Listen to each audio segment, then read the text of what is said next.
which is not that scary. You're never like getting that much farm and levels to go for any kind of, you know, Ags type build.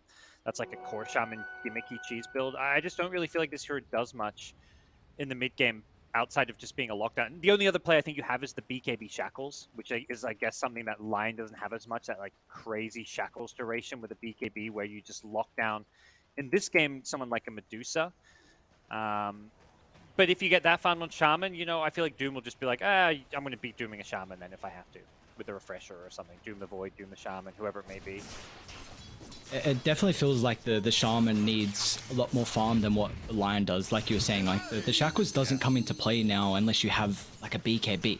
But Lion, you really need Blink, and even if that, we see a lot of position 5 Lions not even going for that Blink sometimes, and so we'll see how much farm the Shadow Shaman can get this game. But for Aster Aries in their top lane with the Ulu, Medusa, and the Siamese Cat Phoenix, is this going to be a bit more of a weaker lane? Because traditionally, Shaman is quite a strong support, and also the Mars as well as an offlaner.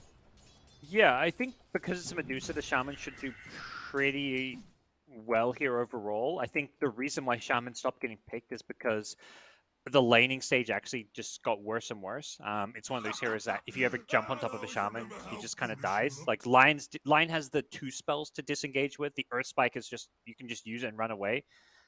Shaman, you kind of can Hex and run away, but it's just not as good.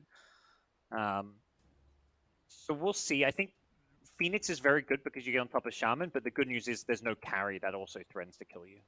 As long as Shaman wins that kind of harass battle, which, having sniped the crew already, that's already pretty nice. It will stop any more regen coming out. Although Siamese, I'm assuming this is Siamese Cat, the Siamese C. Yes. I realize it's just a C there, and that's what he goes by. But Siamese Cat already did get his extra regen delivered. How are we feeling about this mid lane here? Storm Spirit is a hero that we saw a decent amount at the majors. Of course, when you have a position 2 that is so comfortable on the Storm Spirit, we see teams put a lot more priority on it. But so far through the qualifiers, we've kind of seen the Storm in particular and also some of the other spirits fall off. So how do we feel like Storm is able to play this game? Tough Storm game, but I don't think the pick was bad by any means. If anything, it's kind of like a confidence pick where it's like, okay, this is not the best Storm game, but it gives them a hero that can make plays, be explosive. At some point, you know, I imagine we see that Orchid build, or at least Kaya Sanch into Orchid. There's kill threat on Puck, on Phoenix, a way to jump the line on the backlines. It's really hard. Like, the Storm is going to have to play so well to be able to jump the backlines without dying against Puck, Lion, Doom, but that was like a necessity for this last pick of theirs. So I think it's the right idea. Execution-wise, it's just going to be a big challenge. So, you know, all eyes on whether or not Storm can kind of push the limits of what his hero can do without feeding.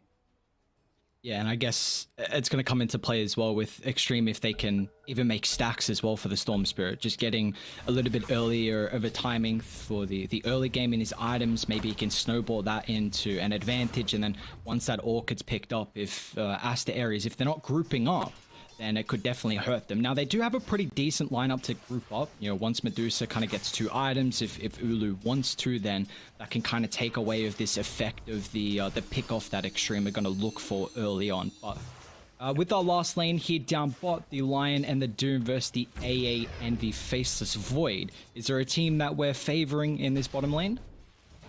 I think Doom just free farms.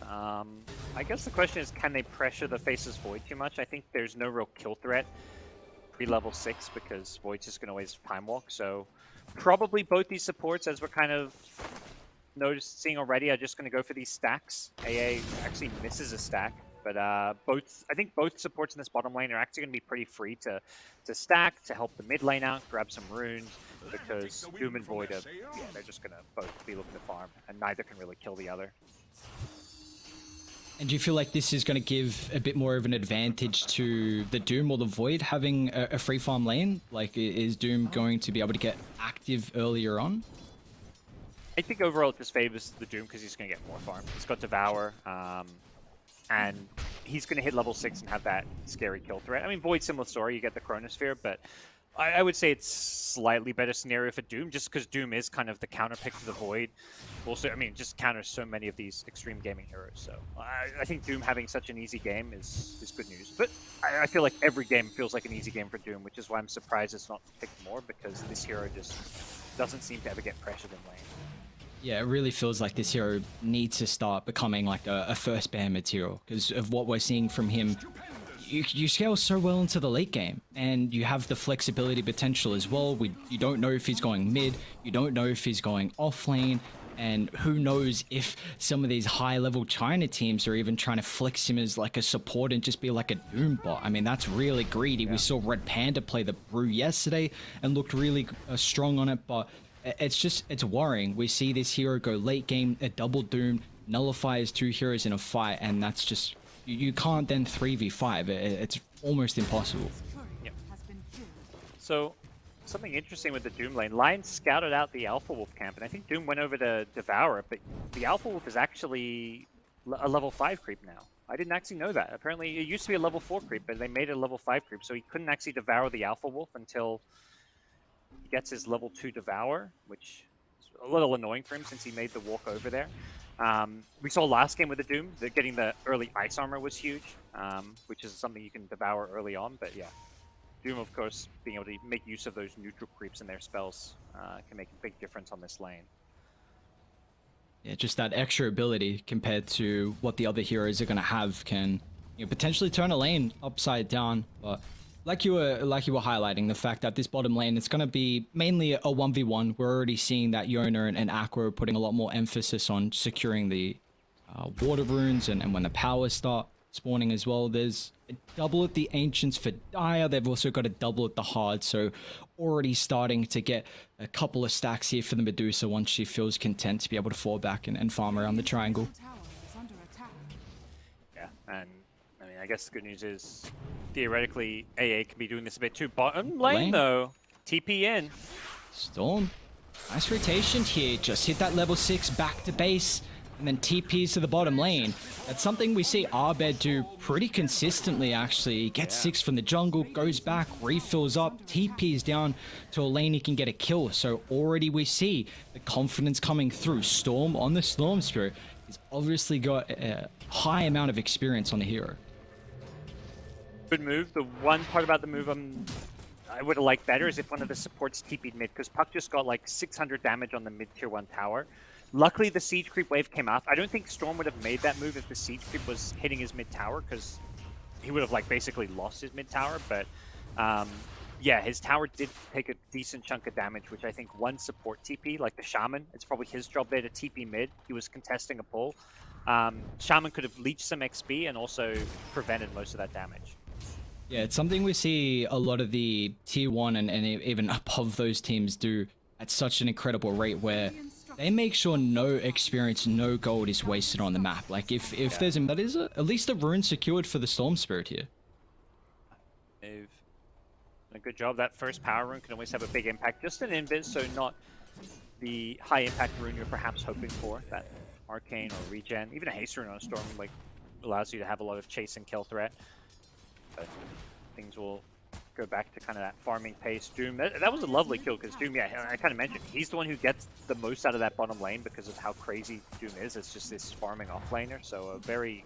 I think you're much better off ganking him than the Medusa. I mean, I don't think you can actually kill the Medusa for one thing, but Doom, regardless, I think Doom is just a better kill to get in the early game.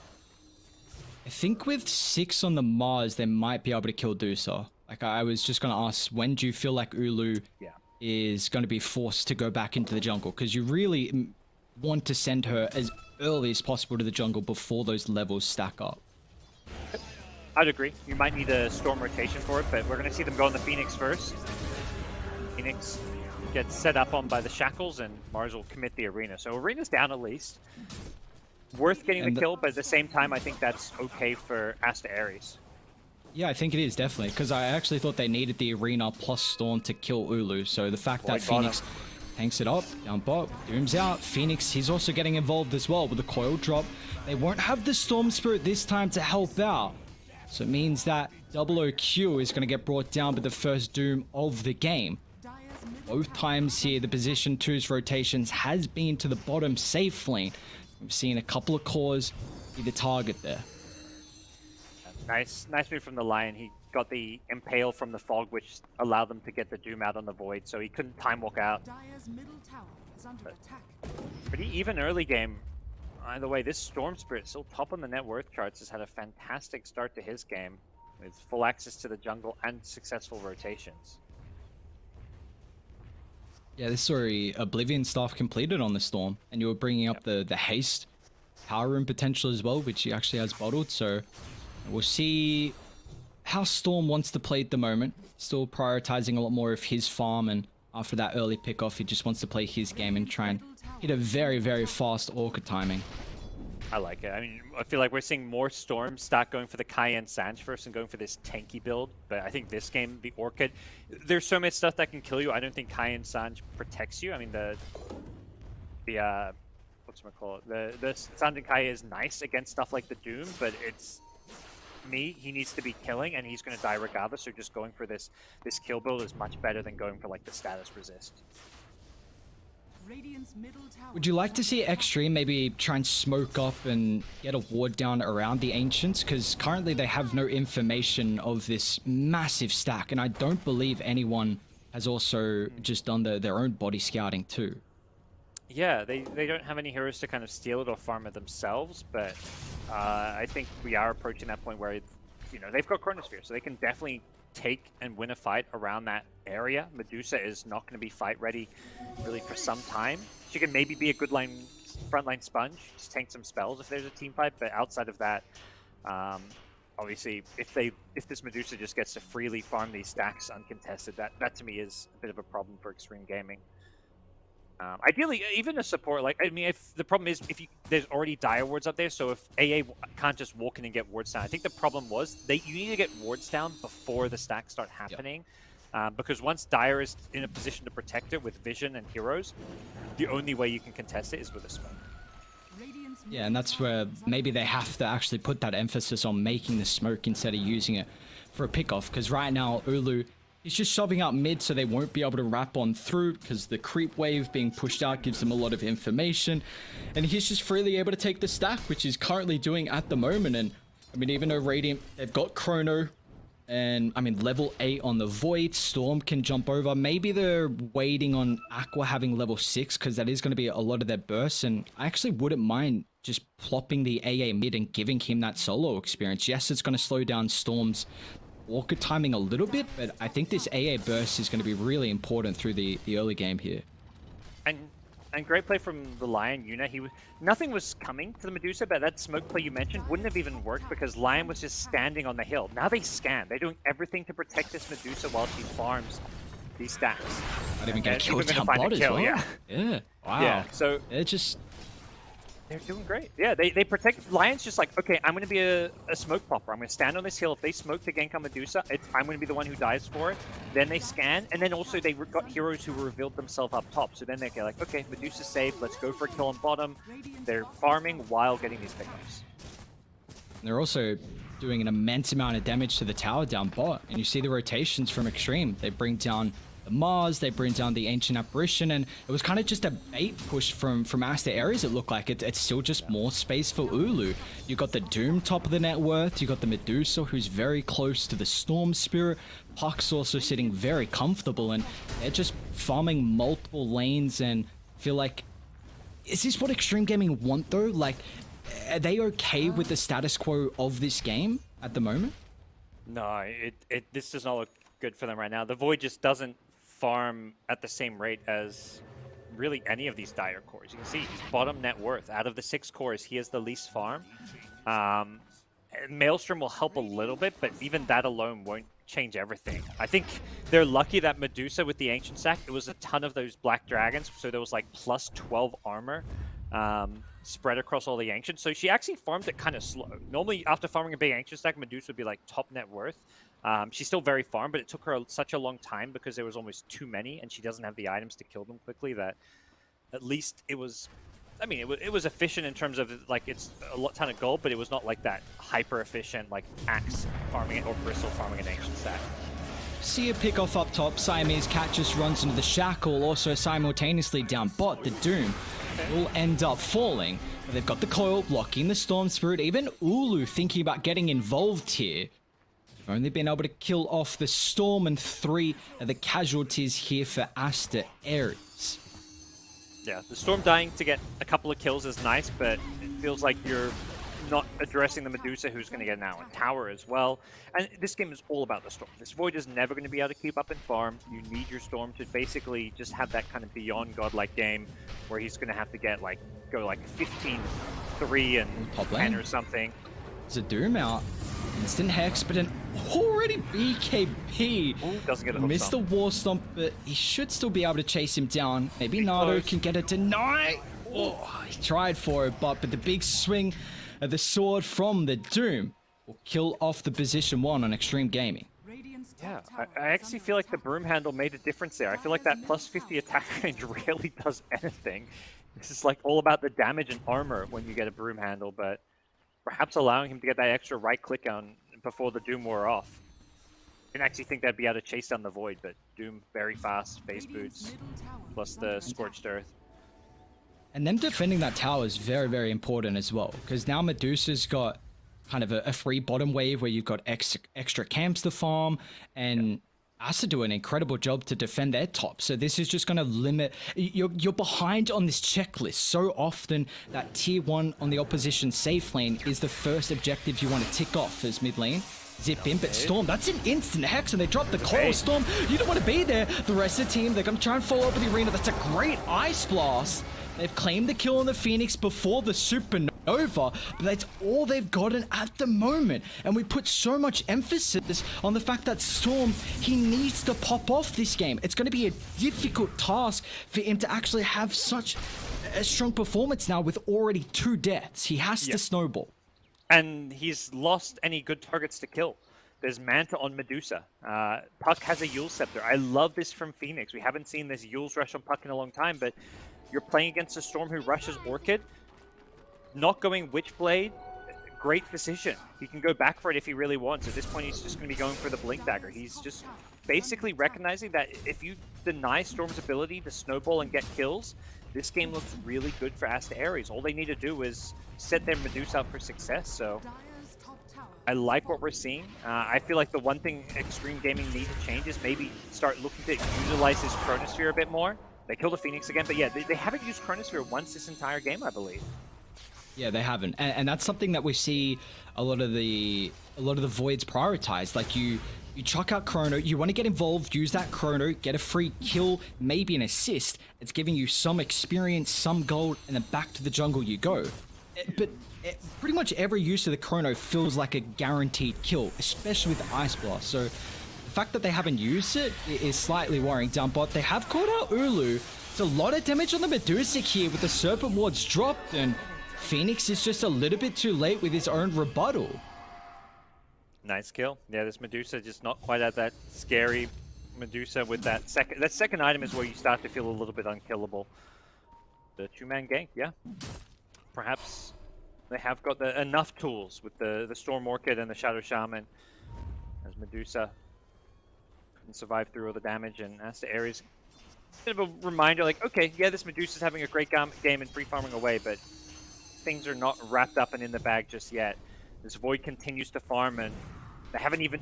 The other thing is that the fact they haven't fought a Chronosphere means that Chronosphere is going to be coming up in these upcoming team fights. Oh, we highlighted the positioning of the Lion when the Medusa was farming those stacks, and now it's Aqua's Ancient Apparition. That is great positioning to pop the smoke gank as Aster Aries were looking to try and reveal the double blink that just was completed for Yona along with the Doom. Good move. They've been trying to hunt this Void for a while. They TP'd to the outpost top to try kill him when he was top lane. Good move from AA to protect him and keep him alive there as well. Have you seen the Doom's itemization? He's going Aeon Disc as the 3rd item. This is very, very early. I guess against Chronosphere is really generally the main thing. I think he knows he needs to be the frontliner, and the problem is he also needs to go for spells. So if you're the one who's in the front lines trying to soak spells up and whatnot, they're just going to happily... They'll use a Chronosphere on the Doom. Like a one-man Chrono on Doom with an Ice Blast follow-up is worth it. Or just Shaman. I mean, we mentioned the Insta-Disable against BKBs or against Puck. Radiant. They're smoked up here. Wood drop once again. Oh, we got the egg. Oh, nice. Egg nick it time before the spear connection. Now Radiant, I believe they just have to watch their Mars fall as they can't jump in to protect him. What a timing there with a supernova. Siamese cat. It's first egg of the game now used, and that really slows down Xtreme gaming. Yeah. Very heads up. Quick fingers. And that's going to slow down any potential aggression. Still yet to see that Chronosphere, but it seems, yeah, Double OQ just thinking he can play this farming game, has an SMY queued up, never going to be able to catch up to the Doom or Medusa in net worth until he starts fighting. That's why I kind of want to see him use this Chrono Biz, because I feel like his avenue to have similar comparable net worth to these Dire cores is through killing them with Chronosphere, but he's just banking on being able to use that Chrono later on to win those fights. Even when he's underfarmed, Chronosphere is just such a teamfight winning spell that they can play these team fights while down on gold when they've got such a big kind of wombo combo going. They're going to look for their own smoke as well. So either team's mid lane tower is still up and available. Double OQ, he's going to get jumped here. With the Doom committed on the Faceless Void, they're happy with using this big ultimate to claim the life of Double OQ, even the tier 1 tower as well. And with Aster Aries now claiming that, it is a 5,000 net worth lead for the boys on Dire, and this game 1 is very much them in the driver's seat. That blink of some from Doom, catching by surprise. There is a big fight with the arena. They're going to blow up the Phoenix and get the lion. Great play from the Mars. This time around there was no supernova. Xtreme Gaming find the fight, 4 versus 5. Very nicely done there. Yeah, it's just, this is something that we haven't really seen for them so far. Like their quick burst pick-off potential, it's very strong. You got Storm with an AA Blast. Maybe Mars can play with AA Blast as well. Like you could pick heroes off, but we just haven't seen that so far. And do you feel like this is down to the facts of maybe the vision game from Aster Aries, or just they're doing a great job at shoving out the lanes, or? I think they are doing a good job of shoving out the lanes. I think at this point, both teams just kind of happy to find a pick-off and then back off to this farming mode, and just then these lanes are naturally going to push out when they're just trying to maximize their efficiency with farming. So we'll see where these two teams head next. I think the problem comes when this Medusa gets tanky enough where she's not really a viable target to jump for Xtreme Gaming. But their Shaman, you know, I'm feeling better about this Shaman performance than the last one we saw in that Fnatic TNC game, where this Shaman has not been a liability, which was the issue that game where it just got stomped in the lane. NATO has done a good job in the lane stage in the mid game, only dying the one time and setting up at least a couple of kills for his team. Yeah, having the 8th lens completed as well into the blink. So we see that net worth, I mean, it's starting to rack up, but we're highlighting, like, Lion can just do so much with a blink. He's even got Philosopher's Stone. So yeah, he's going to have that advantage compared to what the Shaman is going to have here, which, you know, could cause a little bit of chaos. As we're seeing, though, the item timings are coming through for Aster Aries. Ulu very close to the Skadi. The Doom just completed the Aeon Disc. They have their ultimates, and they might be looking for a smoke here. See if they connect on anybody. Last time they ran into this Dire Triangle. Again, it's Aqua, Xtreme Gaming, AA in the position of pop, but they get the vision. They see the Void with the ward. They ignore the AA. Great vision. That's perfect for them. Yeah. Melting through the Faceless Void. Now they can turn for Aqua next. It's a double for the Doom.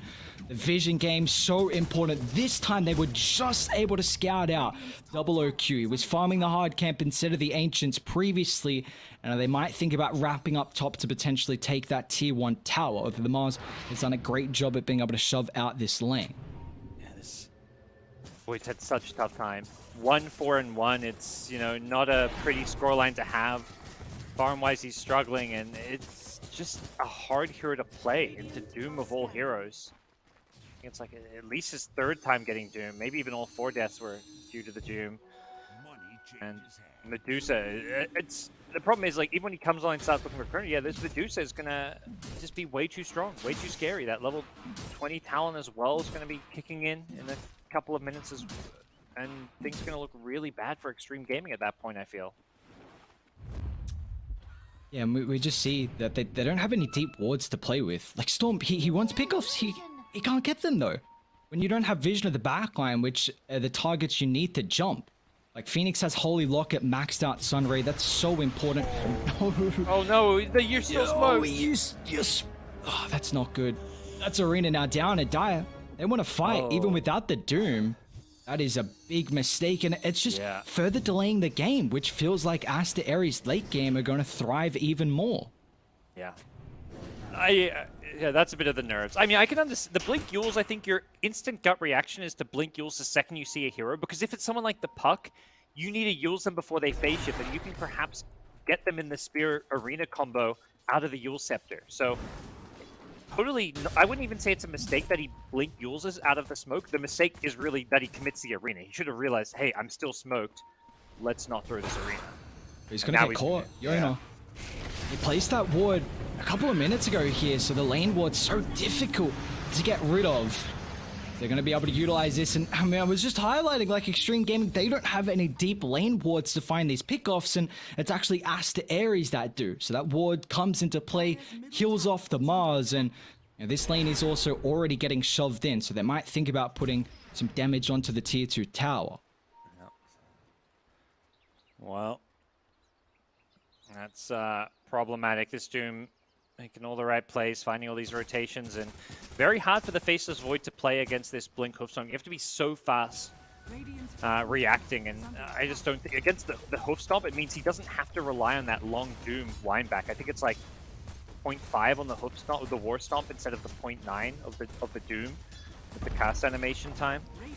So it makes it so much easier to get this Doom off, even when he's got this status resistance. Radiant's middle tower is under attack. Radiant, what's the answer here? It looks like they're not even going to think about defending this bottom tier 2 tower. They just want to continue finding farm. I mean, Double OQ he's had this Sunjin Yasha queued up for such a long time, and Storm, his farm's still continuing to grow. I mean, he's got Kyra, Sunj, 3,400 gold in the bank, so their position too is not poor at all, but we see the other cores are lacking in that regard. Yeah, this Storm just I think he needed to have a more explosive game, which is again it's all on him. Like we're seeing him, he's having a good Storm game, he's playing well, but for him, I think for Xtreme Gaming to win this game, he needed to have like 10 plus kills by now, which is, you know, I think just too much to ask. Like they put themselves in this position where the only way to win this game was for him to just have the game of his life. Also, I think the Void just, you know, he's only been involved in 2 of these kills. He's just farming and then every now and then gets picked off. If he's the one playing aggressively using this Chronosphere, I think you're going to deter Aster Aries from, you know, maybe making these plays if you're the one setting the tempo and finding the kills yourself. You know, maybe a way back into this game for Xtreme Gaming is their capability to take Roche. Serpent Ward's level 2, Shaman's one of the few supports that are able to help out. You've got great AoE control as well. It's definitely going to be difficult to sneak, and in fact, Aster Aries, they actually just want to take a fight. They've been like, okay, we're going to hit your tier 2 tower. If you're not going to come defend it, we're going to walk in Roche. Are you sure you want to give this one up? And, well, it looks like Radiant, they might not. Although the Ice Blast has already been used. Jump in, Mars finds the Lion, but the coil counter up. A double BKB used, so the control's not going to be there. Nader with the Shackles on the high ground. They dealt with the supports in the back, but they do have the buybacks to rejoin the fight, as they've already killed off Double OQ, and now Phoenix can chase forward for more. The Dagon Silence already out. Mars just has to try and keep his life with Yules, but guess who? The Doom, nick of time, perfect positioning, is able to find the Mars before he gets the angle to retreat away, as Aster Aries finally take a team fight, and now they can go back into the Roche pit. That's the fight they've been looking for. This Medusa just too hard to deal with, and the Doom just going on the course. The Storm is playing these fights like he's doing everything he can. He's destroying these supports. He kills Storm basically single-handedly kills, well, the Lion was due to the Mars Arena, but he gets the Phoenix, Lion buys back, he kills Lion again. That's a dieback, all because of this Storm, but the problem is, he's killing these supports, meanwhile Doom is killing the Void again and again. Another Doom going out on OOQ. And this poor Faceless Void just unable to have an impact on these fights, unable to get his Chronosphere off. And you're all about this Chrono plus Ice Blast combo, and it's just not coming into play in these fights. I think at some point you just got to consider going for a solo Chronosphere on this Doom. He's got the Aeon Disc, but even so, I think it's... I don't know. There's just no easy answers. These fights are just so tricky because of the way the Doom is itemized. And not being able to have that burst potential is going to be really difficult too. I mean, Medusa actually went Scardy's the third item, so looking to go for a little bit more damage, but already 2k health, 2k mana, has got that 20 talent, so the survivability is through the roof. If you don't get the Ice Blast, and you have a Holy Locket on top of the Sun Ray, so all it feels like Aster Aries need to do is survive this Chrono, survive the Storm Jump, and then they are in prime position for these fights. I think a big thing for Xtreme to figure out is how to keep their Void alive if he gets doomed. They've got the Force Staff now in AA, but it feels like every time he gets doomed, he just dies. And he's got status resist. He's got an SMY plus a Titan Sliver now. So this Titan Sliver could make a big difference for his game. Poor Aqua goes down, but that's just support life. But I think if they use this Force Staff on the AA, I mean, perhaps best case scenario is they need to bait out this Doom. They have no way to really stop it coming off on someone like the Void, and then save him using these Force Staff, disengage, without taking any loss. Lane, this is a fast-paced movement. Yona jump in, they've got the Doom as well. Nato can't do anything. It's gonna go for a TP out, but that's even cancelled as well, as Aster Aries are playing the map to perfection. As Shaman, I mean, he might get a kill at least. Yes, just does. But I mean, you lose the Storm, you lose the Shaman, and oh, it's just going from bad to worse.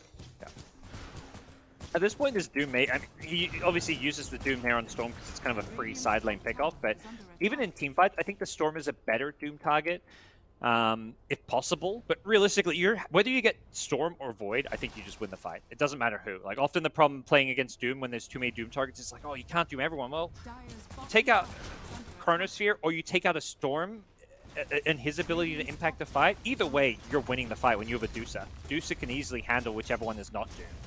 I think the only way you lose these fights is if this Doom gets Doom on neither of those two heroes. Radiant's top tower has fallen. Is this where now Xtreme Gaming, their positioning just has to be a little bit better? Like Mars just sitting so far on the front line, they've got a vision advantage where Doom just can't get the jump, or like what do we need to see from them? I think perhaps the miracle pathway for them to win a team fight probably comes from finding a way to proc Doom's Aeon Disc and then initiating on him with the Chronosphere. Unless they can chain stun him and blow him up. I mean, again, I think the only way you blow him up is by popping his Aeon Disc, which, unless they go like a Nullifier, no one builds Nullifiers, the problem. And that's like very much a late game item. Void needs a BKB first, so find a way to proc his Aeon Disc. Oh, that's not good when you have to pop a BKB like that. That's all. I don't think they really thought they were going to get that kill. Yona was a bit far in the back. They just wanted to force reactions, force an item use there. Yep, and they do just that. They're going to get AA as well. It looks like he's done for. There's not Desperation Ice Blast out, but yeah, the Storm. Doom is just playing his hero so well. He's put so much fear in Xtreme Gaming that even when he's not initiating, they panic. Like the Storm popping his BKB there. He knows if he gets hit by, let's say, a Blink War Stomp, that a Lion could follow it up with an Earth Spike or a Hex. The Chain Stun is this game. It's such a tough Storm game because there are so many stuns. See what he can do with this defense. I mean, zip zapping. Yeah. But they're able to just walk up the high ground. I mean, they've got the Aegis for another 35 seconds here on Ulu. So it's a tier 3, probably the melee, although... I don't think they... Yeah, backdoor protection. Storm is making life hard for them. Void, though, being chased. He's got a TP. Can Yuna find him? Gonna TP out. Nothing to break the trees, it looks like, so... Okay. But... That's the Aries are in no rush. They can just wait next rotation if they want. They've even got an Aeon Disc on the puck too. I'm actually not sure when Phoenix picked that up, but double Aeon Disc now, and Radiant rely on this burst, which they're going to try and smoke up. Phoenix, prime position again. Look at them, they're so aware. He's even just gonna kill the Great Wave in front of him. This man is feeling himself this game. Yeah, even if NATO gets a Hex or a Shackles there, I think his Hex was on cooldown. I'm not sure what happened there, but he's got Aeon Disc, so I think he just survives. I think this is a big part of why Void fell off. We're in an Aeon Disc meta, and that's probably one of the best times in the game against Faceless Void. I think when I've seen Faceless Void look okay, during DPC Season 2, there was a few games of it. Eternal Envy, one of the players who was picking it. A big part of the build was this Aghanim shard, and at first I was like, there's a lot of gold to invest in a shard that doesn't give you like much to carry a game, but I think the really strong bit is you can kind of just time walk in aggressively and then poke at them and then jump back to safety. That's a good way to break those Aeon Discs. If you time walk in, hit a few times, get a bash, and then you reverse time walk out. That's what you got to do. You got to poke at them. You need to somehow break Aeon Discs, or you're never going to win a fight. Yeah, they're really going to have to get crafty here for Xtreme Gaming, because whatever they've been doing so far, it's not working for them. We're still yet to see a Chronosphere below Q, top lane, Earthspike, Finger, Doom drop. The rebuttal is there, but now with the Supernova, it means that Radiant, they can't heavily commit into the fight. They got the double Doom as well, as they find the connection onto the Storm Spirit. He's forced back to safety. Oh, Doom got it! For the short duration, but he's going to be fine. Doom, he still gets the Storm. Finally, the Aeon Disc is popping. Now with the buyback, maybe this is a bit of a window, but Doom, he's still so tanky. They've died further behind the barracks, but the damage and the control, it's lacking. Oh, I say that though. There's the Hex. Nado, okay. Dive in, snags up the gem, and they're out. That's the first death of the game here for the Puck, but it costs you a buyback on your Storm Spirit. That's the kind of hold and fight where you're not feeling too good if you're Xtreme Gaming. You had to buy back on your Storm. Double Doom. I mean, he got both Void and Storm there. I think Aqua on the AA, like, his Void was doomed in front of him, trying to run back to base, and he didn't force stuff. He later on forced out the Storm to help him out from the Doom, but I think he could have at least tried to save the Faceless Void there. Just a bit slow to react. He was trying to wait for the perfect Ice Blast, I guess, and looking for the offensive plays, but he needs to make his main goal in these fights, saving the Void when he gets doomed. More aggression, though, coming out. Another pickoff. Yeah. I like it. It's go time. This is what, Doom. Yeah, it is. You've got to make these plays when Doom is on cooldown. It's something they've been needing to do for the entire game. Get these pickoffs. You have a lineup that revolves around it. Dire just have such a heavy team fight lineup where they can snowball this advantage, and Radiant, we haven't seen these pickoffs come into fruition. So finally, when they see an advantage, they know Doom's on cooldown, they know Refresher, Supernova, Puck's still down. They get active and finally get a pickoff. I mean, it is on a Lion though, but when you're this far behind, you're going to take anything you can get. Fairly fast Roche respawn, but not sure Xtreme Gaming can do anything about it. They'd line up not the greatest at taking Roche, so they're not even scouting it out. And if anything, it's going to be Aster, Aries, who are going to have two Dooms ready for that potential Roche fight. They may even just be able to walk in there and get an uncontested Roche. They're Medusa, who, if they get an Aegis on their side, that is a big problem. Yeah, any extra life versus the Faceless Void is just an incredible way to be able to counter this hero. You trade the Chrono for that life, and he has absolutely zero damage to go through the first life. That's where we often see like a Void versus the Wraith King matchup. If you actually have a higher net worth, you don't need that Chrono for the first life, and you can use it on the second, and that's kind of how you can win that matchup. And it's kind of the same with the Aegis advantage here. But Aster, they're going to smoke up. Now Radiant, they're in a decent position. The ward on the high ground. Should be able to pop the smoke soon, but able to Doom once again. It's on the Mars this time, but he's still got the second Doom available. He's trying to find that perfect target. Continue to chase the coil, blocking the retreat, so the Mars will not be able to get back to safety. He's down for 80 seconds, and this will free up the Roche Pit, and it's a little bit worrying as well, because now Ulu should also be able to get the Aghanim Shard with the Aghanim Scepter timing as well. So this is incredibly scary. Yeah, that's brutal. And this is the luxury of this Refresher. Mars, not the ideal Doom target, but when you've got two, you don't mind using one on a hero like a Mars, who, you know, he's pretty farmed. The BKB AC, you take him out, definitely worth it. Medusa playing it safe is just going to Stone Gaze the pit to guarantee no steals. Aster Aries just making all the right. This is a really good mentality to have. This gives me a lot of, I think, hope for this team moving forward in these qualifiers. They're in the lower bracket now. They have to get past Xtreme Gaming, which, you know, this is just game one, but looking like the favorites are gonna at least take this first game. They're playing very disciplined. They're making safe plays there. Like that Stone Gaze to me is a good play to make, even though, you know, from the observer point of view, you realize it was totally unnecessary. Yeah, it definitely feels like it's the only hope that Xtreme have. Like, just maybe Storm zip in, he can snag something, maybe Shaman as well. So, just giving them literally no opportunity. We saw them so far throughout this game, like the Lions positioning, making sure they had no opportunity to be able to infiltrate and take away the stacks on Ulu. So, just very methodical play from the side of Dire. Also, Xtreme Gaming don't even know that Stone Gaze is on cooldown. Plus, it's up in 30 seconds. Not the longest of cooldowns to worry about, as Xtreme Gaming, they're giving up one lane of Rex. I don't know how they defend. It's a big if. I also don't think we've seen a Chronosphere this game. I don't know if I'm going crazy, but maybe saving it for game 2. Looks like that is where we are headed, as Medusa with an Illusionist cape able to scout out the backline, sees what's going on. OQ needs to make sure his one Chronosphere this game is not an embarrassing one. See, if he can follow up and get multiple heroes, that's double BKB is wasted. You're tickling him. Yeah. He's like, stop tickling me. I'm laughing. What's going on? Finally, Chrono. It's on top of the Supernova. Maybe they can target this down. Egg, is it going to end up popping? Oh, just the nick of time. As Aster Aries still haven't lost anyone. And with that Chrono, at least we see the first Chrono of the game, and it looks like that's what they're waiting for. Yeah. Xtreme Gaming calling quits in this game 1. Definitely a game Mr. Faceless Void is going to want to forget, but also a game where I think things were just damn near impossible for him either way. I don't think Void was a good pick, but also it was not very well played. And Xtreme Gaming got heavily outclassed in this game, at least.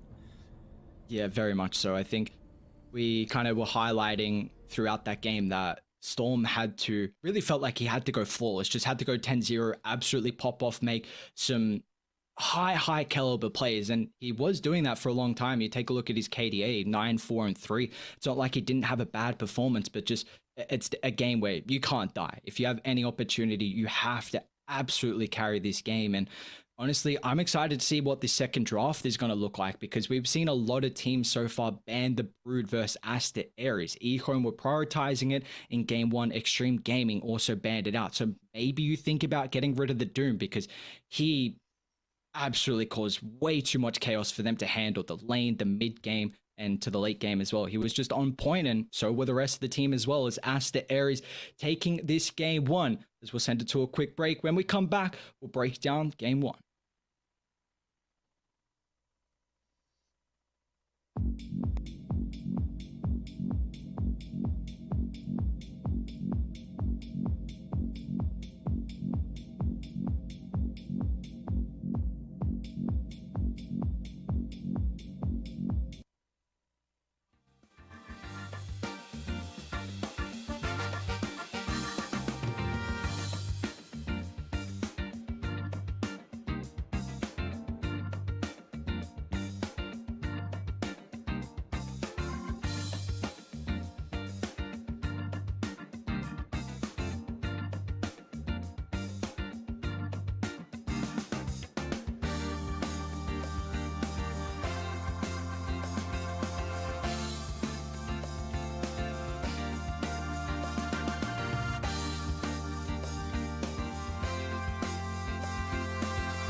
Pretty big shellacking there handed out by Aster Aries in game number 1 against Xtreme Gaming. And now we've got the lads back on the desk to break it down. And I mean, it just goes to show that sometimes when you have an idea about this hero, you try and want to kind of make it work in this draft, and it really doesn't work out. That it's probably a reason why that this hero currently in the qualifiers is 8-12. You know, like maybe the void's the issue here for Xtreme Gaming rather than like actually their play, right? Yeah, was not a good pick this game. Doom just ruined his life. There was nothing he could do. Close your eyes. Please do not look at some of these stats as we scroll through. It is a sad, sad sight as Storm, hats off to him, played a hell of a game. There are the good stats. Storm, loved it. Xtreme Gaming, happy for him. 9-4, 14,000 hero damage. Did everything he could to impact this game. Very tough Storm game. I don't think there was any way he could really carry it. And then it really only got worse from there, unfortunately. Yeah, I guess, kind of moving forward when, luckily enough for Don't worry, nobody saw Void. Nobody saw.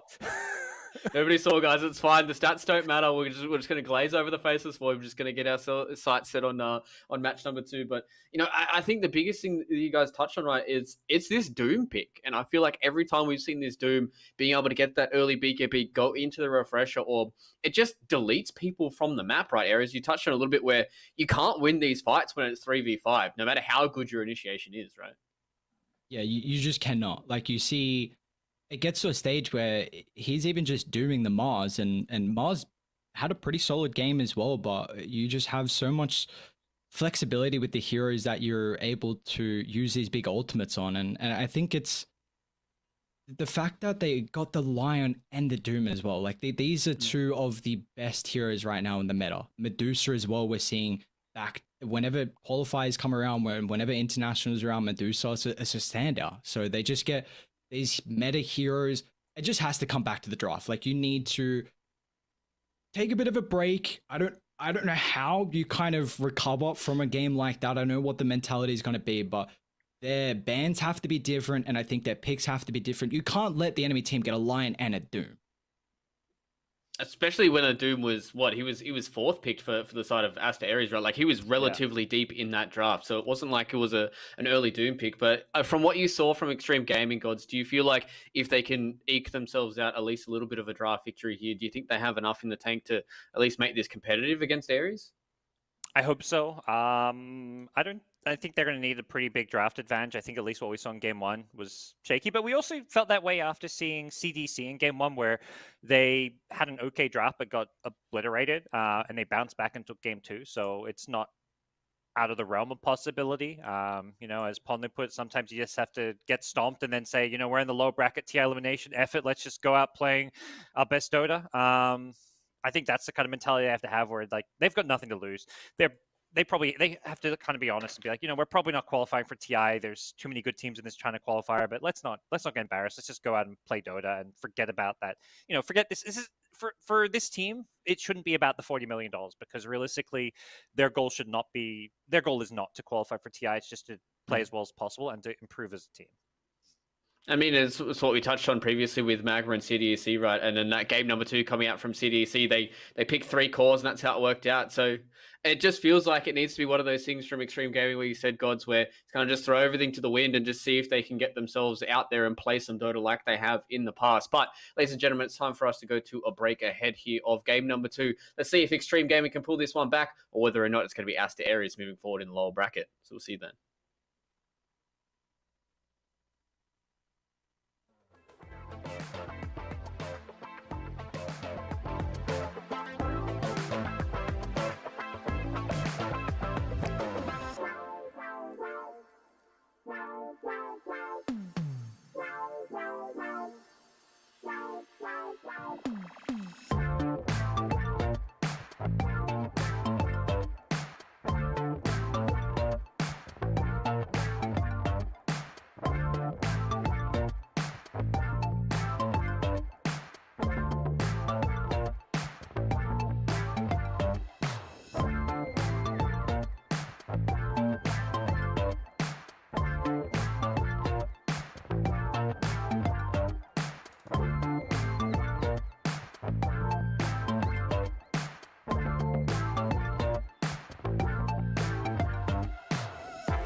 G'day everyone, welcome back to our 10 closed qualifiers for China. We're into another one of our lower bracket series here, and we've only got a few more games left here for us before we start heading up to the upper bracket. Lads, welcome back here to the desk.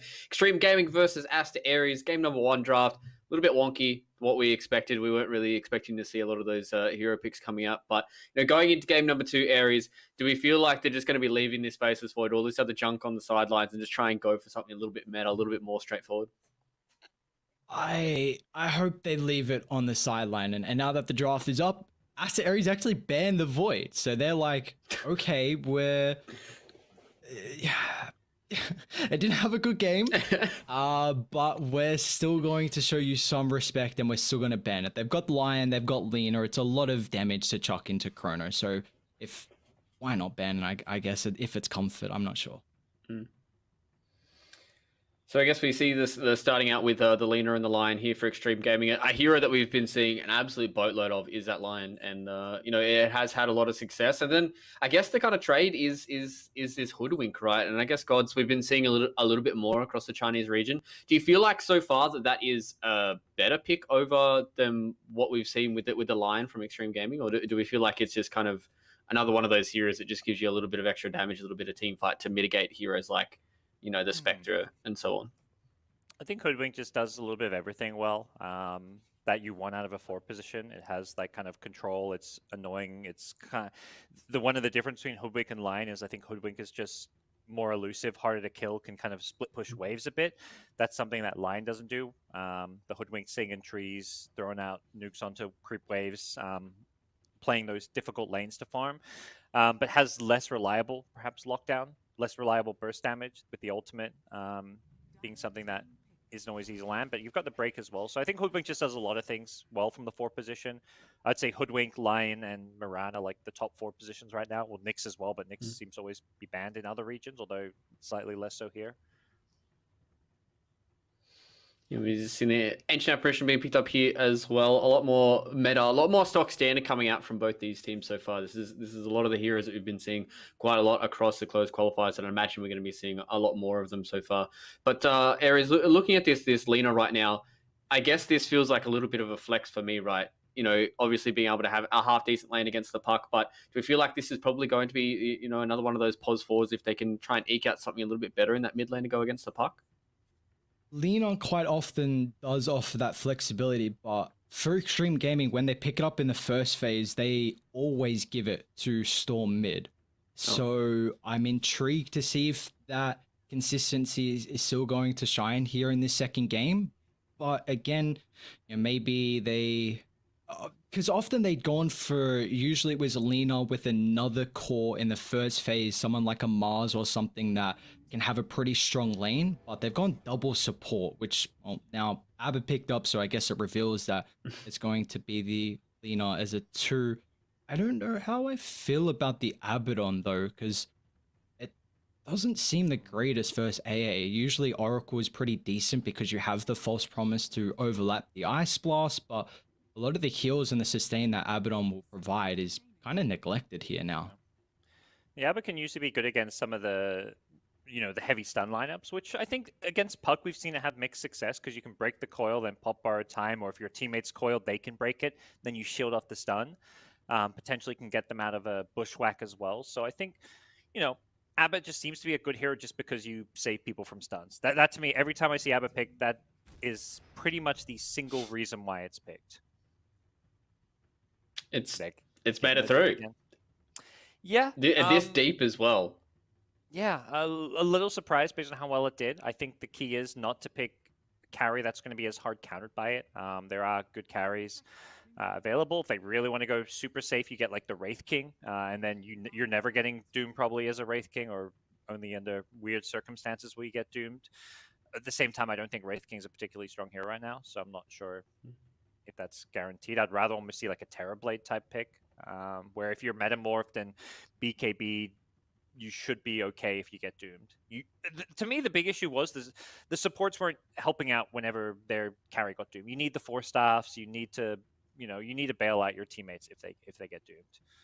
I think the Abaddon is actually one of the better ways to help verse the Doom, because you have the shield to take up a little bit of damage, the coil to get some health back, so you can actually negate a lot of the... You're not going to stop the silence, of course, which takes you out of a fight, but at least maybe you can sustain and reset and turn back around. But as they've already got relatively decent control, we're going to see a Doom into Medusa. So Medusa... I feel like it kind of depends. If you go this Ags build, you then are very, very reliant on being able to use abilities. So that's where the Doom can kind of come into play. Often Medusa doesn't care. Like, you stand your ground, you just right click. But I think that's a little bit different now if you do go that Ags route. I like Medusa here. I think it's one of the better carries against Doom, but it's still a tough game. They can still blow this Medusa up. The Ice Blast basically means all those tanky carries are suddenly killable with the Ice Vortex plus Ice Blast combo. Heroes will die.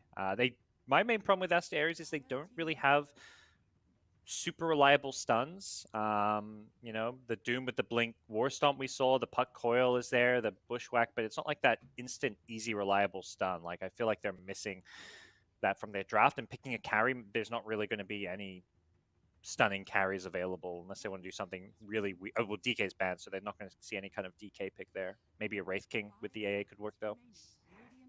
Yeah, especially because they need to pick a carry that will go well into the Medusa already. We've seen that the Anti-Mage as well as the TB being banned out here from Xtreme Gaming. So, yes, the only one that still kind of stands out to me a little bit is the Phantom Lancer, but then it falls back to what you said, Gods, where don't really have the reliable lockdown, they don't really have the reliable stuns just coming out here for the side of Xtreme Gaming. And who knows? Maybe we could harken back to something that we've seen as Sven yesterday, is what we had here on with, I believe it was Sparking Arrow was playing it, being able to play that Sven with that instant stun. So maybe he might be another hero for them to think about. But it's going to be interesting to see if they can kind of alleviate their, they're just going to go straight into the Ursa.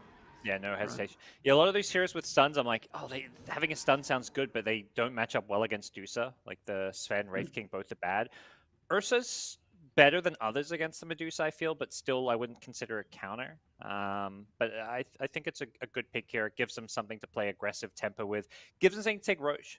They don't have that objective taker. They still don't take buildings very well, but I think overall, Aster Aries with a solid draft. This Doom has looked really good in their hands, but Xtreme Gaming with a much better draft than game number one. Yeah, and I guess looking at this, then Aries, where do we feel like this is going to land for game number two? I just have to go Aster Aries. I mean, Phoenix has played incredible on the park. They get the Doom again. Ulu very, very much favors the Ursa, one of his strongest heroes, and I think the matchup versus Medusa is pretty decent with the Diffusal Blade build that we see often. He needs second Roche, though. If Aster Aries don't get first Roche and second Roche, then heading into the late game can start to get a bit iffy, but I think they're going to be able to take this game here. What about you then, God? You said Xtreme Gaming feeling like they've got a little bit of a better draft, but is it enough for them to push this to a third game? If I hadn't seen game one, I would maybe be favoring them. Based on the draft, but having seen game one, and I think also just if I didn't see the team names, I think Aster Aries, watching them yesterday, they looked really good, even though they got 2-0'd. To me, they're just a team that's on the up and up, and Xtreme Gaming has just looked weak overall. So I'm gonna go Aster Aries just based on the gameplay I've seen from these two teams so far. Yeah, I think it's probably just going to be an idea of recency bias for us here on the panel. The fact that Aster Aries have looked so dominant, so dominant in their previous match, and then they looked pretty good in their series up against eHome. Unfortunately, losing that 0-2. So it's really going to be on Xtreme Gaming, and I think this is going to be an interesting one for us to dive into, see whether or not OOQ can actually break his record here so far on the TI10 closed qualifiers of 900 hero damage. Let's see if game number two is going to be that record breaker for him. So I'm going to leave it with Gods and Aries for game number two. Oh, you had to do it to him. I was kind of waiting for Parker to bring it up, because you were the person that highlighted that damage in game one when we were back off screen there, and I'm like, is someone going to bring it up? Are we actually going to say the damage that it had in game one? And then Fluky's just got ice in his veins. That was I'm hoping for a better game here for OOQ. Yeah, it's no. we don't enjoy, you know, flaming players as much as it sometimes, you know, comes out a bit, but that was a shocker of a game from him. He didn't use Chronosphere until the final minute of the game. That was his first Chronosphere. Did 900 hero damage. He had an impossible ask playing Faceless Void that game into some of those heroes on the enemy team. With that said, he still played very poorly. So I want to see, even if Xtreme Gaming go out on a 2-0, I want to see a much better game coming out from OOQ. He's the drafter for this team, or at least he was in the. A lot of these teams have coaches though, so that maybe makes me think it's not necessary. I'm not sure if he's the one drafting or not. It may be their coach drafting, just using his computer. That's often the case. Like I know with EG, Bulba usually sits down and Arteezy standing up. So I think he's doing the drafting maybe from Arteezy's computer. I'm not sure how it works, but either way, he needs to have a better game. Yeah, do you feel like that game could be a little bit better here for him on the Medusa, or is it not as easy of a time for OOQ again? Yeah, it looks good to me. I think he has to be a little bit worried about those mid lane rotations coming, especially when Doom hits 6. He is susceptible to going down to the Doom plus Puck Dreamcall moves, and that's something that I think if you're Aster Aries, you're like, okay, well, that's a play we need to make. This Medusa is their win condition. We want to do everything we can to give this Medusa a tough time. But as Medusa, you have to make sure you ditch that lane as soon as it gets dangerous. Head back to your jungle. He's hopefully asking for his Lion to make lots of stacks like we saw last game for the Medusa on the Aster Aries side. That to me is going to be key for setting him up for success. Yeah, and it's going to be nice that they are on die side. It definitely feels like the Ancients is a lot more easier to farm, with being able to pull it to the hard camp as well, and just how you're protected around the triangle. That's where we see a lot of the farm intensive position ones. More than likely they're on that die side, but I'm intrigued. What's your thoughts about this bottom lane? Because Xtreme Gaming, they've got a pretty aggressive lane, like a Sand King, Lion. Do you feel like they're able to man fight the Ursa? Yeah, we don't see much Sanking. Yeah, I think the good thing about Sanking, the Burrow Strike is not just a stun, but it's a gap close, so it allows you to get on top of this AA a bit quicker. I think AA, once there's a few levels on this Xtreme Gaming side, we're going to have to see this AA play very carefully in the trees, near the tower, because Sand King Lion will have a lot of kill threat around that kind of level 3 timing. See how aggressive they're already positioning. Yeah. It's just, when you have that level 2 advantage, you always are looking to be the ones on the front foot here. Yeah. Lulu, No gonna jump in forward. Yeah, this is gotta be careful for the caustic, and yeah, they get the cold feet proc. Sand King's like, do I go in? Do I hit? For a second, he turned to hit. Then he's like, no, let's back off and south. So, can see both sides. It's kind of nerves when you're thinking about going in, decide not to. A bit of indecisiveness. I don't know what the call was there. I think if he went for the kill, he might have gotten it, but probably would have died to get it. So he decides he doesn't want to trade this life. But getting some really... This is better. That's why he backed off to salve up, because he knows he can win this harass battle with this 1 point in caustic. And he's got triple mango for some decent HP regen, as well as to sustain his mana. How do we feel about this mid lane? With Phoenix and Storm going up against it, is it just going to be a little bit more Lina favored over the Puck? Because I feel like we have seen this matchup a decent amount so far through the qualifiers. Yeah, my understanding is it's pretty even for the most part. Both heroes have ways to secure range creeps with their nukes. Both heroes are going to be trading water runes 9 times out of 10. So I think Puck can dodge most of Lina's spells and damage so that you don't get harassed out of the lane. I would say it's like at most is a very like 55-45 towards Lina, but it's basically a farm trade. One of the key things I think is having your small camps, because both Lina and Puck farm their small camp very well. Sand King dead? Oh, he is. Siamese cat. Okay. First blood picked up. Beautifully done. Level 3 advantage. Yeah, we see that in the mid lane. Lina does not have a small camp. It's been blocked by a Radiant Sentry. This is something we saw a ton in Southeast Asia with the top teams, TNC, Fnatic, Boom. They were always blocking these middle camps to just deny farm, especially like some of the games with like TAs and stuff. But like TA, Puck, Lina, whichever mid it was with their, whatever nuking mid or AoE damage mid, they just block the camp. Because Puck, what he can do, he's stacking it. He throws out the orb while he farms the creeps mid with the orb while stacking that small camp. Bit of a fight over Next these level runes. play. Even Aqua's actually going to TP in, so Nice. you see the LSA emphasis timing. that we have. But Storm's Hey. able to pick it up. This He should be able to deny Puck getting this top rune, or at least Hoodwink has to take it because Lina was going to get it. So really good job preventing Puck from getting either rune, and there's no bounty rune to fall back to. So that was a good move from Xtreme Gaming to help secure this mid lane. Dire's turret has been killed. does leave them solo top though. We saw previously what could happen with the free farming Doom, and he's already 25 last hits, level 4. I believe this is phase boots coming out. Now, it also does leave the Medusa solo, so giving her some valuable experience, which is going to be nice if she's forced back into the jungle at an early stage of this game. Yeah. Well, we'll see how early they can zone this Medusa. I think till Puck starts being in a position to make those rotations, you're at least okay for now. Doom not level 6. Puck getting close to level 6, though. And even if you rotate with that Doom and Puck coil, if the Abaddon is there with shields, maybe just level 2 on the Abaddon isn't going to be enough to help keep him alive, since you don't have any points in the Mist Coil for the heal. And this bottom lane Sanking, I was expecting this lane to go a little bit better, but I think Aster Aries, recognizing that this is a potential weak point, are dedicating a lot of attention down bottom with both supports. Yeah, it feels like the Sand King's a hero that we don't really see too often, and I mean, he's getting a decent amount out of the lane, but now that Ulu's able to pick up a couple more levels, we're going to see the Ursa be that much more of a lane dominating hero. It's kind of felt like over the patches, his level 1 and level 2's been a lot weaker than what we're used to see throughout the iteration of Dota, but now level 5, 3 points up in the Fury swipes, Ulu should be able to do a fine job at just zoning away the Sand King. Yeah, that's the thing. You give your Ursa a good start, and suddenly you don't need to have the full-on support dedication there. Radiant have a sentry. They'll force Sanking back, and they are going to chase for more. Yeah, he has to go to TP out. Okay, he doesn't have to. he did have to if they kept chasing, but then once they went back to the creeps, he could cancel his TP.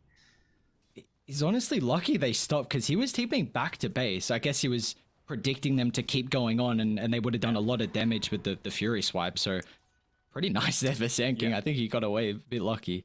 Oh, if he doesn't TP, they just straight up kill him. So that's why 100%, yeah. He's got to go for the TP, and then, like you say, that he is fortunate he's able to not have to TP all the way back to base. But, yeah, 2 points in the Sandstorm now, but it does feel like they're on top of the detection game. They've got dust on the A. You don't want to just throw it out unless you know you've got a kill, but playing around their sentry wards as well. So it looks like they just sacrificed the Sand King lane, but Lion, he's going to be able to make some stacks in the jungle around the triangle, and we already see double OQ as well. He's farming a massive stack at the hard.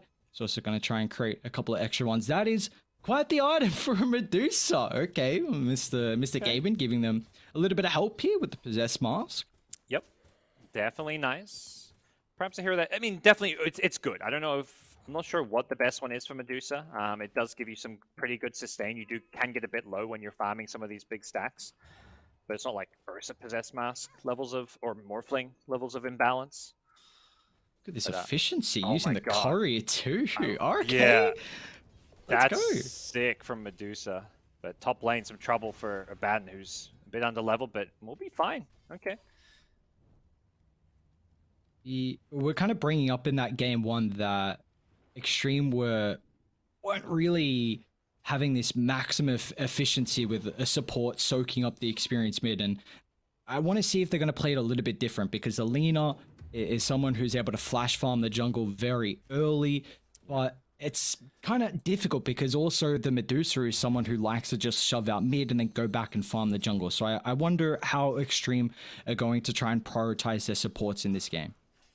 Yeah, and even now we've kind of seen like Sand King backed off to the jungle. He's like, oh, any stacks for me? But Lina's already found the stack by the Ancients. So I think Lion had a double stack there earlier and only a triple stack on the Ancients. This is not as many stacks as we saw last game for the Medusa. So it's, he's done an okay job, but there could have been more stacks. And I think that's slowing down the Lina as well as the Medusa a bit. Abaddon. Gonna be okay for now, but rotating in as the Puck. Trolley Aqua is going down. Yeah. That's a big kill though. Ulu died down bot. I didn't see that. A Storm Laguna Blade probably set up with the Burrow Strike from the Sand King, and yeah, killing off Ulu is very, very big there. Yes, you lose the Abaddon with the rotation from Aster, Aries' Puck and also the help of Yuna, but it's the Ursa dying, and now it gives Sand King a little bit of catch up here. That's great, because it looked like Sand King was trying to back off and was thinking about farming the jungle. He cannot afford to be a jungle farmer this game. Like, yeah, you've got your Sand King with Sandstorm, Caustic, and whatnot. You farm jungle camps that are not ancients very effectively. Ideally, you know, he's asking, like, oh, any stacks for me? You've got to just reserve all farm in the jungle for Medusa. Your game is built around this Medusa getting farmed. Lina taking some early stacks is fine too, but Sand King, he's number 3 in terms of priority, and he's much better off making plays, and that's where I like that the Lina makes that move down bottom too, because, again, this is all just space for Medusa. He's going to start by farming up this triple stack of the Ancients and starting to make her way towards that Manta style. Yeah, we saw a very, very fast Manta style timing for Ulu in that game 1, and double OQ, if you can continue to find these stacks, and if Aster Aries can't infiltrate aggressively, do you feel like they actually have a lineup where this time we could see Aries get aggressive to hunt the Medusa in the jungle? Yeah, I think Aries are just willing to make those plays more. We've seen from game 1 they look to be the at times more aggressive team when they have an edge and when they feel like they need to be. If not contesting the Ancients, I think they're going to be playing around that top jungle, trying to farm out, basically take away this top jungle from Xtreme Gaming, and also securing Roshan. Like, they're the ones with Ursa. You know, he's got the Morbid Mask, didn't get the Possessed Mask, but basically, if Medusa is farming Ancients with heroes protecting her, then you should be able to get yourself a free Roshan. Is there a time that we would be expecting Aster Aries to feel comfortable with looking to take that first Roche of the game? I would always say, yeah, as soon as possible, because that second Roche can be so impactful with the 3 items you get. So the sooner you get this first Roche, like, you're not going to use it to like take any crazy team fight, but ideally it's as soon as possible. I think they're waiting for maybe each hero to get like one big item. They've got the Veil and Puck. Doom's close. I think Doom BKB is probably where they start getting pretty scary.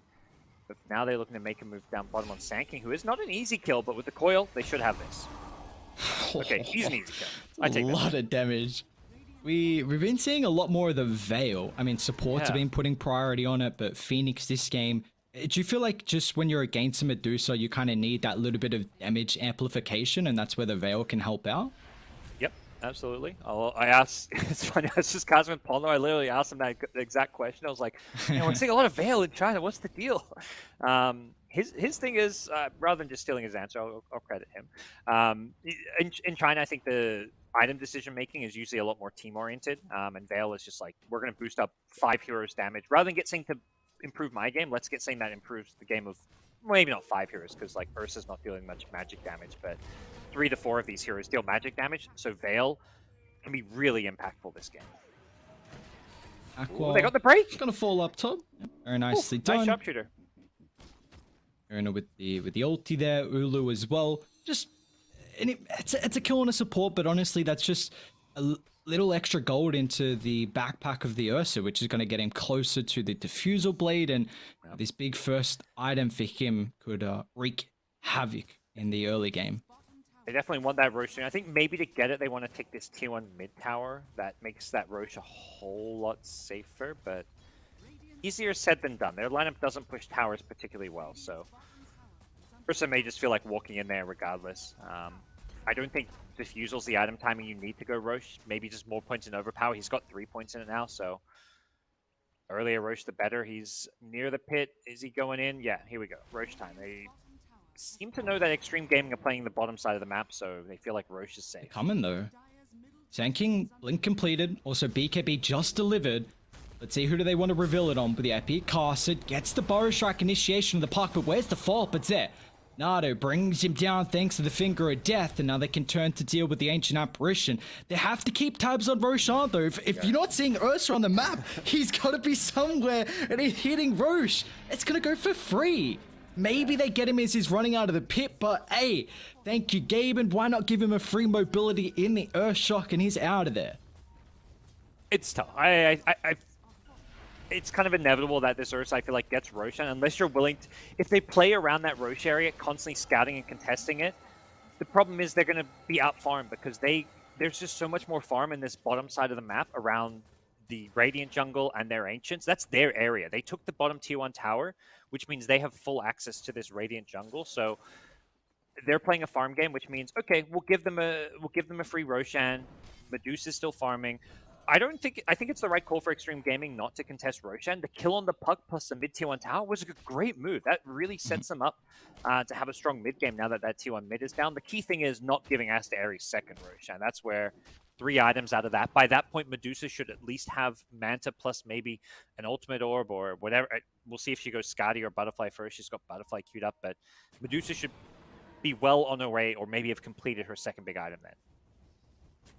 My issue with the Aegis getting picked up is that this might give Aster Aries an opportunity now to take the tier 1 mid. And you, as a Medusa lineup, you always need to keep those towers alive for as long as possible because you're not going to have as much impact in the early game. And you are someone who relies a lot more on flash farming and getting through this heavy item timing. So now with that Aegis, it might enable Aster Aries a little bit more to take this tier 1 mid, but we already see how Xtreme Gaming are trying to counter that. They're just going to put the Sand King here when he's got this max out Sandstorm, so it's very capable of being able to shove out the lane without kind of putting himself in too much of a dangerous position. Yeah, and he's got his own sentry in that mid river, so he knows that they don't really see him as well. If like a gank comes his way with a smoke or let's say puck's blinking him with a dust, he's just going to instantly blink away. The second he sees any hero mid that looks like they're ganking him, he's blinking out of here. So this is a very effective way to just defend this mid lane. I was totally agreeing with you. I think it may just be too hard to defend this mid lane into the Aegis, but Sand King showing that there is potentially a way for them to do it. I think if you're Aster Aries, you've got to be thinking about making a smoke move here. I feel like we haven't really seen any smoke rotations come out. Yuna's got one on the Hoodwink, and oh boy, they coil an illusion. Miscue there. Yeah. It feels like they're playing just too passively on the Aster Aries side. They're going to smoke now. I feel like they could have gone for maybe 1 or 2 more smokes already. But this is a very scary timing. The Aegis plus having the Doom BKB Blink. The Blink Dagger seems to have been the item they were waiting for. The Blink Warstone. Double ward, jump in, they find the line, they're going to be careful if they group up with the Sand King. He's going to drop his Epi solo on the Ursa. He's like, okay, I've got Aegis, I don't care. A great Ice Blast on the backline. They get the Doom on the Lina. With the Fury Soul movement speed along with the Boots of Travel, Lina should be able to get back to safety. Now Doom, he's committed pretty heavily here. Has to pop his BKB, but they're able to look to turn as the rest of Radiant, they're completely dipped away from the Doom. That is a wasted fight from Aster Aries as Xtreme Gaming doing an incredible job to hold this tier 1 tower. Yeah, that was just so good. The puck Dream Call being down ended up being really problematic. It was a great time to go for the smoke from Aster Aries with the double blinks. They get the nice jump, kill the Lion, but then they don't have that Dream Call. To get those follow-up kills and force a mid tier 1 tower play, they had to have that Dream Coil, and Xtreme Gaming just kited them well. Great job continuing to right-click the Doom, canceling his Blink. He's going for that BKB run away into Blink play as I think gets picked off soloed by the Sand King as well down bottom. That's a Finger of Death. And his Lion also contributes, but just really well executed team fight. Xtreme Gaming playing very well while kind of being the ones on the back foot from their defending point of view.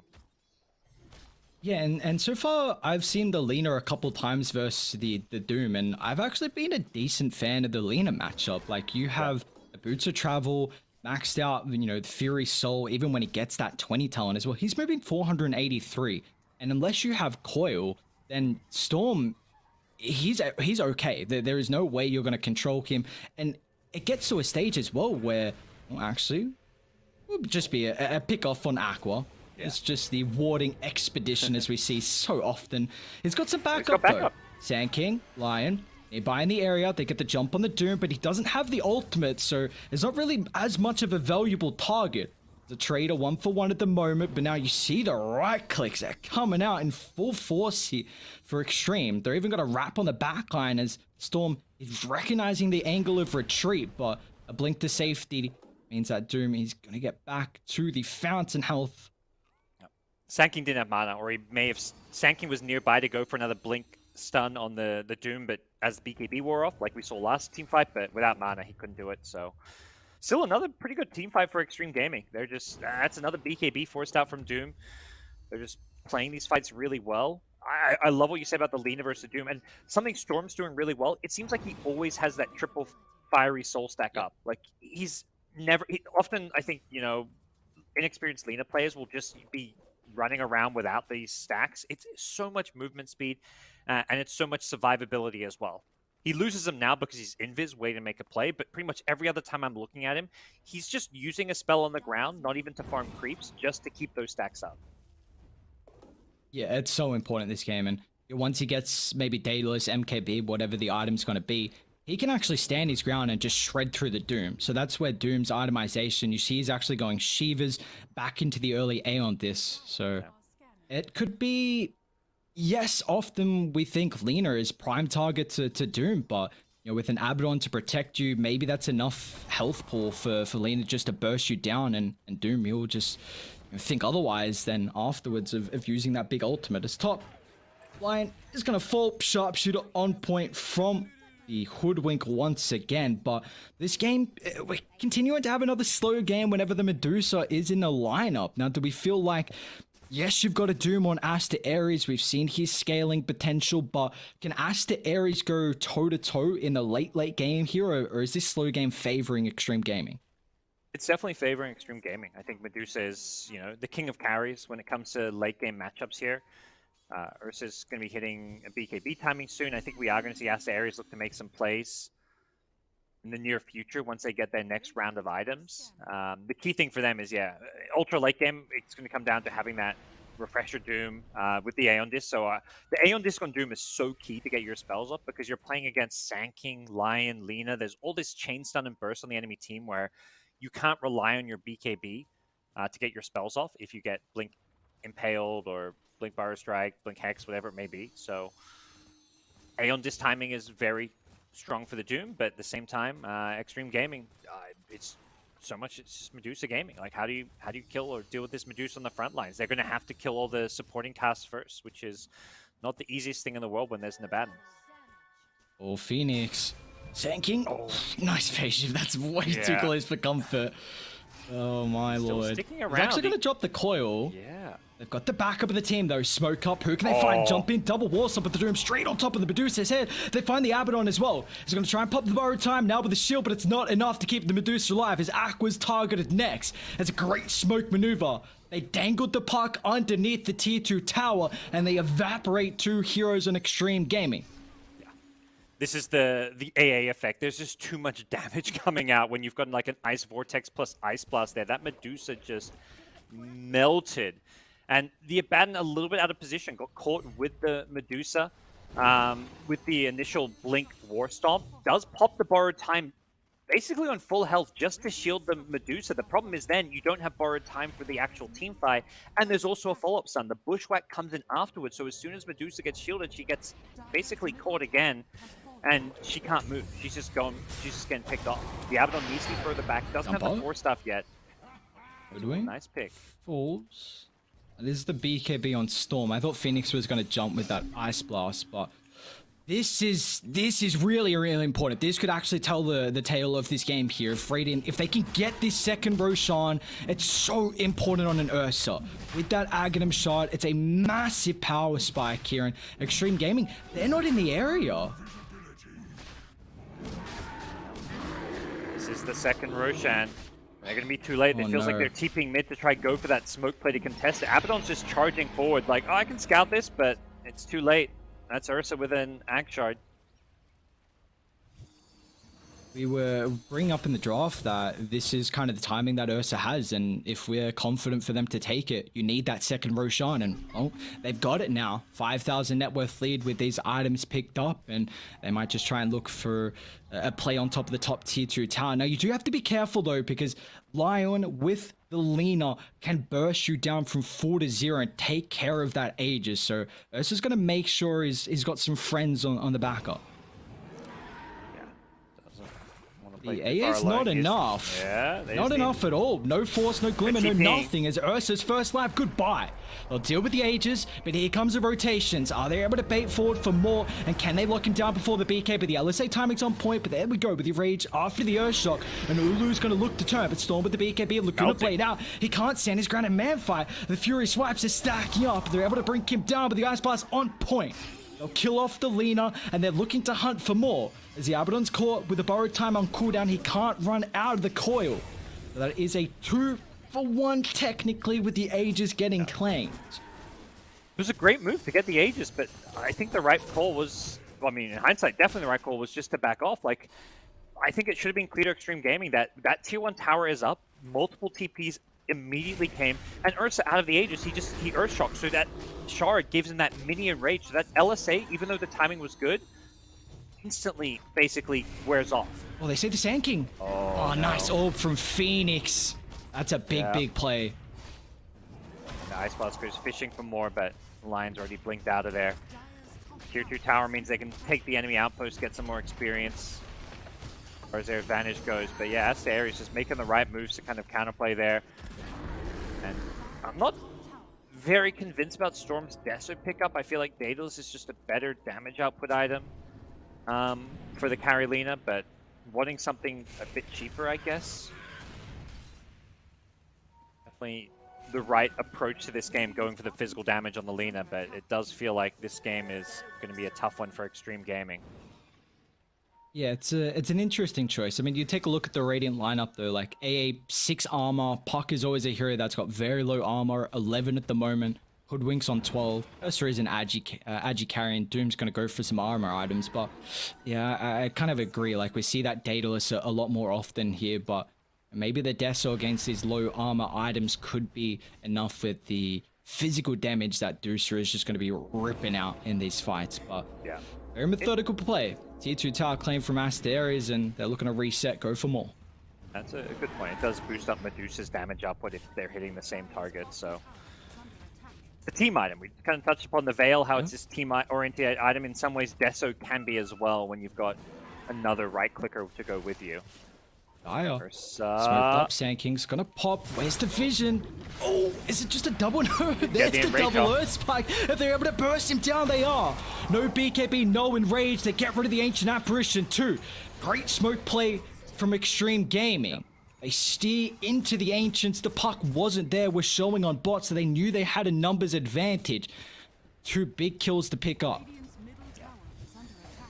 It's a tough game for Ursa. I mean, you're playing against the burst damage, and not a hero that will normally go for the A on this. Doesn't have the SMY for any kind of status resistance and survivability. If this Ursa gets caught by a stun, pre-Enrage or pre-BKB, good chance he's just going to melt, as we saw top lane and as we saw just there. So I think that's going to kind of change how the Ursa maybe needs to approach this game. Those recent deaths, as whether or not it's popping his Enrage early or popping his BKB early, he cannot afford to be the one getting jumped. Yeah, you see Xtreme Gaming, they have like the Abaddon support, which can kind of disrupt the initial jump and at least allow you to get these survivability items or even abilities off as well. So maybe this is going to have to force Aster Aries to go for some defensive items, as we do see AA has got the Force and he has the Glimmer Cape queued up as well. The Force stuff can make a big difference, like when he's stunned, just pushing him. Hopefully he's facing the direction away from the enemy heroes, and even if he's not, sometimes just that Force stuff can mean a misspell or you reduce some of the damage coming out. Real guarantees necessarily. I think the big thing for Aster Aries is they don't want to be getting jumped at the start of a fight, particularly if they don't have Aeon Disc. The Puck has one ready to assemble, and the Doom has one queued up. So if you don't have Aeon Disc, you need to be the ones starting the fight yourselves. Getting into the tier 3 item territory. Spider Leg's always nice for a late game carry when you want to drop those boots just for the mobility. A bit early on for them, so I wonder if you give it over to the Sand King, who's actually even holding the Fairy's trinket still. Yeah, a pretty value item in many ways. But that's not too bad. That's value. Orbit Destruction on the Deucer.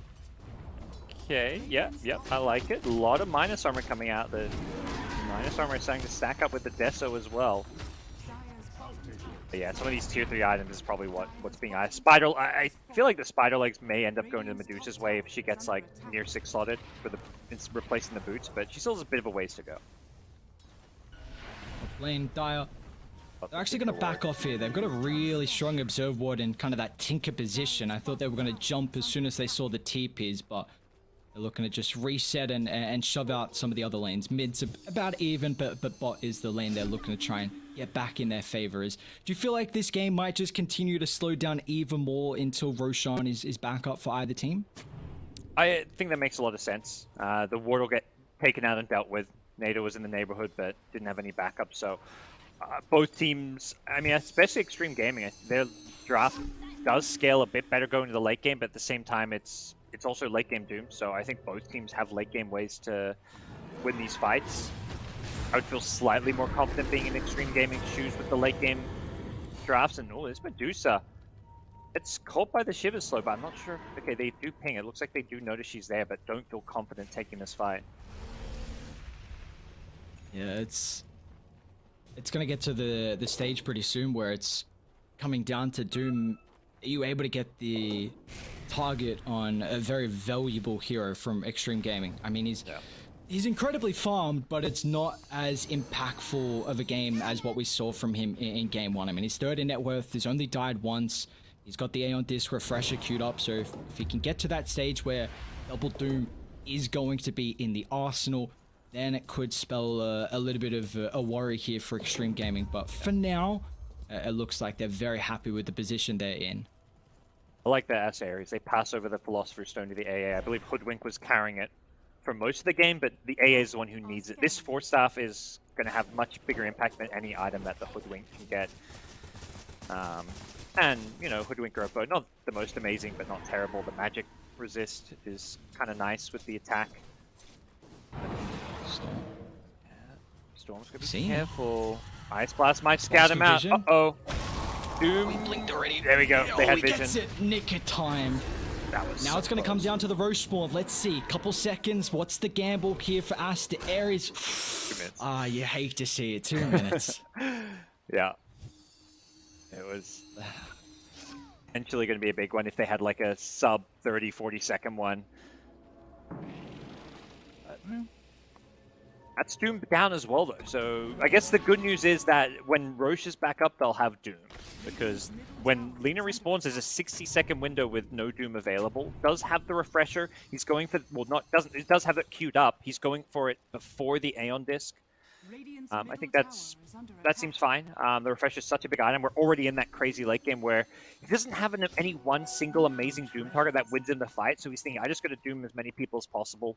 You may even consider throwing one of your Dooms on this Abaddon just to stop those shield saves. Like if your teammates engage on Medusa and you Doom Abaddon +1, that isn't terrible by any means. But just making sure you get 2 Dooms off is the key thing. Pick off goodbye, my lord, that's a lot of damage. Yeah. Aegon, only level 1, but with Sharpshooter too. So a couple of freebies here for Aster Aries will give them an opportunity to get to map control before Roche is up. And I was thinking maybe Xtreme Gaming could use this timing, knowing Doom's on cooldown, to maybe smoke up after the Lina respawn, but with the Lion dead, that might not be a possibility. They might even be able to get Aqua too. Yorin is such a nuisance on the Hoodwink.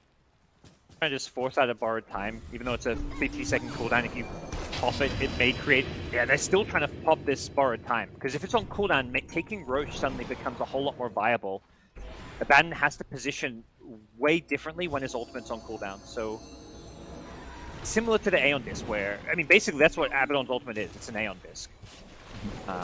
So popping it can be a very valuable way to approach a key fight. If it's on cooldown, suddenly this Abaddon cannot position aggressively like you'd like to. Yeah, and we've seen through the past couple of fights, like Aqua's positioning, if he gets caught out on top of a core, then it's a little bit awkward because you're going to continue to get chain locked down. But if you're positioning slightly behind, getting that aphotic shield save, you know, even kind of negating a little bit of the Doom damage as well is going to be really important. And well, we got our own Aeon Disc for the Lion. Nardo picks that one up, and they're also going to look for a smoke maneuver. But What do you know? Just another position 5 in Prime's position. Have the To be vortex able to out. try and pop the smoke here. Got an epicenter. Charging it. The vision with the Warsaw, they all group up with the BKBs. Doom's gonna fly. It's on the Medusa. They're actually just standing the ground and trying to beat it first. They gotta get inside the beat. Phoenix is able to snag the Aegis. No, Medusa's falling incredibly low, but the epicenter for the BKBs neglects all the magical damage. Medusa's gone down for 80 seconds, and this Roche fight is disastrous for Xtreme Gaming. They'll lose 3, making a 4th as well. The gem on the deck. Naruto just gets away with his life, claiming the Aegis, but Aster, Aries, what a fight. Yeah, getting 2 Dooms off, 1 on the Medusa, and more than anything, stealing the Aegis. That's how you play against Doom in the late game. You always want to have an Aegis on your carry. Medusa only managed to get the cheese, but couldn't pop it because of the Doom. And a great team fight coming in from Aster Aries, making the plays. Puck getting the Aegis was just absolutely huge for them. They also stole a refresher shard, so things looking really good for them. Ursa may even consider giving that one over to the Doom, although it's pretty good for the double BKB on Ursa as well, plus the double Enrage. So wherever it ends up, it's a very high impact item. And 20 seconds to poker this high ground. This is going to be 1 full lane of Rex, uncontested. Xtreme Gaming now going to have their backs against the wall. Yeah, we've been saying that Aster Aries don't really have the strongest lineup to be able to take objectives, but when you bring down multiple heroes that don't have buyback, that is an incredible window to enable you to get these objectives. And like you just said, Xtreme Gaming backs against the wall. They are 1 game away from their hopes of TI10 being eliminated here. As you know, the boys on Radiant, 12,000 net worth lead, and with a fight like that, they've got a lot of momentum heading into the next fight now. Puck is just dealing so much damage. This magic damage Veil plus Dagon 4, about to be Dagon 5 build has been nuts. You have a spell amp talent as well. Puck is just blowing heroes up. Here come Xtreme Gaming. They may be up. Well, there's no Aegis. They dealt with it, but they want to fight. They know these Dooms are on cooldown. That's the big spell for this Radiant side. 30 seconds without Doom, but it seems like Aster Aries knows something is amiss. They are hiding on their high ground with 4 heroes. Only the Hoodwink playing out on the map, and Hoodwink has that Scurry plus the camouflage. And even if Hoodwink dies, at this part of the map, it doesn't lead to anything, so you don't mind if your Hoodwink gets picked off. Yeah, not at all. This is just space. They recognize that our ultimate's on cooldown. Our Doom's about to come back up. Refresher's about to come back up. We cannot take a fight right now. So just the awareness to be able to kind of play a little bit more on the back foot, give up the map, but we know in short time that we're going to be able to get that control back. And now we see them outside the base, and it's another early Aeon disc, but this is just kind of showing how this item is evolving into the meta. It's such a nutty item. By the way, this AA BKB, what the hell?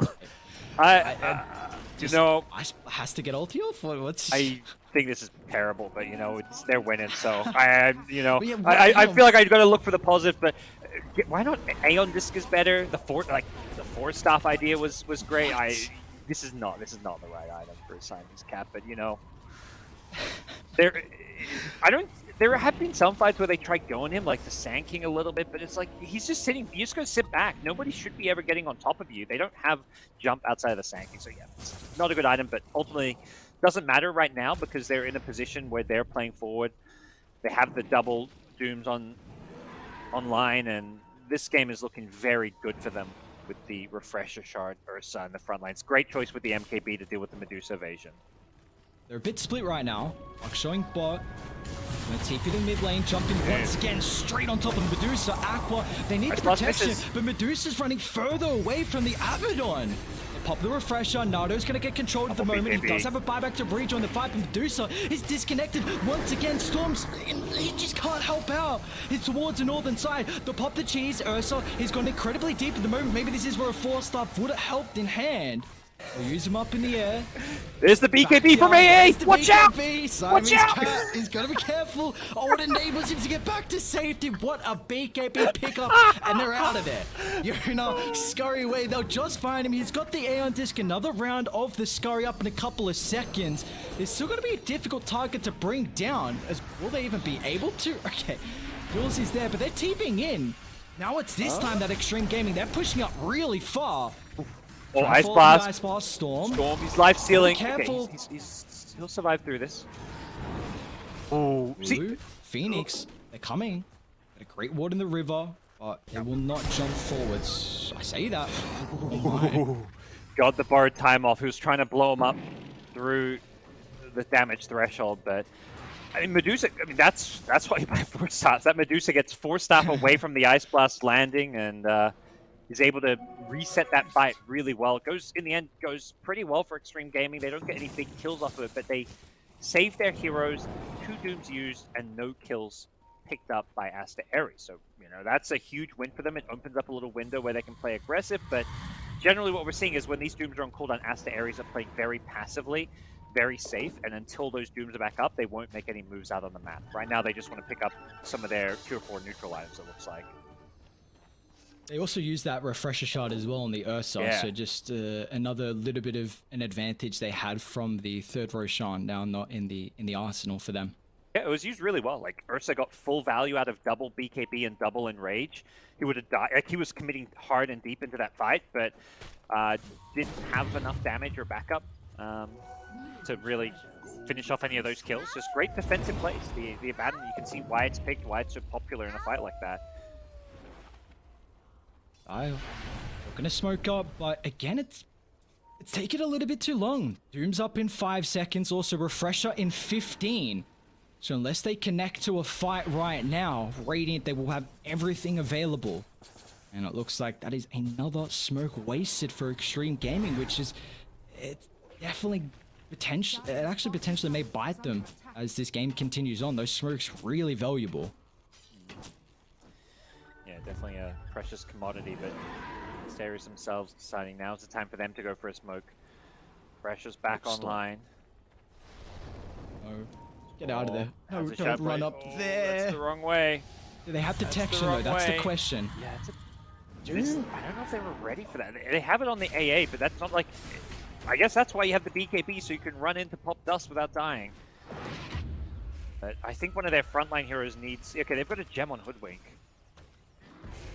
But... I mean, I think the Puck should be the one carrying gem here. He's got a Null Talisman he can replace. Yeah, that's Sankey kicks Caller.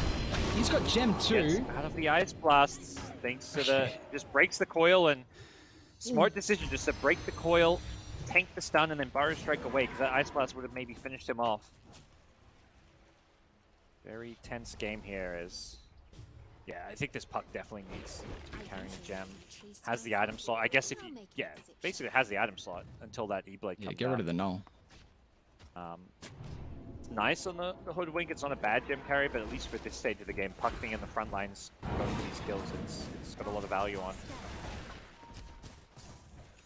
But there we go. AA has the money for a 4-staff now, but may want to save for buyback.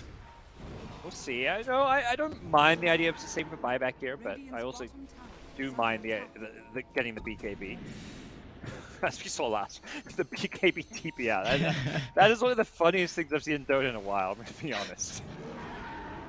It was just... Oh. That's the play. Oh, Radiant.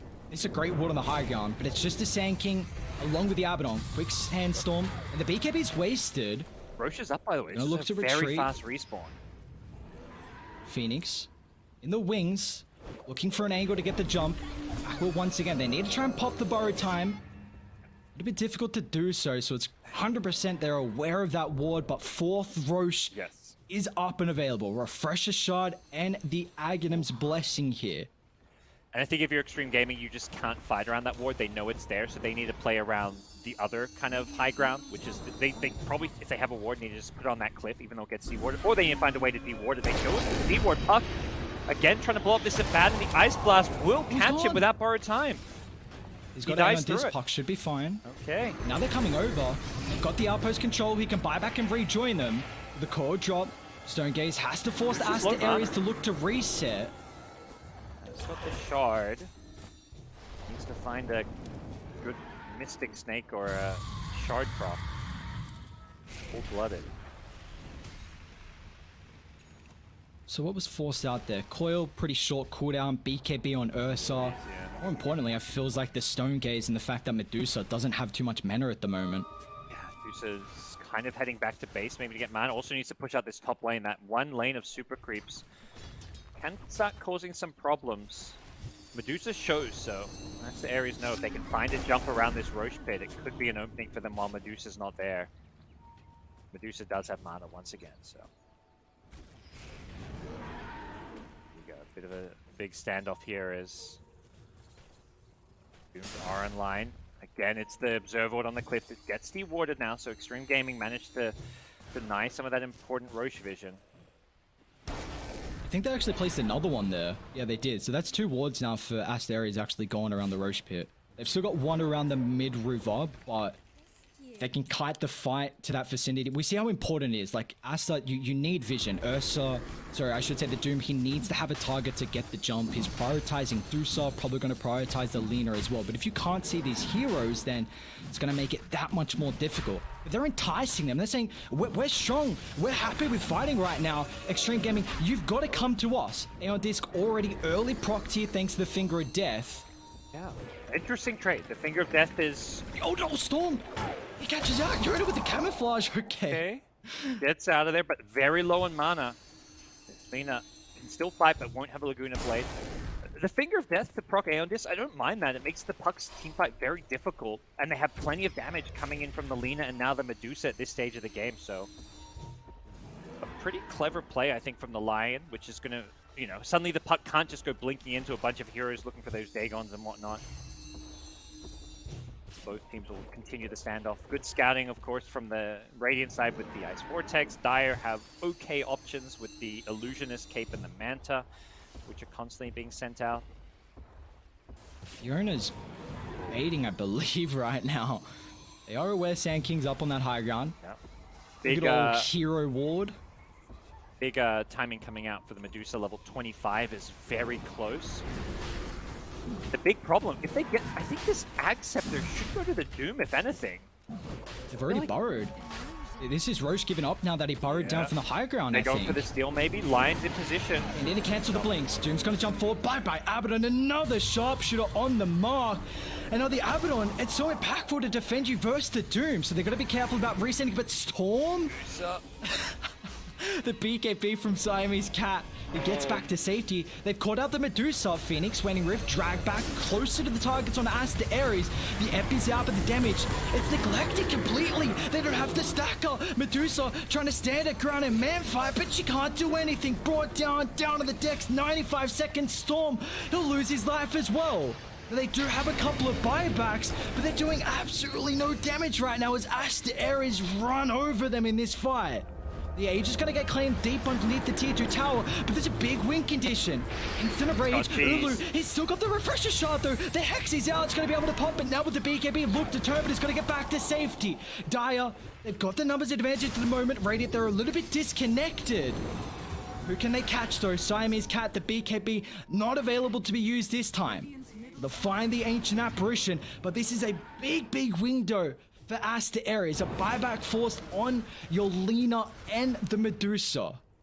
Yeah, and Sand King, all 3 cores using their buybacks there. That is huge opening for them if they can find any of these key kills. They do commit Aegis and Refresher Shard. Ursa now has the Ag's Blessing as well, so can use that in Rage while he's stunned up, and he's going to cheese in his backpack, which he may pass to someone or decide to try and use in these fights, but once these Dooms are back up, it feels like Xtreme Gaming, I think they may just have to go into either high ground defense mode, or they need to make a super, like, crazy aggressive smoke out play. Like, I don't think they can just play out on the map in a passive way. They need to be the ones either starting a fight or just sitting back, playing behind their base, like deep by their 2-4 towers and behind their racks. What do you feel like is going wrong here for Xtreme Gaming through these fights? Is there anything they can work on right now before the next fight, or...? It's tough. The Abaddon can't afford to just get picked off like that. Like, the way Aster Aries are either bursting him through the borrowed time or forcing him to pop it and then finding a pick off later on him is really good. And then Medusa just doesn't have those shields to kind of enable her. She got caught by the Hunter's Boomerang, which slowed her down and got rid of some of that status resistance. And that caused a lot of problems. So I think the Abaddon needs to stay alive. at more than anything, and they don't really have any good ways to buff up this Medusa. Like the Solar Crest type items, I feel like would go a long way. The Lotus Orb is nice, but they need to just do everything they can to enable this Medusa. Maybe they just need a Rapier. I don't know. They get a Lincoln Sphere for now, so that's going to be the answer for Double OQ, who does still have only the Illusionist cape to play around. He's, you know, perhaps he did get a Flicker. I'm a bit surprised to see him not using that one, but Double OQ. yeah. They're actually opting to defend the tier 2 tower. Okay, Cordy's got the Abbott on the backup. Got to keep in mind the Lincolns as well. But now the Lincoln's going to get popped. He doesn't have a buyback. Double OQ. What are you doing there? Oh, another Doom. That's not a position you can be with the rest of the team. We're on the high Lina. ground. Second Doom's out. They've caught the Lina. The War Storm's on point. Ban the Doom. Get him out of the game. Way too much chaos in these late game fights as Aster Aries will take the series and knock out Xtreme Gaming. Whew, convincing stuff at the end. Not the quickest of games from Aster Aries, but I actually think Xtreme Gaming had the better draft this game. I think they got outplayed in the end, outmaneuvered.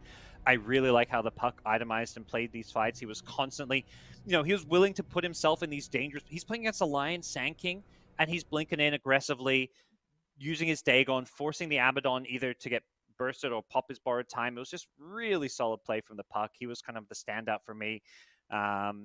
AABKB also a standout for other reasons, but just a really good game of Dota from both teams. Unfortunately, Xtreme Gaming showing some of their inexperience here. You know, this was a much better game than game number 1, but you know, it is the better team who will go forward.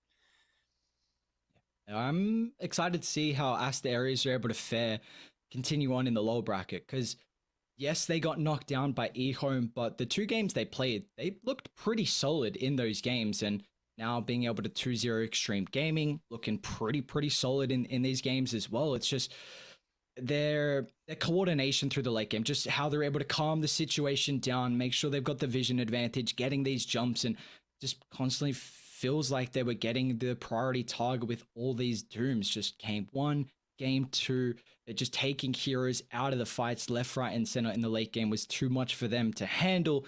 Unfortunate for Xtreme Gaming, they're going to get knocked out of their hunt for the TI-10 qualifiers here. And well, we're going to send it to a break. When we come back, we'll break down this series.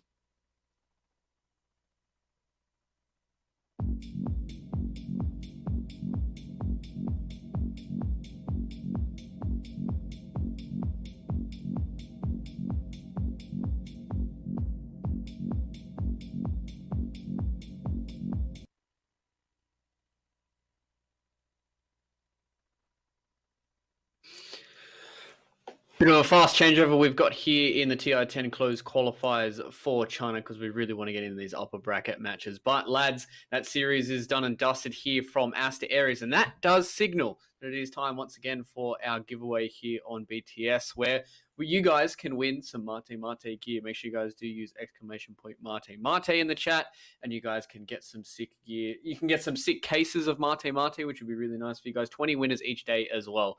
Does run for 20 minutes. So once again, !Mate in the chat if you guys do want to be a part of that. Well, lads, that was a bit of a domination coming out from Aster Aries, right? Xtreme Gaming, second game, yes, they did look like they had a little bit of a better draft, Aries, but Aster Aries just seemed to kind of outplay them.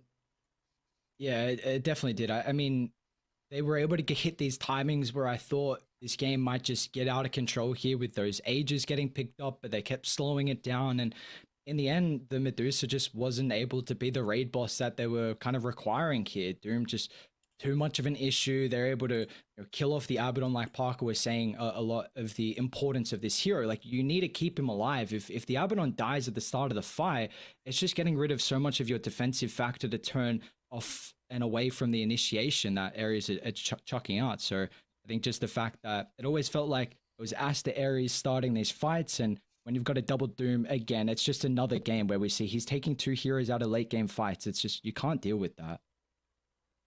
Yeah, and I think something you touched on when you're talking about Aster Aries is how good they were at actually trying to give themselves really good win conditions, right? On a lot of those team fights, being able to take down the Abaddon very, very early on. And Gods, I think watching Aster Aries in this second game, the fact that they felt like that Xtreme Gaming had a little bit of a better draft going into it, but the way that they played it and the way that they thought out these team fights gives you a little bit of hope for them in the rest of this lower bracket, right? Yeah, they're a team I could see definitely pressuring some of the, upper echelon of the Chinese TI qualifiers. I think they're still pretty heavy underdogs, but it's not like, I feel like if Extreme Gaming or CDC was going against Elephant, I'd just be like, yeah, it's going to be 2-0. There's no way they cause an upset. With Aster Aries, I'm like, okay, maybe if they get their right heroes, play their best Dota, they can take a game, potentially even the series. They're underdogs, but they're not like the hopeless underdogs of the Chinese region. So they are a dark horse type of team where you definitely cannot underestimate them.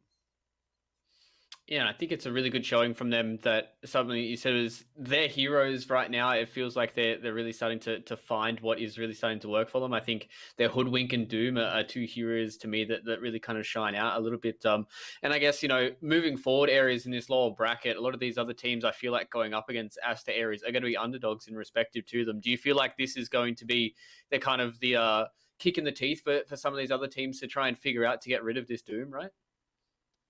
I'm intrigued to see what the priority is going to be, because I think it's been the DK and the Brood ban that we've seen pretty consistently. Last game they actually banned Brood and Luna, which I was a bit intrigued about in the first phase, but I wonder if it'll be just a Brood Doom insta ban, because they're versing Phoenix next, I believe, and Phoenix looked pretty decent versus Sparking Arrow, and they're also they were low division first place, so a little bit higher of a seed. That's going to be a test. I mean, we've seen a lot more of Aster Aries so far, but again, like you kind of said, if they're able to get the heroes that they're incredibly comfortable on, which we've seen so far, the Doom, the Hoodwink, the Puck as well for Phoenix, they can cause a lot of chaos down here in the lower bracket, I think.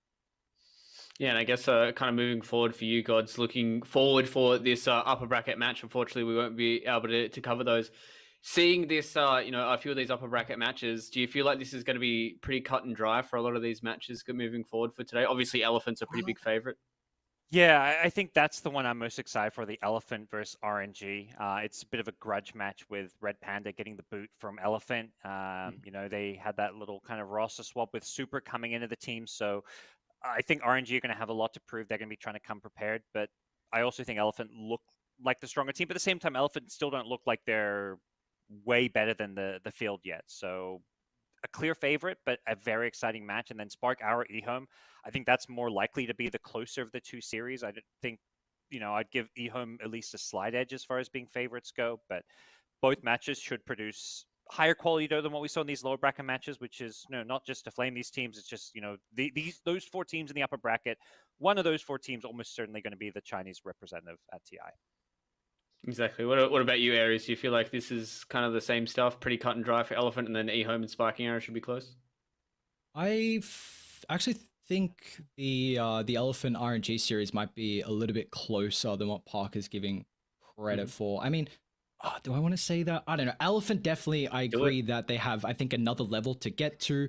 But RNG, they're a team that have a lot of cohesion together. They played previously on Sparking Arrow. They're able to take a couple of tournaments as well in first place prizes. So Elephant, if they're able to, it definitely feels like they're hot and cold. So we'll see. I mean, it's going to be incredible double series, but I think it's going to be a little bit more even than what we're thinking. Exactly. Well, let's have a quick look at the bracket for everybody at home so they don't have to go through all the Liquipedia to see where everything is going here. We touched on the fact that these upper bracket matches are going to be going ahead after this one, but let's have a look at our lower bracket where, unfortunately, we said goodbye to CDEC as well as Xtreme Gaming. Both those teams only had one series here in the TI closed qualifiers, but I guess that's kind of what you're expecting when these teams are the lower seeds. And moving forward, I guess the next one's to you, Gods. Magma, LBZS, and Phoenix versus Aster Aries. Do we feel like they have any clear winners out of those two series? Quickly, I think LBZS have looked just overall more solid. I think they're probably going to me, they're heavy favorites, and I think the other series they're less clear cut. Aster Aries and Phoenix. Oh, that's a tough one. I think that's going probably 3 games. Maybe I'll give a slight edge to Phoenix because I think Aster Aries looked great in game 1, but this game 2 I was slightly less impressed by them. So I think it's going to be a 2-1 to Phoenix. Yeah, and as you guys can see, there's a few more of those matches going to be going on beyond the Summit 3, where we've got MLP as well as John X Fire being able to take you those games. But ladies and gentlemen, that is it for us here on the main stream for China Day number 2. We will be coming back with some upper bracket matches, but that is Nat, Bcop, and Black who's going to be taking you through those series. So, lads, thank you for joining me here on the panel. Thank you for joining me here for China. And thank you at home for joining us along the ride as well. We're going to go to a short break, and on the other side, we can have Nat and the boys back for series number 3.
Welcome back, everyone. We are jumping up to the upper bracket games now. The first series that we will be looking at in this upper bracket is Sparking Arrow Gaming up against eHome. And I'm very excited because everyone keeps talking up eHome, but I'm yet to hear a lot of hype around Sparking Arrow. So I'm going to ask Black, give me this hype. Give me a little bit of quick insight to Sparking Arrow.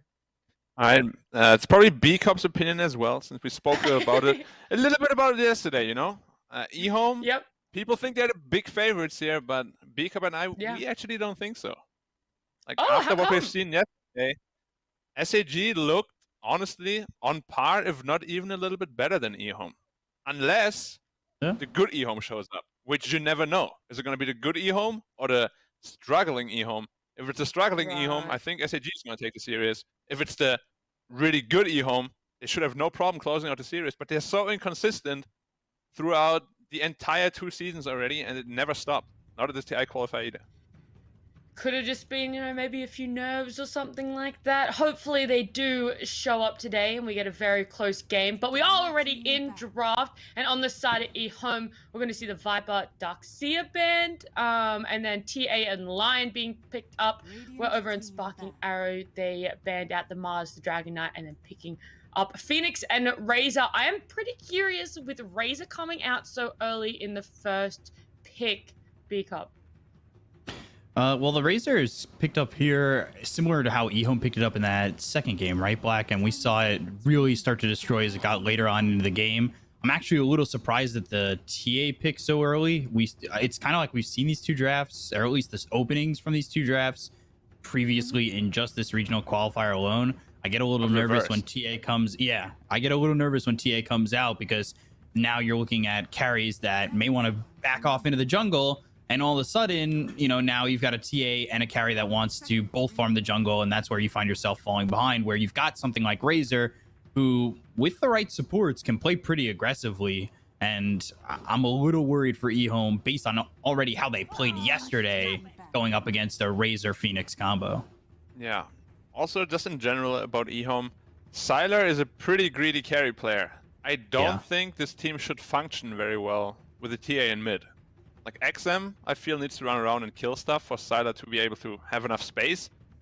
If XM is farming and Sylar is farming, there might not be enough creeps on their side of the map. 5 seconds remaining. For sure. That is very, very, very valid. I also want to know why such early mid pickups. When we were looking at a lot of the Southeast Asia, when they were drafting, mids were always left until last. You know, and then here we are seeing them being picked up in the first phase. It doesn't allow for, I guess, much flexibility or versatility coming out of the teams. Is it just the fear of it being banned out? Radiant team pick. TA is a very strong hero, right, B-Cup? But is it strong enough to be first phase? I don't think so. I don't think TA is really going to get banned out in a point where you're not picking it up. Like, I think it's safe going into the later points in these drafts. I don't think you really need to first phase it. Yeah, and even if like they ban it, you're probably decently fine with it, because now you have like a... It's not a super counter matchup or whatever, but if it comes later into the game, Razor is definitely very strong against TA. It's good in the early laning phase as well. And they didn't ban Terrorblade, which I'm a little bit afraid for eHome. If I was about SAG to picked a say Terrorblade, that. yeah. You're letting the Terrorblade through, but banning the Luna instead. Should they really be prioritizing the Luna over the Terrorblade? Not in my opinion, and this entire draft looks kind of very backline-ish. Lion, Lina, and TA. There's no one that really wants to stand in front, so their carry will have to be someone like a Medusa that can stand in front, or maybe a Faceless Void, but these heroes also need to farm the jungle, much like the TA. So there's going to be some complications for sure. Looking at this, almost starting to see a little bit too much greed coming out from eHome. It's strong lanes though. Like they're picking very strong lanes. If they don't win the lanes, however, this game might be over very quickly. Yes. Radiant team pick. Okay. I like the Pango here, but I'm also with eHome. I wanted to just...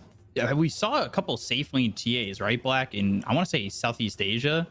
It wasn't South America also, I believe. Yeah. You're right, yeah. Is it did possible well. they're gonna go with that and go like mid Lina and still go to the 4 Lion? It's possible, but you never know. Like, is Sylar really a TA player? Like, he doesn't strike me as a TA kind of guy. No, not at all. Yeah, so Bloodseeker would make more sense for him, but it could also be off lane. This pick is very good to just deny the Pangolier and the Razor. Like, he could go into a quick Aghanim Scepter just to rapture both of them because they're very movement dependent. I like the Bloodseeker pick a lot. 5 seconds remaining. And Lina Bloodseeker should be a very strong lane as well. So you like Lina Bloodseeker being together in a lane, Yeah. and then you're saying that there's even now the possibility of TA and Lion maybe being in a lane together. But with the Medusa going out, it's almost like this deny pick, right? Maybe they had the same thought that they needed a... I mean, they probably wouldn't have after picking the Bloodseeker. But, yeah, the Medusa coming out for 10 sparking. seconds Medusa is a strong pick. Like, it owns pretty much all of eHome's heroes. If he gets 2 items or so, it's gonna be rough for eHome to play. Like, they need to play the tempo game. They have good heroes to do so. It's just generally teams that are on the clock tend to not perform as well as they need to and should. Just because they feel the pressure, suddenly they make some mistakes they generally don't make, and Medusa's too fat, and you lose. All right, so Sparking Arrow have been drafting now towards that sort of later game. They've put this, I guess, plan B. If they're not winning lanes, then it doesn't matter because sooner or later enough that Medusa's going to come out and be quite strong. But for their last pick, what do you think it needs to be? Something a little bit tankier, someone that's also going to produce damage for them? What do you think is going to work for them? I'm Jacob, thinking... is Son Goku a Pango player? Or is it their 4? That's what I was thinking, because I was wondering if the Pango is going to be the 4 or they're going to make it the 3. It's definitely one of those flex picks, but I'd rather see another offlaner. We saw a lot of teams utilize the Pango in the 4, and I thought it was doing fine in that position. Why not get yourself an offlaner, potentially something that can stay tanky and also work early? You're looking for the Medusa late, but you've also got now 7E, who's going to be on the Razor with Rolling Thunder, Static Link, a couple levels on Razor, and a good offlaner. You can really open up some space here for the Medusa. So I'm thinking that Pango is going to be the 4. I also think he should be 4 because you pick a 3 Pango against Bloodseeker, you're just going to get ruptured and your entire farm is kind of just wasted. Would make a lot of sense on the 4 end. That's what eHome think as well. Bang out offense. What do we have left actually? There Centaur. No Doom. Centaur against Bloodseeker is a little bit rough though. Yeah. Kunkka is the new one that we've seen a lot. Yeah, the Kunkka offlane is really strong. I actually really like that. Man, I was thinking, is this going to be Sylar on the Bloodseeker, or is this going to be Chalice? Because Chalice has played this Bloodseeker in the past. Maybe even before the DPC, he was playing like Bloodseeker for like the Dota Pit events. So I'm wondering if he'll fall back into that. But I think just the mindset of maybe a TA safe lane, this draft's up in the air in my eyes. But again, with that point with Sylar not being a TA player, I'm figuring out what they really want to do with this lineup. I would potentially like a Drow Ranger or like a Ricky. Just something that goes well with the TA, because TA in this game is going to be a real carry. Clinks, wow. Clinks. So okay, it's like a kind of similar idea to Ricky, where you're this assassin that can run around and deal a lot of single target damage. You don't really farm the ancient area. TA will be taking care of that. So this was a pretty good last pick. It's just we haven't really seen a lot of Clings. It lanes well into the Sand King. But yeah, it's an interesting pick. I like it though. I like it. Does this feed into, eHome maybe putting too much time pressure on themselves, or is the Clinks now that backup plan that, if the laning phase doesn't go so well, they still have enough space in the jungle to be able to come out and match that Medusa and the Razor later in the game? I think that draft is very hard to execute. They have one frontliner, which is Bloodseeker. Look at the 4 heroes. They all just want to sit in the back, cast spells, or hit people, which is not easy against Phoenix, Razor, Pango, Medusa, Sand King. So, just from based on what I saw yesterday, I'm gonna go SAG here. But I think that last pick Clings does make a lot of sense, and it ticks some boxes for me. It just I wasn't impressed by eHome yesterday. So yeah, that's Alright. the. And what about you, B-Cup? That's a big problem with eHome is just the inconsistencies. Like I kind of see what they want to do. Like I feel like they want to hit level 6 on X Nova Fade, have Sylar moving around the map, playing a little fast. You've got Chaos who's gonna have his Rupture at 6 as well. Maybe give some space to XM to get like a quick blink Deso if he can use the jungle time, and then move around. You've got two big burst damage heroes in the Lina and the Lion. Like I could see it working out for eHome, but if they're not the eHome we expect them to be, it's gonna go SAG's way. Well, we are going to jump into game number 1 of this upper bracket series, and I am excited to see what sort of eHome we are going to get today, but take it away, boys. Thank you very much. Lady. Ready to have a solid game of eHome SAG, and it should be interesting. I'm a little just I don't know. I'm still worried about eHome. We had this conversation no holding yesterday back, about B-Cup. Who's gonna win? No. I'm gonna say SAG got this. Like, their draft is much easier to execute. Yesterday, eHome struggled quite a bit with execution, and it's just pretty simple for SAG. I think eHome are gonna execute. I don't know. I have that faith. I have faith in the burst damage and everything that they've got. I want to see them execute. So we'll see what they can perform with it. I think that they have really a fast lineup. Like if the TA gets a quick blink Deso and everybody kind of hits 6 around that. 30 Yeah. seconds to Well, how do you react It's a good if you're draft. SAG?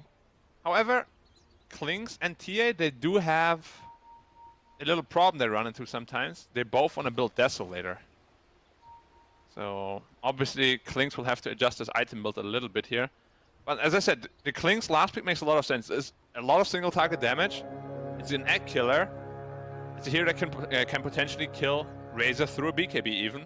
And Pango doesn't have to free his rolling because of this Bloodseeker and because of the Klings right-clicking him. It's a good lineup. It's a good lineup. It's very squishy though, which is why I'm a little bit afraid of the team fighting. Like the team fight is not there. They have nothing, right? They have a hard timer too, I think, eHome. Yeah. Like if this Medusa gets 2 or 3 items, this game is gonna be very, very hard. They do have the tempo heroes to invade his jungle. Will they be able to do so? As I said, historically, the team that's on a timer feels the pressure a little bit too much. They try to do too much early on, and then they lose some fights, and suddenly it's all the other way. So I wonder if that tempo is going to be... If they can execute the tempo, their game plans, getting to 6, maybe even getting an early Roche, using that first Aegis to, you know, cut down the map that this Medusa has and give yourself an opportunity to really just shut it down. But I think if they miss... I want to say if they miss one early marking, this game falls really far into the favor of SAG. Like, this is such a tightrope for eHome. Yeah. I'm really worried. I have faith in them. Like, again, on paper, I look at this support duo of X Nova and Fade, and like, this should be a support duo that really puts it together. And going into the DPC, I thought was going to be one of the best support duos. And I know I've said that already 8 times in the 3 series we've cast, and this is the beginning of the 3rd series, but it's still in my mind what I'm thinking. On paper, this should be a very solid support duo. So I want to see like the 100% that they have. Yeah, it's not a very common support duo though. Lina, Lion. Usually it's either or plus some sort of just front line. But yeah, this time they chose to be very aggressive. And I really want to see Chalice built into an Aghanim Scepter. As I said, Razor and Pangoli are very movement dependent. So if you rupture both of them, teamfights are going to be hard for SAG. I already see some Goku taking a lot of Harris damage down here. That's the power of Klings. Very strong laner against melee heroes like Sand King. He's already feeling the pain. Where do you expect that Ags in terms of like item positioning for Chalice? Like, is that in first big item Ags? Is that worth it? Or is that just putting yourself on like a hard build up, hard timer?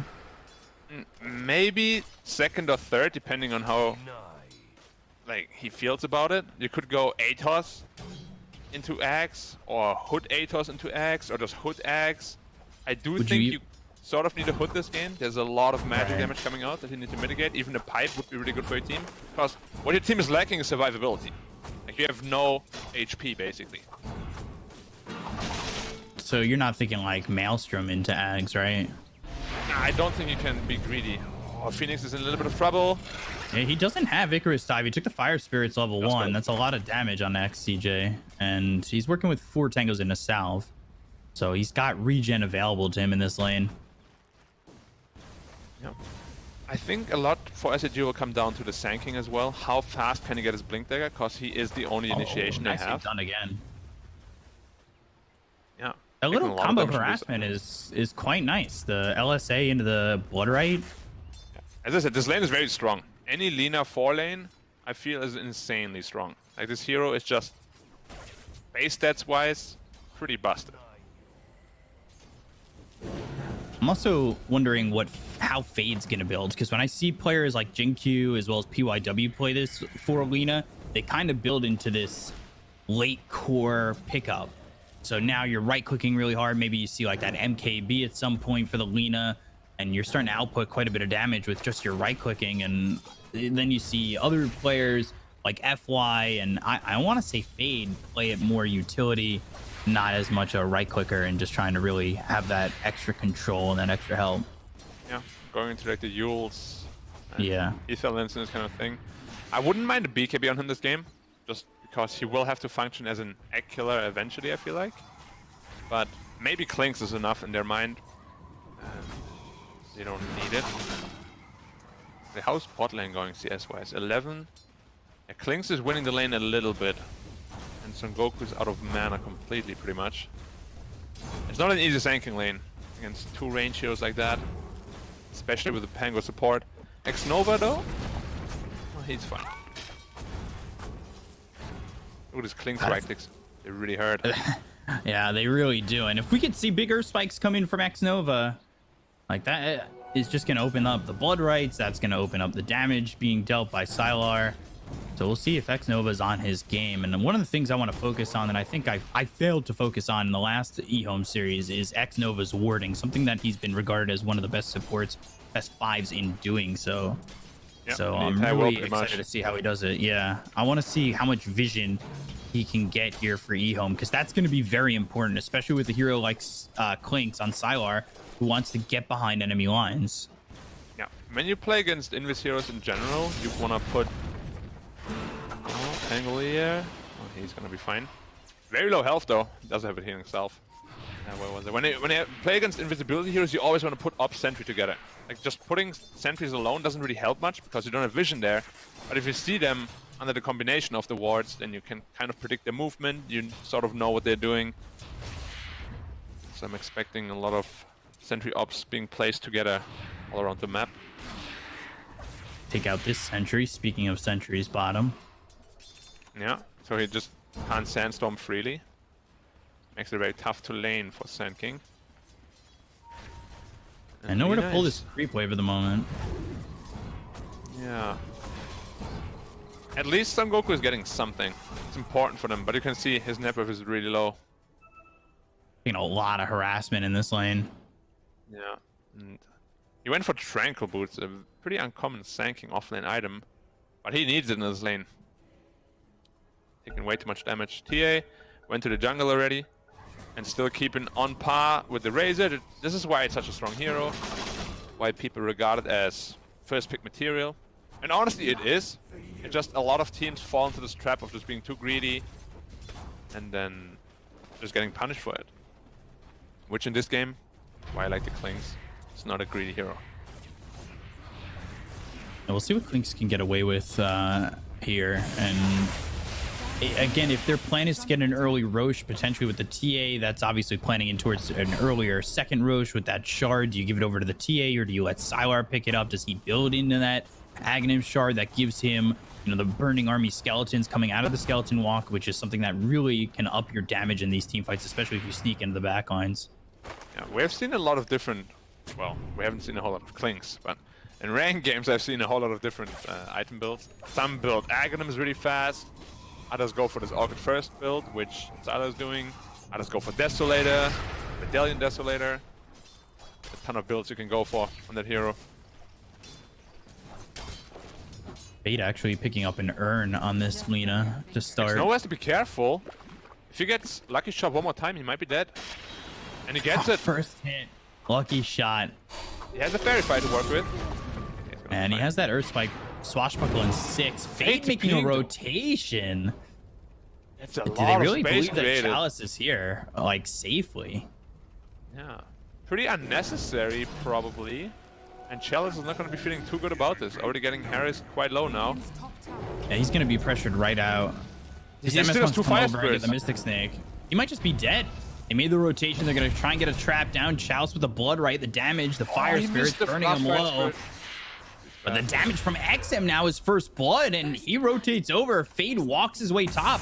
That's a big kill here for XM. Someone who had been doing well in the mid lane, coming back into the jungle, and now you just get the benefits of first blood 7 minutes into the game. Dude has to be careful too.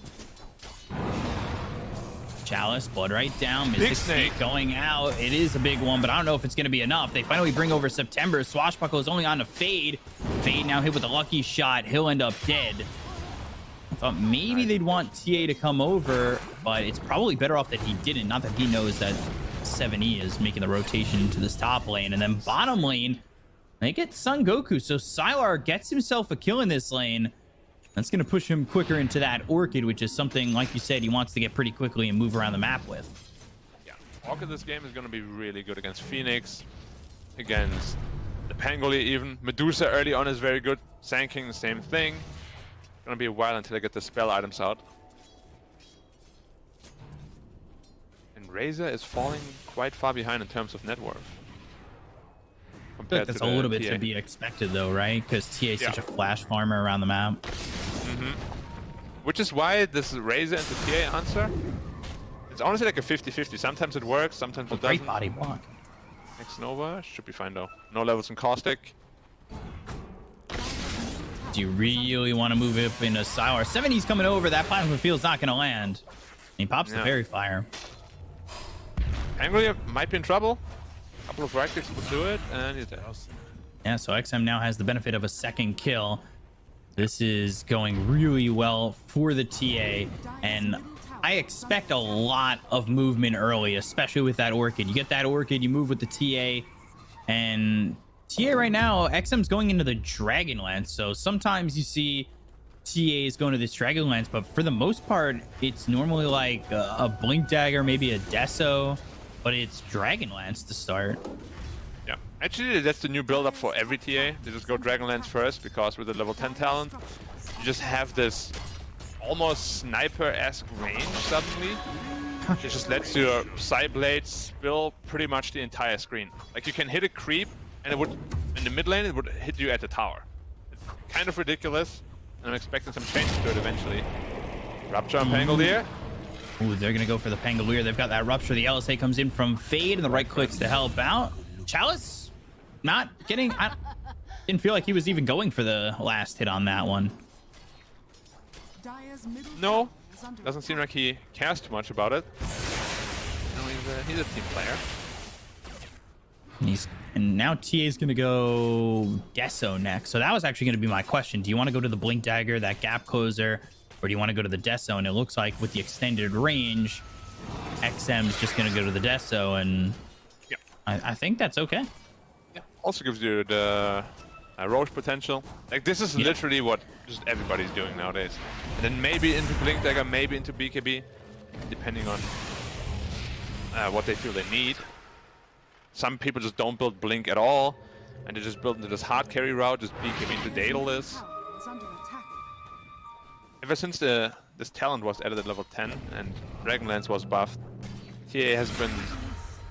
Oh god, Transformed. getting MS. How did he die Palace alone? getting the kill, and now 70 makes the rotation, but hey, just TP out.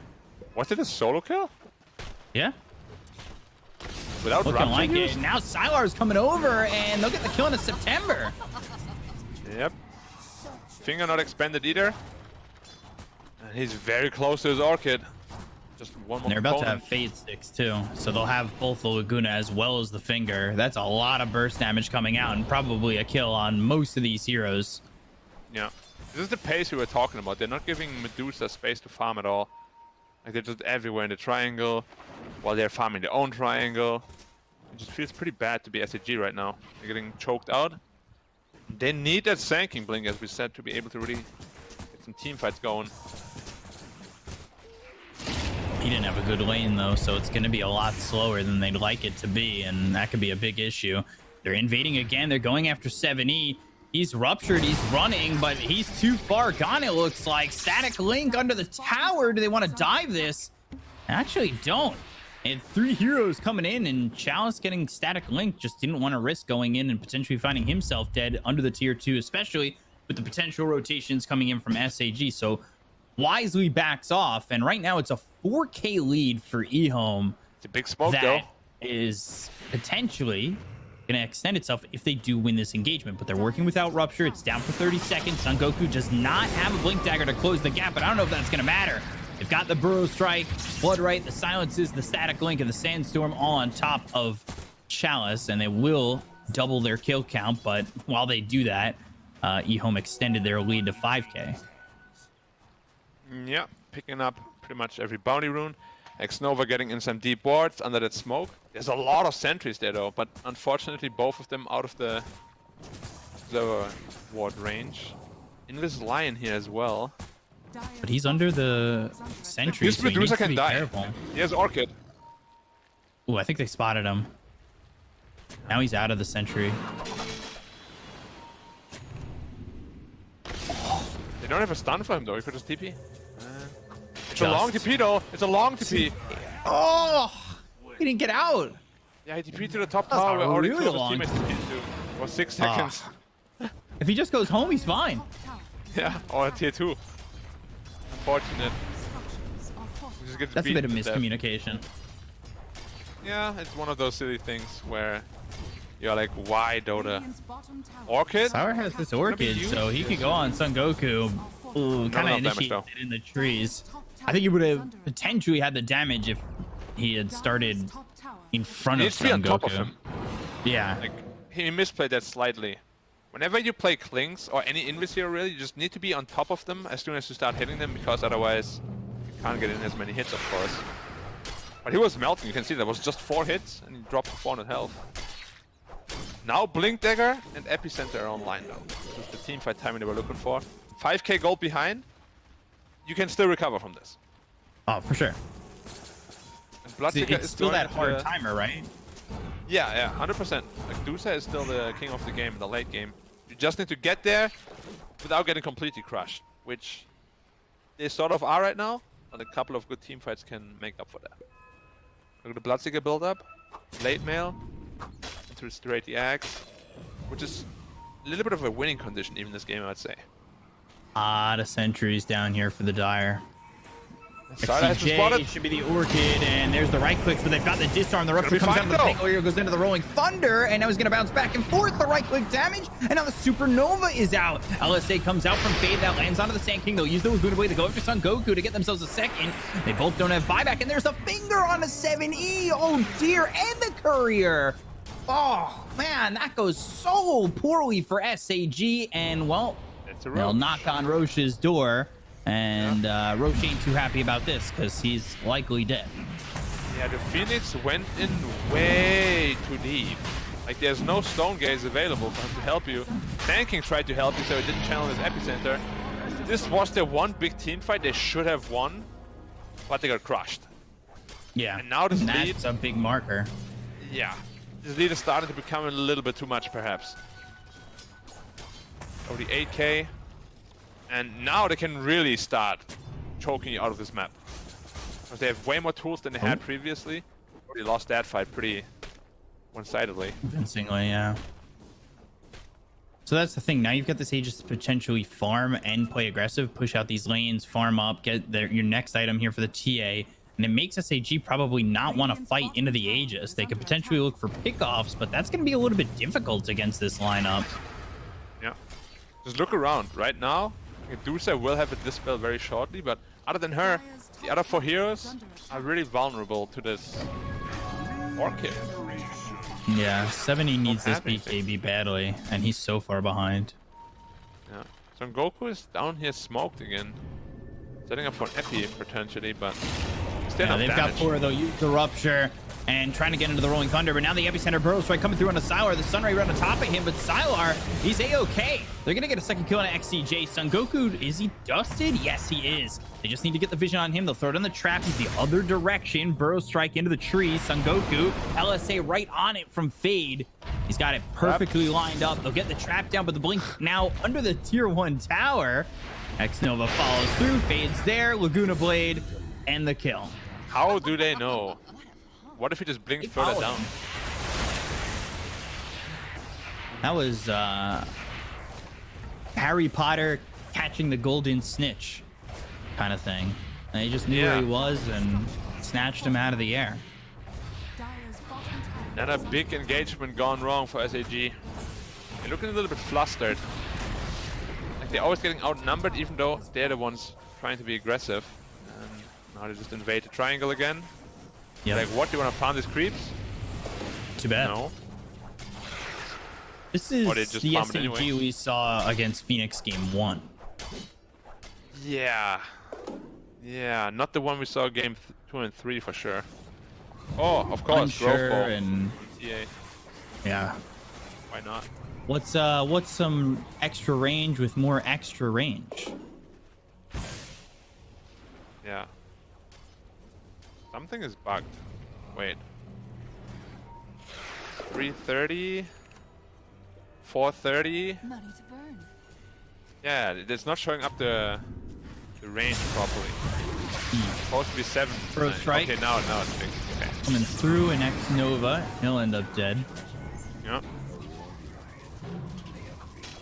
What a time to be alive. TA can actually outrange the tower now. Why? It's about terribly getting that extra metamorphosis attack range and maybe getting a voice line like snipers, but maybe TA needs that as well. At least it's 25 though. TA gets a level 10, which is kind of ridiculous. Orchid Bye. coming through. XCJ, he'll be dead, and Sylar's got himself a mega kill streak. I would say that Clinks definitely fits what I expect from Sylar in the early aggression, similar to like Radiant his Lycan style. Yeah, it's a good hero. I think it's very undervalued. LSA Nice lands. Son Goku, who with the Laguna Blade, they've got the Orchid as well as the Blood Right. Chalice will get the kill. I don't know if Uta the has no Rupture mana was yet. necessary, but now they hit the LSA once again. The right click's coming in. The Stone Gaze is there. They're going to go after Fade. They'll get the kill out of the Lina. They at least save the life of this Medusa, but your top lane's getting pushed in by XM, and it's going to be quick. Yeah, a worthy sacrifice. Who's that being? Razor. Hurricane Pike. Meld Strike. 70, you may want to rethink that. He does have a Heaven's Halberd. So he does have tools to stop both Clinks and TF from attacking. But then MKB is going to solve that problem pretty easily, which I assume he's going to go to after that BKB. Dire's top tower is under attack. Dire's structures are fortified. It's all about Medusa. SAG, they need to live. They need to stop the bleeding somehow and extend this game for as long as they can. Dire's top tower. Traps are a nuisance. Always are. One of the biggest reasons why TA is so good. They give so much vision. And that shard, once you get it, just makes it even worse. Yeah. It is expired now, so he doesn't have a BKB yet. Still needs 2k until he finishes that. Some sort of a timing for SAG to potentially catch him out and kill him. Because if they don't do anything now, and we said they need to stop the bleeding, they're not really stopping the bleeding right now. Yeah. Yeah, it's just extending the bleeding. Like, it really just has not been stopped at all. It's a little bit of a slower bleed at the moment, but Tower is under attack. They are trying to get the bot tower potentially, but we spoke there's that about it. Ags. They don't really have the best right-clicking tower hitters. Radiant It's gonna take a while. structures are fortified. Honestly, losing the tower at this point is not that big of a deal. 21 minutes. Under attack.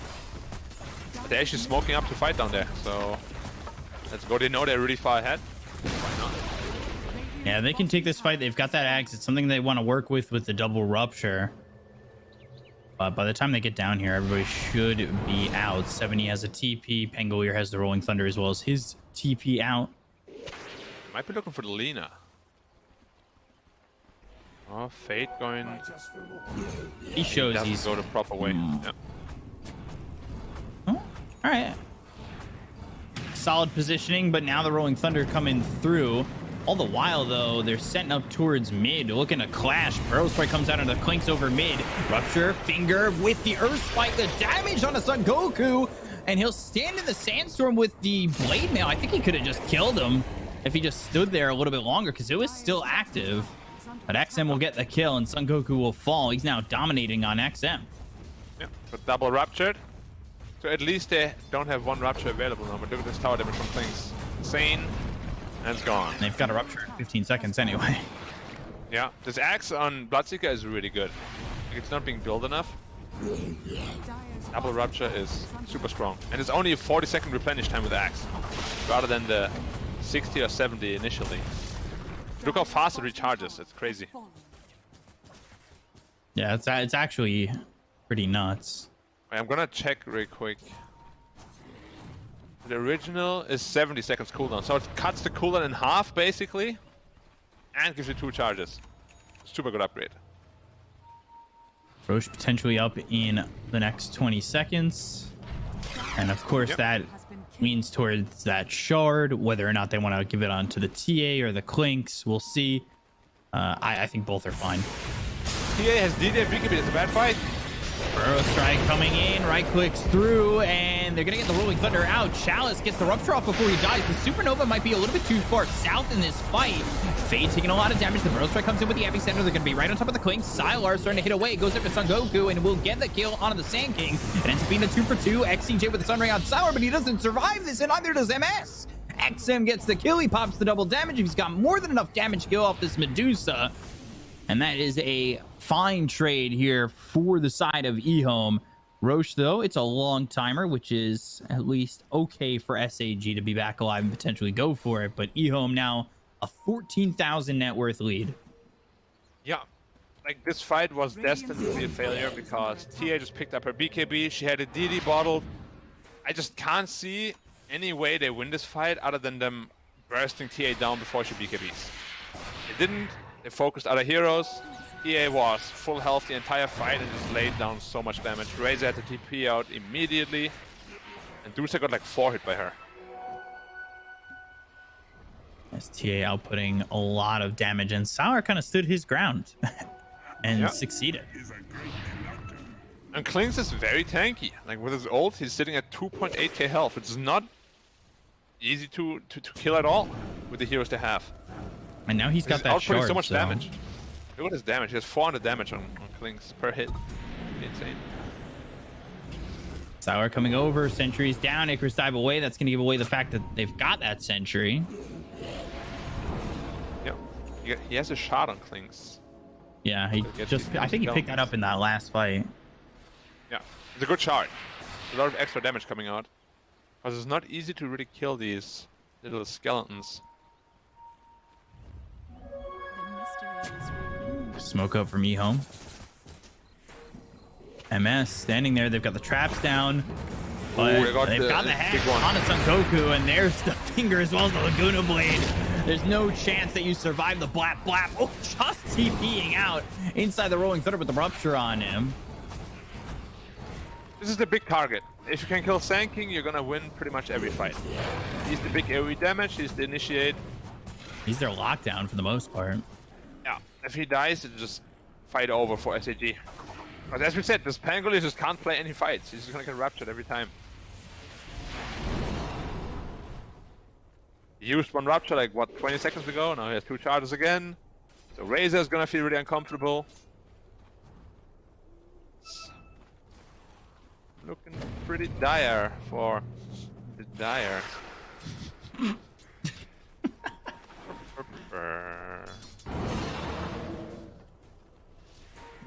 I had one, but it was rude. It was rude. I can't say it. Okay, DM me later. Yeah. Roach Looking up. dire for the dire is Big pretty quick one. tame. And now that this should, give the shard over to the TA, and that could be potentially dangerous here for MS, forcing him to pop an early Manta if he gets silenced. And you're up against Bloodright, you're up against the Orchid. Like, there's so many silences here for eHome. Makes this really hard for the side of SAG. The one saving grace, if you can call it that, is that Medusa is somewhat keeping up in net worth. Not really. It's close to the Klings at least. So maybe they have some sort of high ground defense, but you can just see this TA hitting from outside of tower range. We spoke about it. Good stuff. Klings finishes MKB.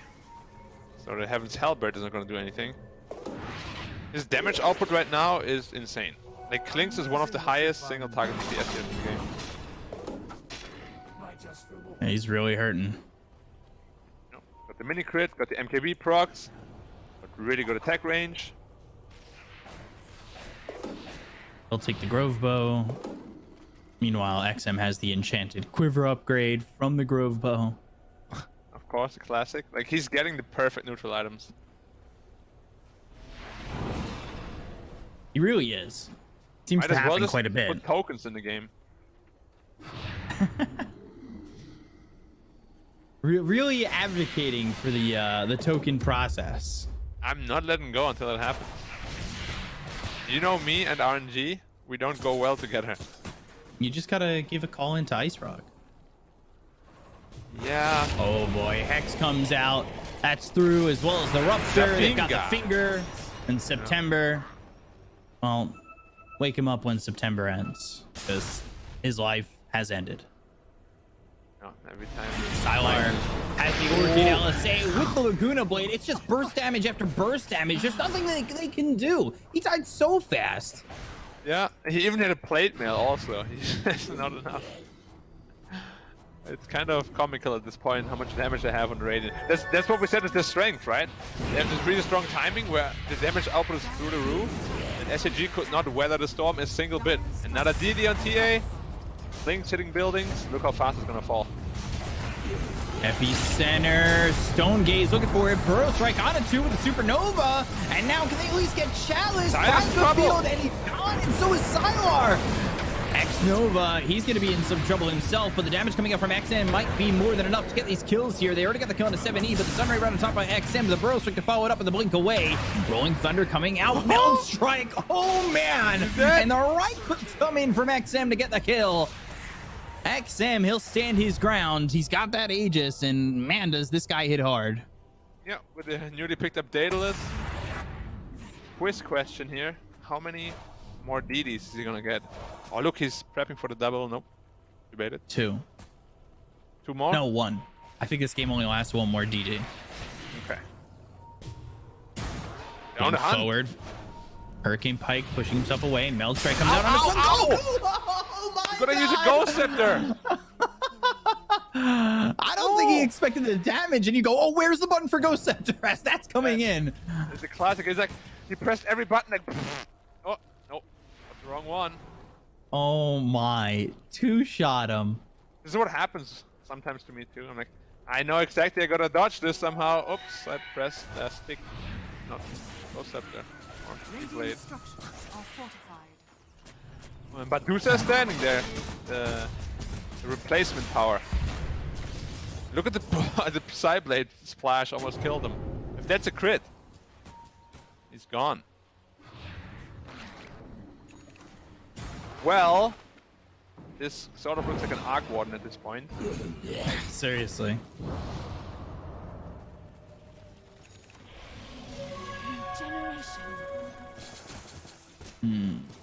Yeah. It's tough for XM. I mean, how do you get out? Not tough for XM. It's tough for everybody against XM is what I meant to say. Yeah. It's hitting like a truck. Okay, so let's go. Tower gone. But the real tower is still standing there, of course. Son Goku trying to stand his ground, but XM trying to be like Raditz and defeat Goku. They go in with the Epi as well as the Burrow. Striker Finger comes down on the Sun Goku immediately. They get the kill to the Sand King. Now they're going to look over as the LSA comes through, but it's not going to land. They've got the Supernova, which pops. BKB's been popped by XM. And actually, the Aegis will heal XM back to full. LSA is there, as well as the damage. They get the kill on the MS. They're going to look towards the backlines. They'll get XCJ. They look over at 70. They're going to take out this Razor and potentially cap off game number 1 here as they chase 70 back into his base. There's the damage. There's the kill. No buyback for him. It's just September and XCJ who are ready to hold, but ready to hold with not much in their hands to do so. Yeah, they need 10 fingers to hold, but they only have 1 each right now, it feels like. And it's slipping out of the grass. God, 1 melt damage strike, up, which is 2 insane. Shot, 3 shot. XM 10-0-6, and that's how he's going to finish the game as eHome. A very clean game 1. You said you thought they would be able to execute, and they did. Not a whole lot to criticize, honestly. Like, why is this team so inconsistent? They could be like top 4, top 5 in the Chinese region easily. Oh, if for they sure. were just more consistent. Maybe even top, like, higher than that. Like, you don't know.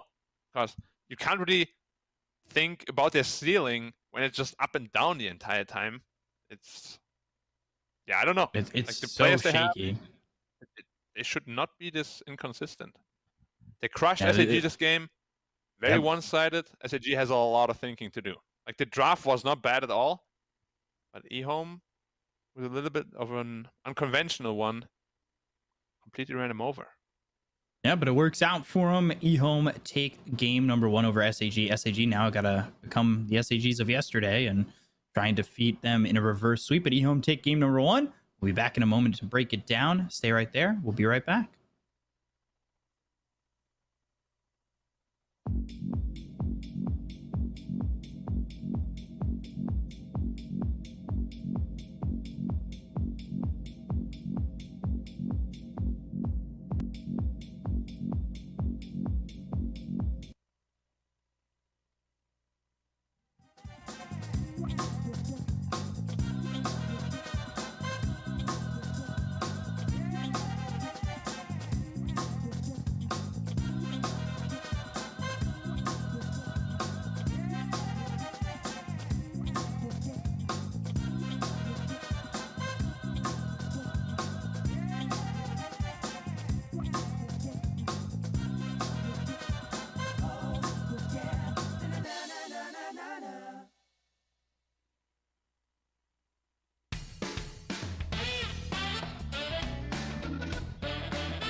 Let's break it down. That insanely dominant performance from eHome in game 1 of this best of 3 series. Now, Black, you weren't overly a big fan of their draft up until the Clinks came out, and then you kind of seemed pretty on board with whatever they were formulating in their heads. But I want to talk more about that Clinks. Why was it so successful? I don't understand how you can have such a dominating performance on a Clinks. Nat, I think we have some... That was my fault. Pretty much I just asked about the Clinks. Ah, the Clinks, okay. Quick answer. Good pick, good execution, good item build. I loved it. Why was it so great in that on the top lane? You know what I mean? Like, how do you get so ahead as a Clinks? The lane is pretty easy against Sand King. That's why they picked it. They have double range against the Sand King. You put down a sentry ward, he's going to sit in the sandstorm. You just keep right-clicking him, and you pretty much just free farm. Sand King got nothing. And that was the entire game plan. Win lanes, snowball into the mid-game. That's what it did perfectly. Game was so easy for them. Yeah, that early game, you can't complain if you're on the side of eHome. I don't see a flaw in how they played that at all. But on the side of SAG, because, you know, they unfortunately struggled to really get anything there. Is that an execution or more a draft change-up, do you think that has to come from them? I think it was execution. You had Sun Goku in his lane who really got a slow blink dagger. You needed that for your initiation. They played pretty reactive. on what eHome was doing. And I think that really cost them quite a bit because eHome knew they had this advantage. They knew that they could play with this advantage, and they actually rotated around the map really well together. And then you've got SAG, who are behind, reacting to all this and just losing fight after fight and falling even further behind. If they could have, as we were putting it during the game, stopped the bleeding and maybe held on for another 5 minutes of closer net worth Dota, I think they could have pulled it off. But the more they played reactive, the more they fell behind. They just weren't prepared enough for that early game. But hopefully we do see them bring it to them a little bit more in game 2. The last question that I do have that I want to ask, though, is this the eHome that you guys would rate as the top? Is this what you're used to seeing out of them? What do you think, B-Cup? I would say 80% maybe. Yeah, I think they still have more to give. Still not quite the top eHome, though. Okay, then I am looking forward to it. Maybe we are going to get that 100% eHome in game number 2. But before we get there, we're going to head to a quick break.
Welcome back, everyone. We are going to be jumping into Game 2's draft versus eHome and SAG. I feel like it's easier to use the acronym at this point than saying Sparking Arrow or potentially doing a black and say Sparkling Arrow. Yeah. Don't know why I do that. Did that for about a month until I corrected it. I don't know why.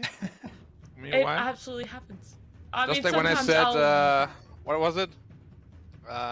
Quincy crew instead of Quincy crew. Yeah, I don't know why I said that either.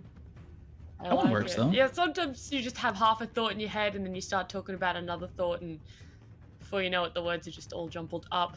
But one thought that I definitely do know is this TA being picked out from eHome again in the first phase. I like it. It's being paired with the Phoenix this time. Even though Lion was let through, neither team are going to be picking it up. SAG is going to get the Lina and the Axe. But one thing I have noticed is Nyx. Not really a priority in this region. And now in this game, Lion getting through and not being picked up by either just yet. Yeah. Nyx not being like a favorite of the region is a direct consequence of the current meta. Like TA is really, really good against Nyx Assassin. Yeah. And so they'd rather pick her up than ban her and pick up the Nyx. Yeah, exactly. I mean, they might still pick the Nyx on eHome side, for example. Like, it's still a very strong hero, don't get me wrong.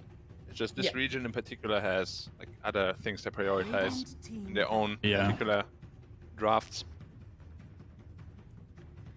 We do see Lion end up getting banned though from SAG, and then on the side of eHome doing the Wyvern and Viper ban.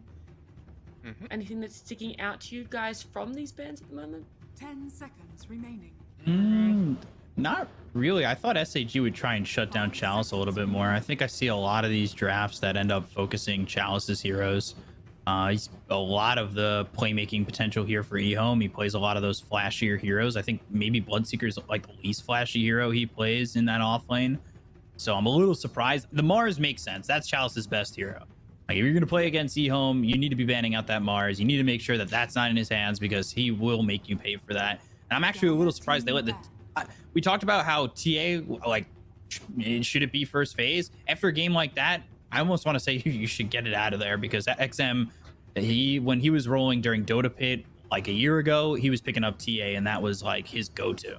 Yeah, I love TA first phase personally. The only reason why I said a lot of teams have problems with it is because they pick this greedier carry hero and then they just end up farming the entire time.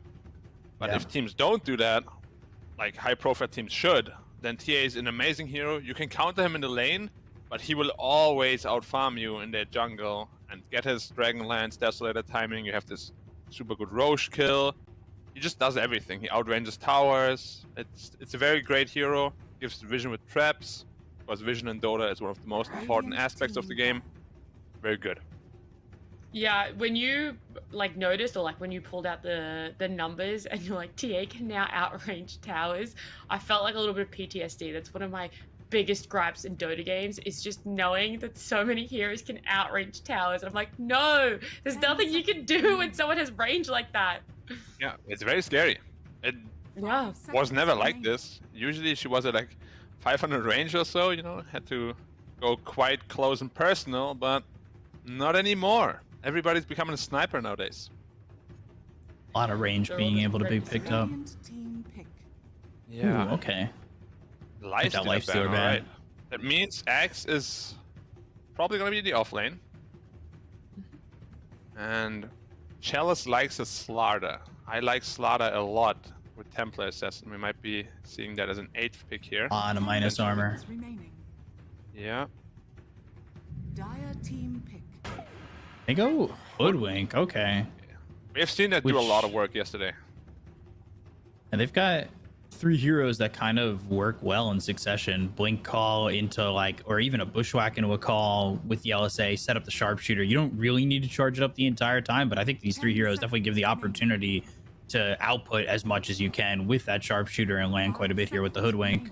I'm just wondering if it's Hoodwink now for Lina.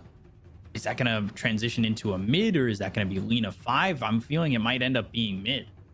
Yeah, I like mid Lina against TA quite a bit. The matchup is actually a little bit Lina favorite, I'd say, like 6-4. And in the mid game, when you get a quick BKB, you're really good against Phoenix.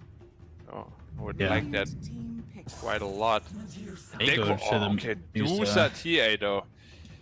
It's a lot of farm going to be needed over the map to make this work.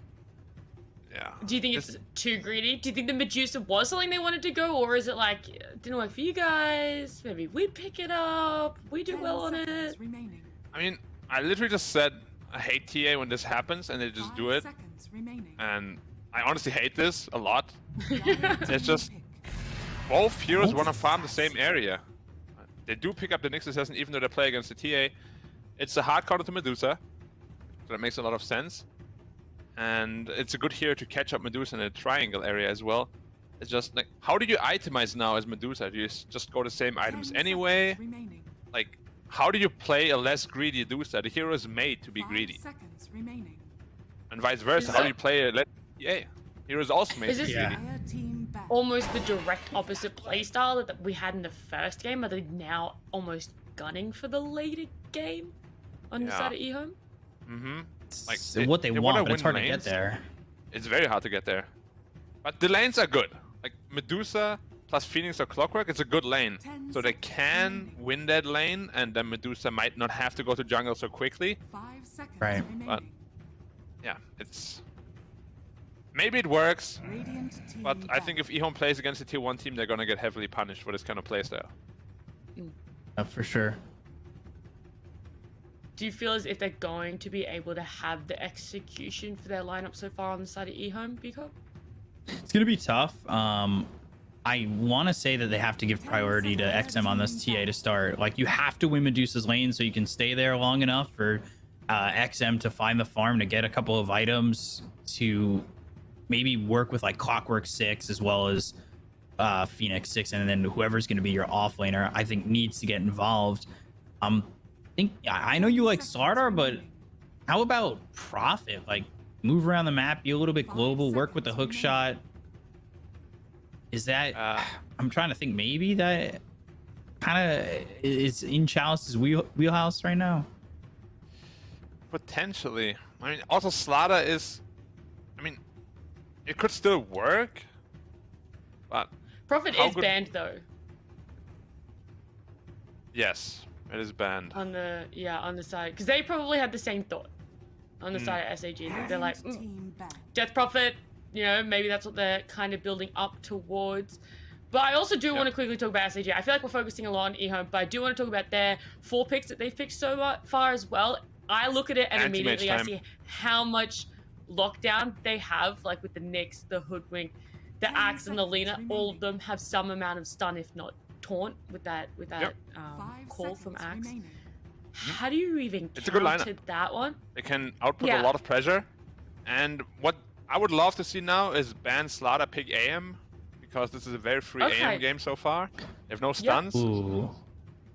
Let me get into the role of loving AM right now. Hold on. I need to zip up the jacket. The year is 2014. It's ESL1 New York. Vici is playing in the grand finals. It is time to go into AM. AM's the best hero in the game all time. I think this hero can do it all. He's gonna solo carry the game. Axe isn't needed. Let's just pick AM. Yes. At that very ESL, we first picked AMTB all tournament long, bro. I watched it. That was the first tournament I ever got to experience as a spectator. Exactly. You watched it. You were like, how is that possible? Well, how is it possible? This guy does it all. You know? Yeah. No, but really, it's a very good AM game. I'm convinced it has to be an AM now. Very good. I hope Let's see what their last pick, though. If they like, randomly pick a Slaughter, AM is using not that good a lot of time for this. Using a lot of time. Ooh, I like the Legion. Legion. Okay. So now they have a good answer to AM. They go Arc Warden Oh, they instead. went the Arc! I mean, okay, well, let's good break it for down eHome, though. side. This is good for eHome. Like, eHome, they won the passive game, and now SAG is like, alright, take it. And now they got it. We give it to you. I don't... How many times are we going to see Arc Warden passive? A whole lot. Ugh. You don't think SAG's lineup is going to be able to bring it to eHome, and eHome, if they do go to the late game, which this game very much looks like it will, eHome's just gonna roll over them. I mean, 2-hour Arc game is a really good answer to everything, right? It's just Okay. I don't believe SAG is gonna win in a passive game against eHome when eHome wants to play passively. Like, they're just a superior team in that, I think, and they should come out ahead just in terms of efficiency and how effectively they play the map. Okay, well, I'm going to say, just to be different, I'm going to pick SAG. I think they got a little lockdown. I think they might be able to get some good pickups.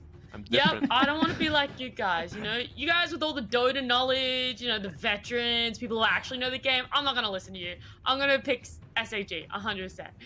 But you guys look like eHome fans. Is that where you guys are going to go? 2-0-0s for both of you? Are you going eHome, Biko? Against Arc Warden, I think I have to. I don't know how many times we're gonna see this hero. Like, I feel like everybody plays this hero so defensively and to like defend the high ground. It's never to win. It's always to defend. It's so frustrating. Well, so yeah, I'm going eHome. Alrighty. Well, let's jump into game number 2 and see if eHome are gonna win that passive game, like you guys keep saying. Arigato gozaimasu. 他们说什么我也不会去了。 See But yeah, it's gonna how be this goes. an interesting game, Yeah? hopefully, or maybe not, because both teams just want to farm. Okay, so let's just look at this objectively, right? They have Dusa, TA. They don't really want to do anything until TA hits a Dragonlance at least. Okay, it's gonna be like minute 8, 9, 10-ish. Whereas SAG, they have 4 heroes that can be very active in the early game and potentially output a lot of tempo. Arc Warden surely is going to just sit back and farm, but the numbers advantage early on in the game should go to SAG.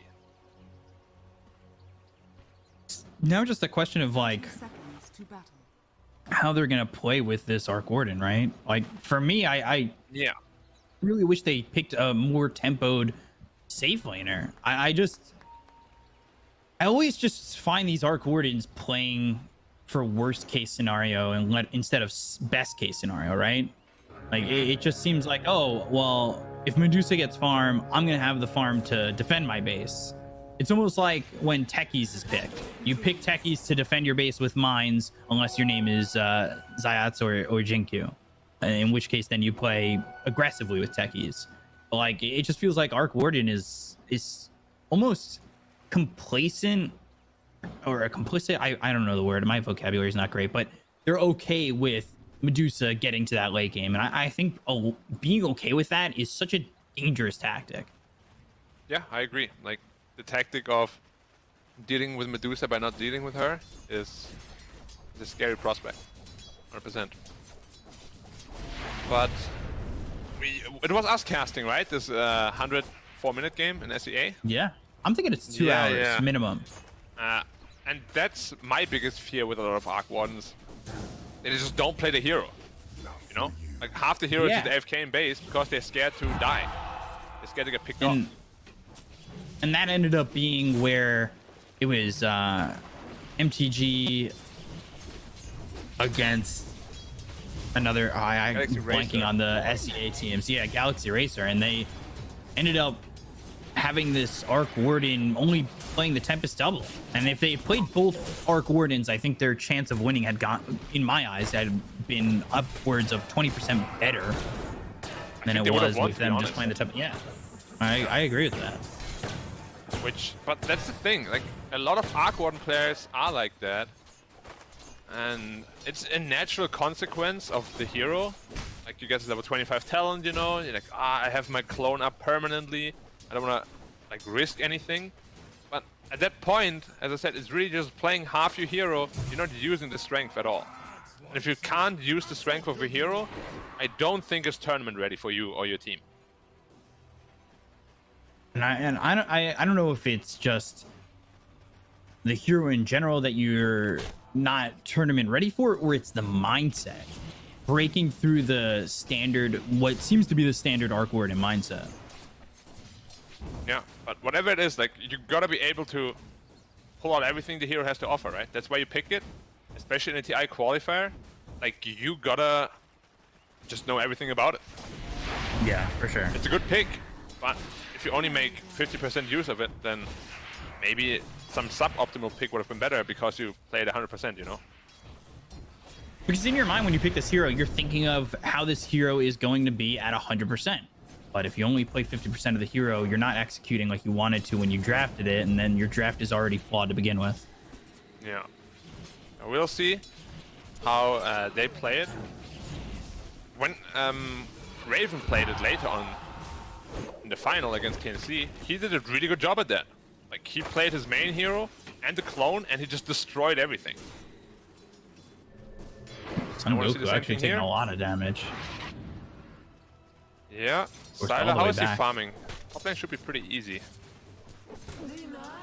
Yeah. He's Goku. 4-2 and 4. He's doing all right. He forced the axe out, so like that in itself for Sylar is a win.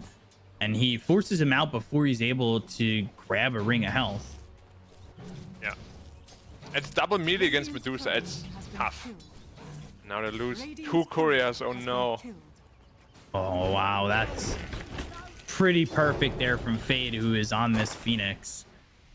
Which is one of the things these support duo does from eHome is they do play this Phoenix 4 or 5 pretty often.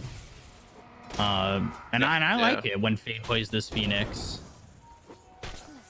Yeah, I mean, I like plus 4 Phoenix a lot too. X-Nova, Battery Assault, Cogs there. September in trouble, push back via the Cogs, and they'll get first blood. X-Nova now will salve up. He's A-OK in the lane. So he's going to be able to sustain. He's able to stay here, and this is what we talked about in the draft. You need to make sure that Sylar's lane goes well enough where he doesn't have to fall back into the jungle, because XM wants that early farm. He wants that early boost. So right now, all is fine. And I think the matchup, like you alluded to, is something that's gonna make it okay, I think, for the entirety, unless eHome somehow really throw the lane away. Yeah, Axe went boots before Ring of Health even, so he's not really thinking about laning there and cutting creep waves and everything. Just thinking more about outrunning the clockwork, which is a very defensive mindset. Usually you just want to rush that Vanguard, start cutting creep waves, get really big, like we have seen Chalice do yesterday. Yep. But yeah, right now his networth is looking pretty rough on the Axis side. XM already killing it over mid, and he hasn't backed up into the jungle at all. Yep, the lane is very even. I expected Lina to win it a little bit actually, but XM is just a really good player. We have seen it repeatedly.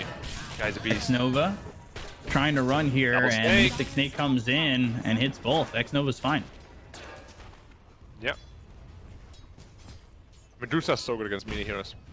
Every time you come to creep wave, you just eat a snake. It does a lot of damage.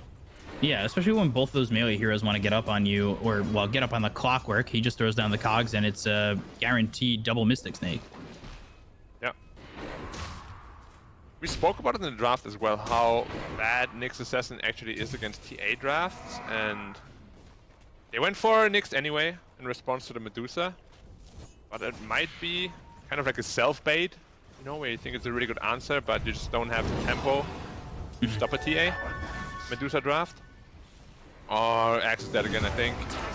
Yeah, Son Goku, he's gonna die here. X-Nova getting the kill, and he's already got himself too. And when X-Nova is able to get ahead, he is one of those supports that will really lay down the vision, lay down the aggressiveness. Like, it's gonna be potentially the X-Nova show. Yeah, he's already level 4 on his +5 clock. Having a very good laning phase. Oh, he's even de-warding that ward straight away. What a god. I miss X-Nova's +5 gameplay. Yeah. I miss him on the Witch Doctor mostly. Yeah. I mean, he has a lot of really good heroes. Guy's sort of under the radar right now. Wishwag on Phoenix, but he has dive. 70 is waiting here. How long though? Yeah. Like, there's this moment it gets really awkward, like right now it kind of feels awkward already, and yeah. Now he goes back to his lane. And he's just standing here. He's not getting anything out of this. So while he's level 7 staying here, XM's level 8, almost level 9. Oh, look at that Observer Ward too. Sentry's on the wrong side, unfortunately. MS is rushing Midas though, and he's very close to it, so it's good news. Bushwhack. Hitting on the edge. Laguna Blade with the LSA. Chalice, is he going to survive this? He'll walk away with his life, and now XM's here. You need to be careful about how you approach this, especially with Xnova coming in from the side. MS, he's dropping. Chalice, still alive. He's so confident in his play, and now the trap goes down. That'll slow down 7E. Sunray right on top. Lena, you're gone. Xnova, he did find himself a target as he comes in over from the trees and grabs himself XCJ. That is perfect from eHome. He hit the Clockwork's cogs to side blade off them and hit the hoodwink inside of it. Wow. Very good mechanical knowledge from XM, as we expected. Already 2k up in just 8 minutes, 0-5. They got nothing going for them right now, SAG does. And it's rough. XM did so well in lane, and this is going to be such a boost to his game that he didn't even need to back up into the jungle. Like, now that's free for Medusa, for Sylar if he wants it, but his lane is wide open with those rotations and with the way that lane started. Like, this is probably the best start eHome could have wanted. Yeah, 100%. With this sort of draft, this is exactly what you're looking for. And it's only going to get harder for SAG from here on out, to be honest. Like, the early game is supposed to be where they make up ground. God, now the Vanguard's out. Yeah, it's very late. Usually we see it at like 6 minutes, 6:30 latest. But Goku had a very rough time, of course, in the lane.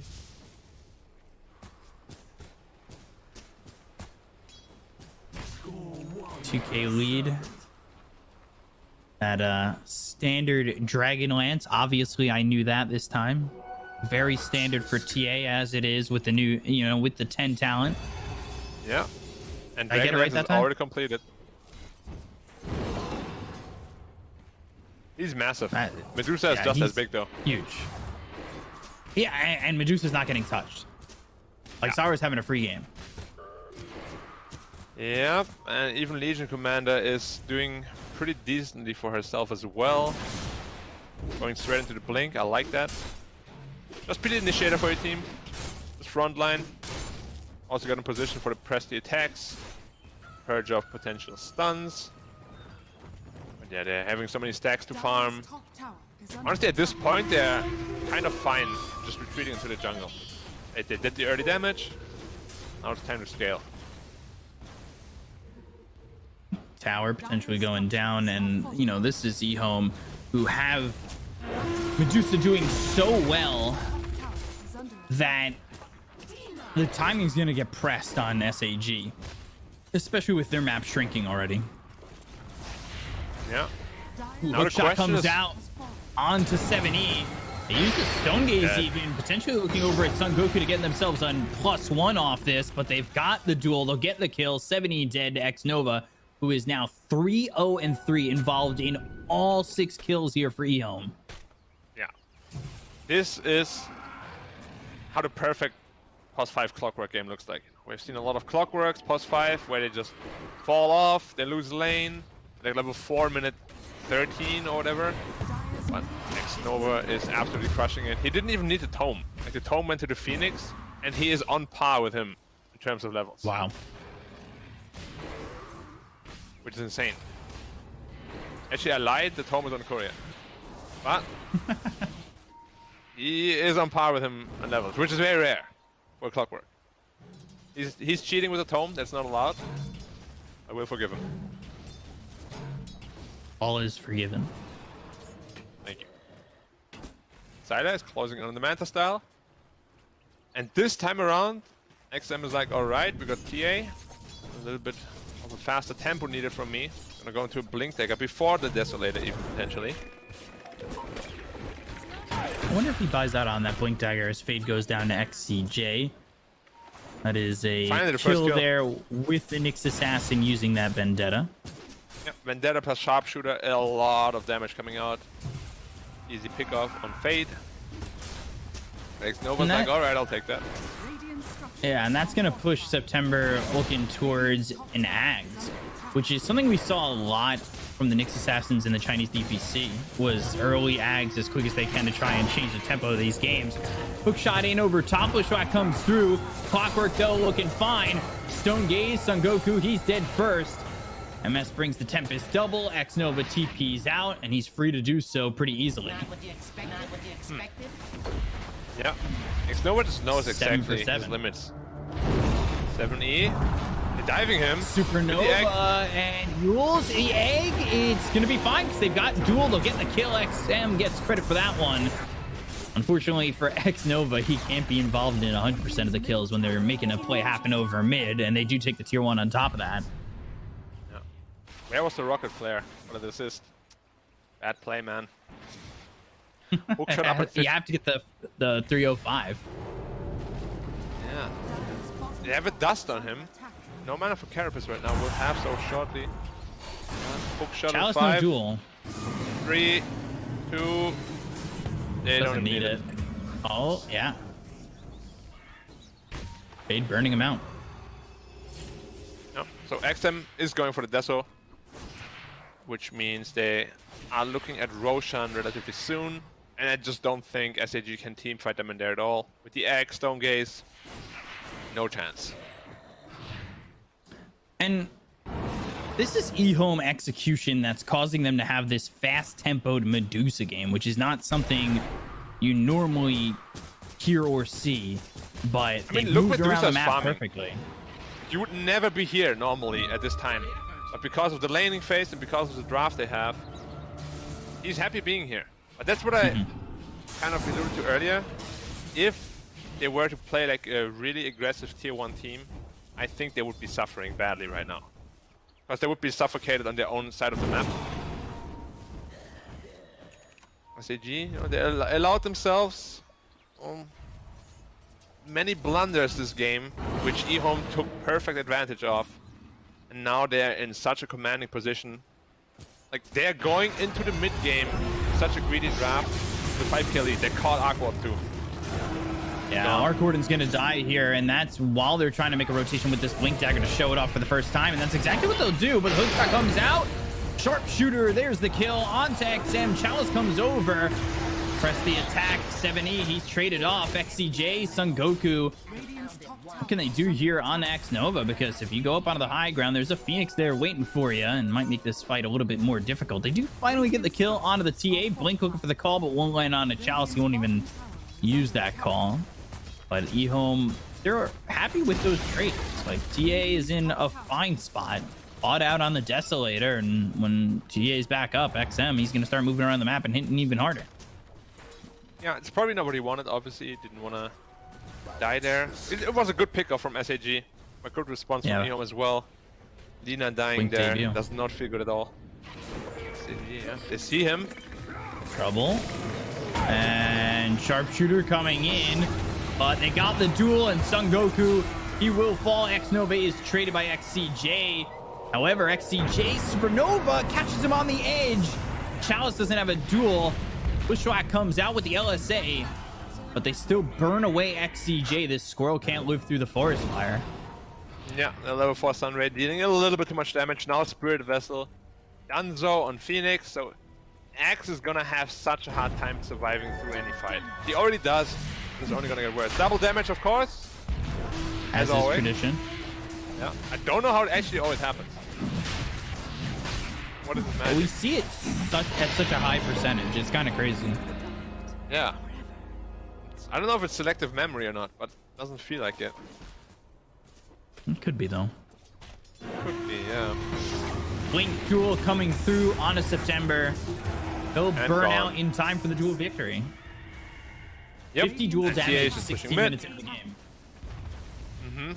It's almost a Sacred Relic. 7k lead. It's just stockpiling and stockpiling, stockpiling. How is Arcwarden looking? Just finished his Maelstrom. And this is already looking like what we feared. Arcwarden is gonna be sitting on the high ground soon.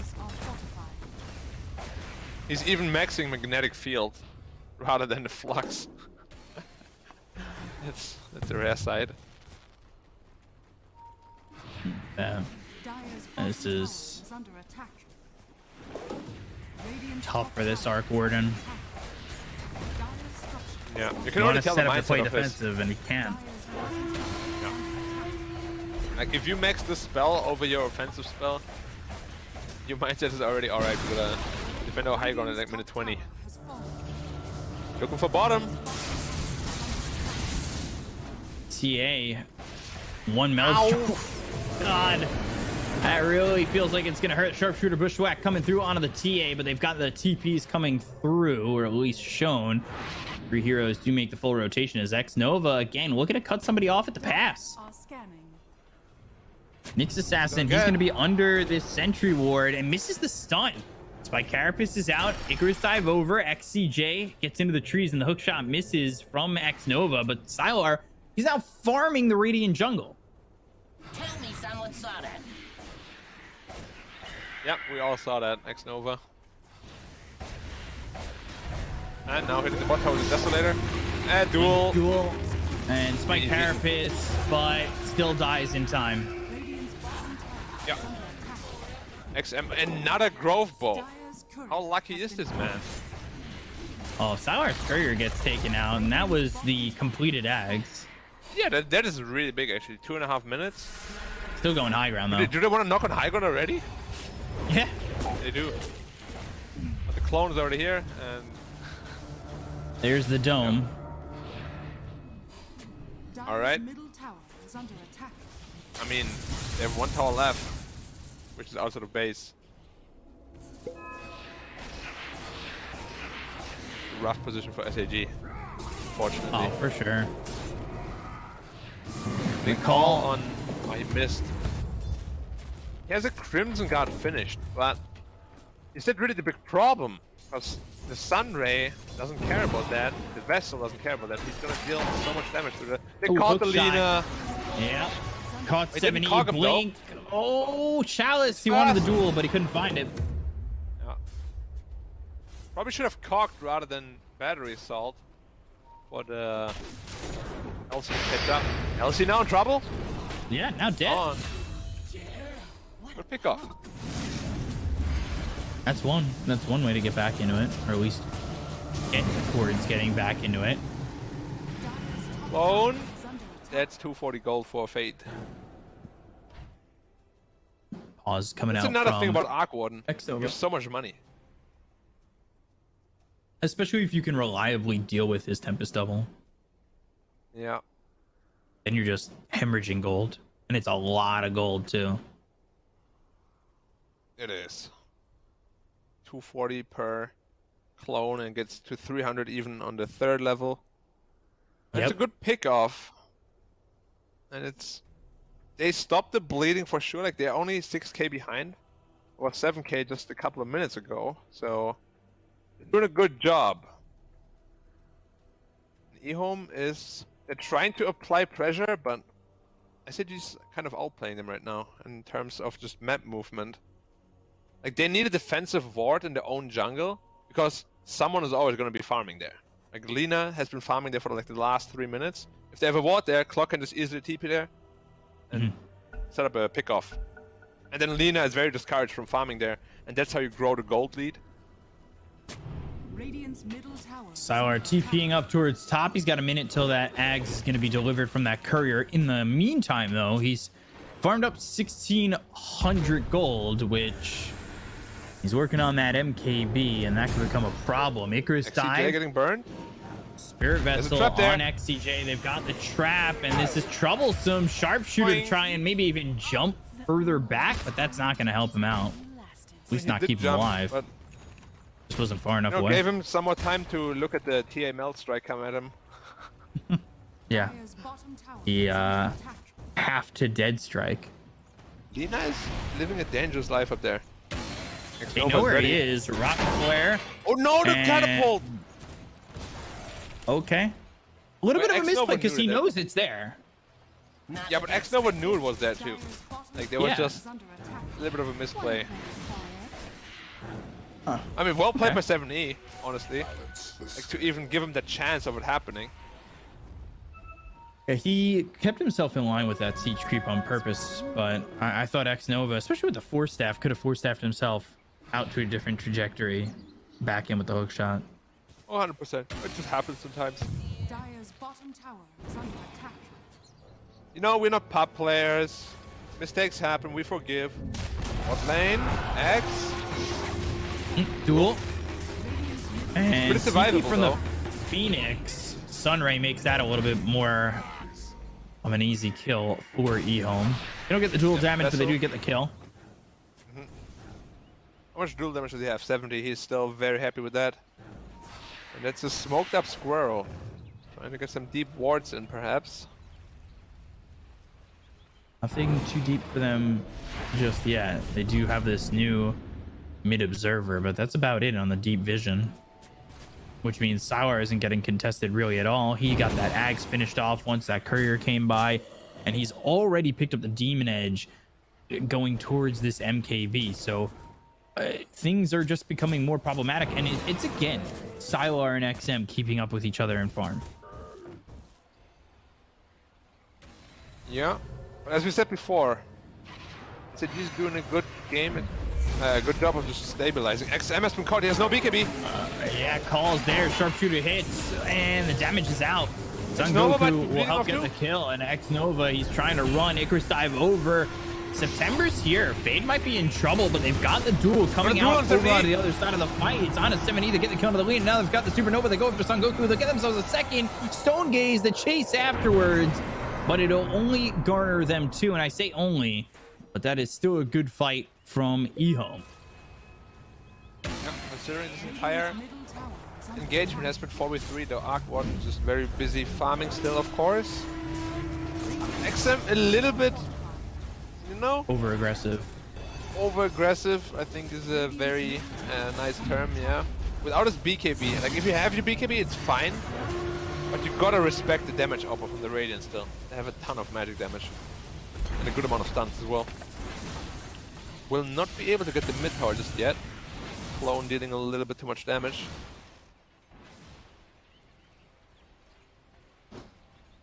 There's the Ags for the next assassin, which can make these fights that much harder. Wow, he's actually... Yeah, he went straight Ags.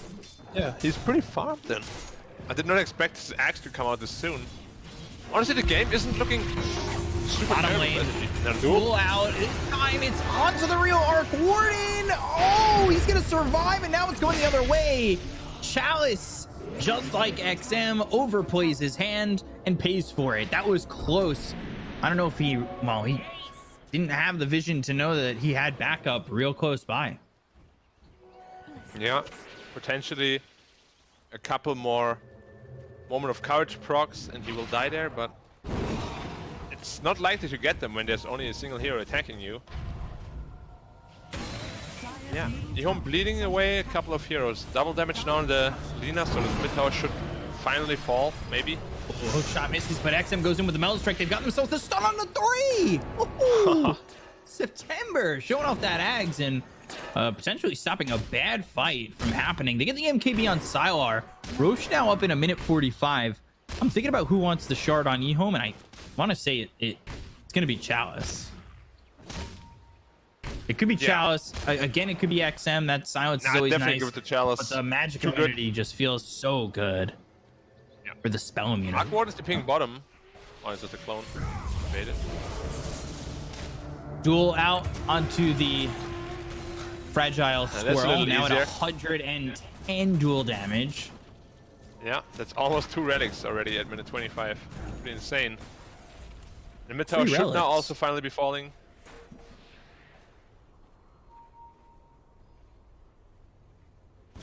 Sungoku gets this halberd, but there's 3 heroes you really want to halberd.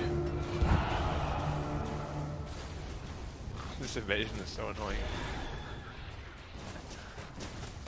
Why do you think they love the domes? It's because they're so good at protecting everything. Buildings? Everything. I thought a dome is a building. Buildings. Well, normally it's a building. It takes a long time to build. Especially when you build a dome in Minecraft out of squares or cubes. I don't know how people do that actually. Like my brain would never be able to comprehend. Wing Or caught TA landing again. onto the TA sharpshooter bushwhack, all coming in with the LSA Laguna Blade combo. And XM will end up dead. They might have caught themselves X Nova on the other side of the fight. They were looking for Chalice to get the duel off, but he doesn't land it. They've got the Euros to use the as well. Gaze. This is not really going great for eHome, and it might have been a botched execution. It certainly is. Two-man call. There's the stun coming through. Supernova. I don't think that egg's getting off. There's no chance. But XCJ is dead, and now they look over Triple Goku. stun. They've got the stun on the 3. They've got the duel, and now another stun. They're lining them up one after the other. The taunt is in for the call from Son Goku. Down goes Sylar as well as X Nova and SAG. That was probably perfect from them, and eHome really botched and dropped the ball. What have we said previously? This is their inconsistencies. Like, how? Come off from such a good start. Chalice's nuke might be dealing a lot of damage. Alright, TA sniffs him out. No mana for stun though. Right clicking into the blade mail, pops the BKB. Oh, he was very scared there. There's still a TA trap in Roche. He didn't see everything happening. Chalice might make a jump for this. He's looking to steal. He's looking to steal. Oh, he tried. He doesn't get the Aegis, but he does pick up the shard. Well, I think that's good the for best, him. That's one of the better outcomes. I don't Yeah, even know I if he didn't think was we'd he get looking anything. for the Aegis. I think shard was definitely priority. Nah, I was definitely looking for the Aegis. Probably everything, to be honest. Yeah. But Oh, Yeah. I just wanted to give him a little bit of a bump there. Because it was an aggressive play, but well done by SAG to stop that from being an absolute disaster. yeah, they had a really good ward as well. Another DD top, by the way. Let's see who grabs that. Just the Phoenix this time around. But yeah, eHome. The last 10 minutes have been very sloppy by them. Getting picked off around the map alone, especially XM. Like, we're not used to seeing him be the one to sort of start these bad engagements, you know? Like, usually he's like the most stable player of the team. This time around, he's getting caught out alone a lot. Like, he Maybe hasn't had a feeling good himself fight. too much. Yeah. He hasn't fought, basically. Well, he's He's been always trying to dead get at like the beginning of the fight. pickoffs.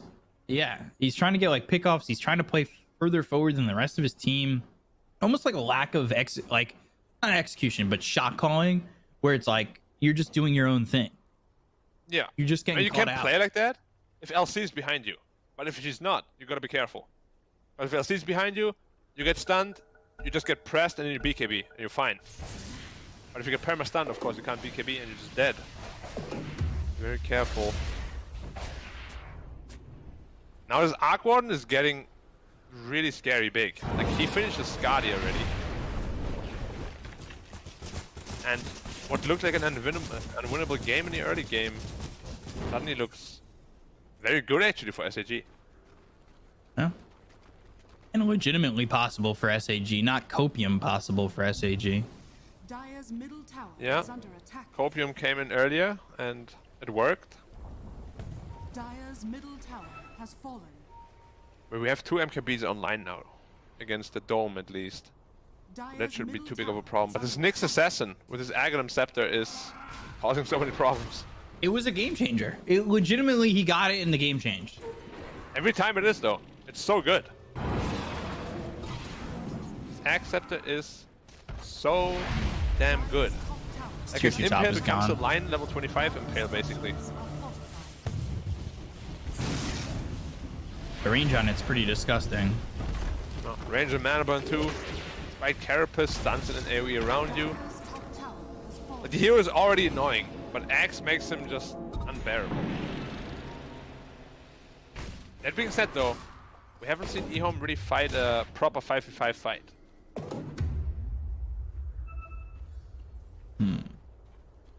They hand the Psychic Headband off. Alright, it's gonna go to XCJ. I was like, do you just give that on over to September? But I wouldn't cast mind on the range Nyx. is quite nice on the Hoodwink too. Yeah, he wants to keep the apple for now. Some tank ability and a mana pool. They have a Titan sliver too. Maybe Lina wants to pick that one up. Right now working with the Grove Bow. What about the Dire side? This time around they got very bad items even. Cloak of Flames. Yeah. They don't have Paladin Sword or Quiver. So last game's luck. This game's fool. Token system feeling like more needed, right? Yeah.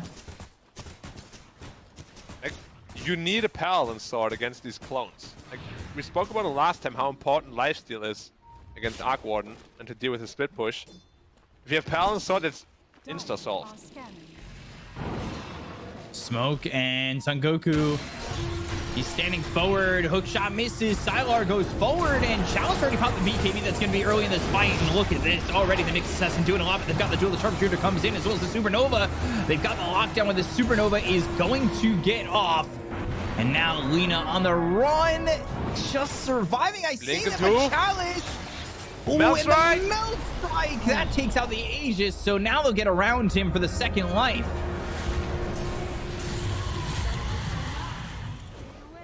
Wow. Chalice with the BKB early in that fight, but also has himself that press the attack with the shard. And you got to be careful. This Tempest Double is pushing your high ground. Yeah, took almost the entire tower. And Sada actually had the TP. That means they should not be able to push any sort of high ground. Because of course Arc Warden is going to be sitting there defending it. Whew. It's a good fight for Eom. It is. It just this game is getting harder and harder to close out against Arc Warden, who finished his own MKB now.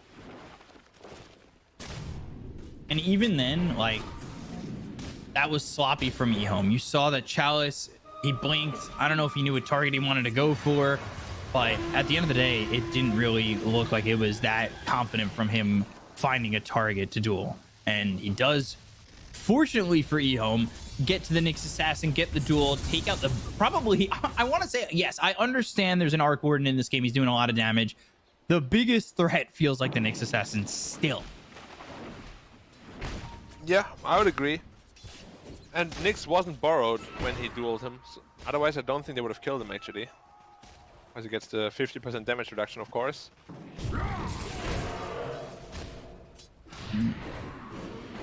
Paul's going to be down for this fight. Nyx Assassin spotting this all out. Icarus dive over. Son Goku now needs to run, but they've got the Sunray on him. Chalice moves forward. He's got the magic immunity via the press the attack. Gotta watch out with that. I don't want to call it BKB. But he's got 170 dual damage. Yep. Triple relic. Let's go. That's actually so much. Bushwhack lands. Sharpshooter goes out, but it's onto the TA. The look over at Chalice, and well, damage is nice, but survivability would be better for you if you could have it. Fade, Supernova, and now the right click's coming in. Can they take the egg? It's one shot. Oh, he gets off. XCJ, he ends up dead. It was one shot away from going down. They got the trap out on a September, but they can't chase him. The Medusa X really coming in handy there. Otherwise, Fate would have been done and dusted. But this clone is becoming a menace. You can just see how much damage it deals. I just hope he doesn't fall into the same trap where he just doesn't play his main hero at all, because that's how it's looking like right now. Like, Tempest Double is not your hero. It's part of your hero. It's not all of your hero. Yeah. Because if you only play your clone, it also means you're going to feed away a lot of money. I don't know how much gold they got so far from killing clones, but you know, you kill 10 of these clones, that's 3k gold gone. A lot of gold. Roche potentially in 38 seconds. That could be in Ag's blessing. Who do we give that to?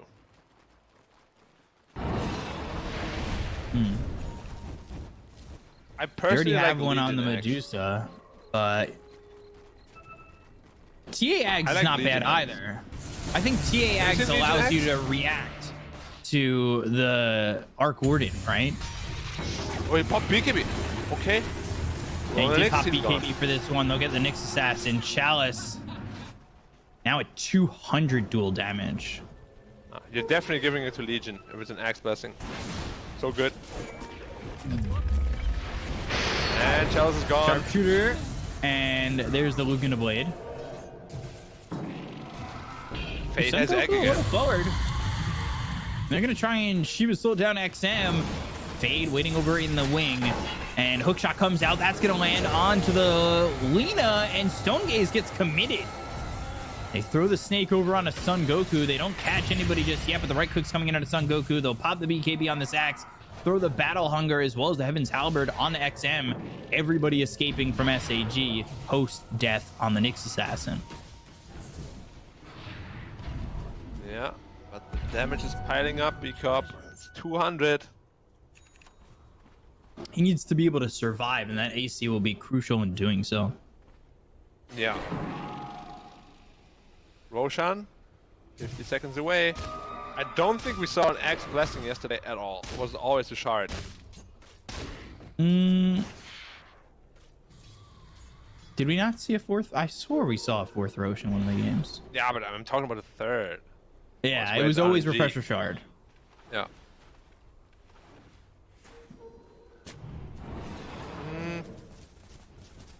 I really do think, though, Legion Axe could be really good this game. Because the dual cooldown gets reduced by 20 seconds. And you only take half damage from all the other sources around you.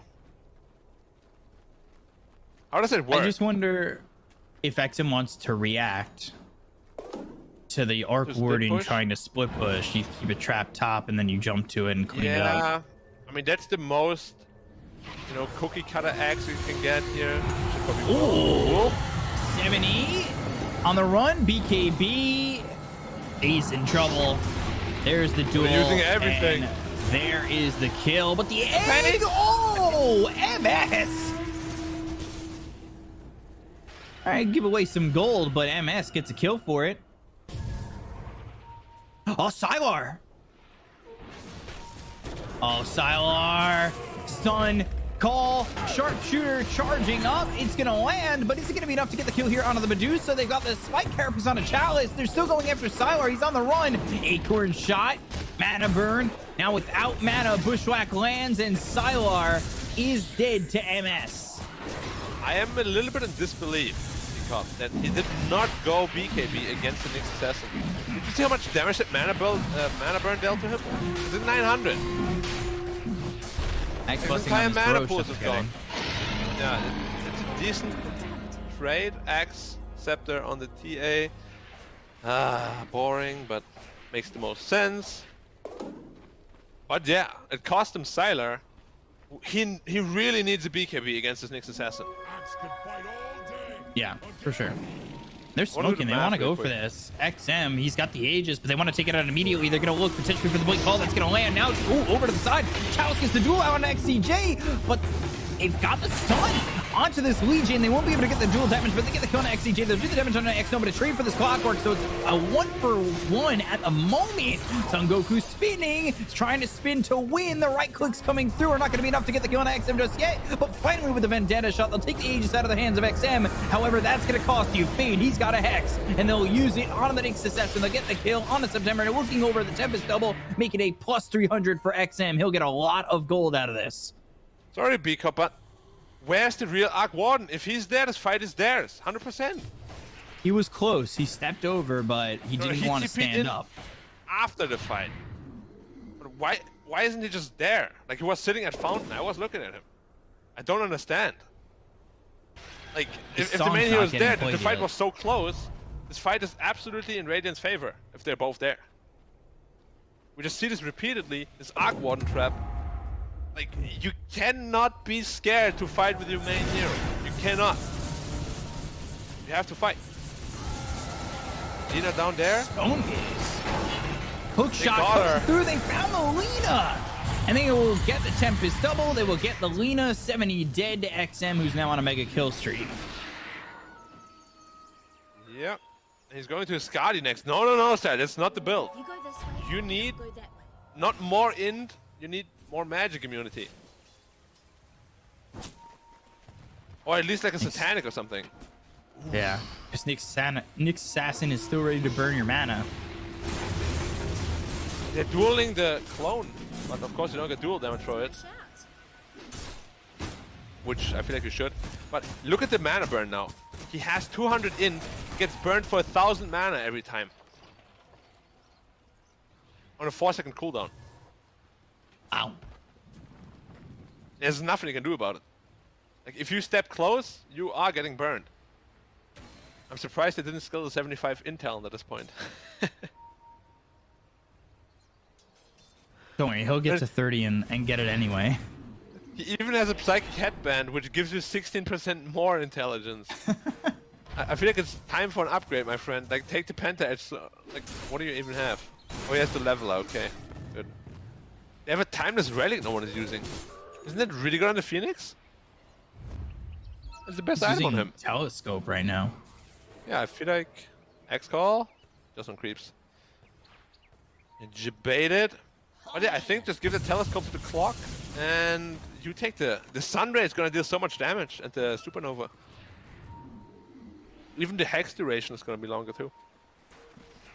MS is just been in his base. Tempest double sends it out, but he needs to join along. Yeah. Like, I hate to harp on it, but I've seen so many games just be lost because of this.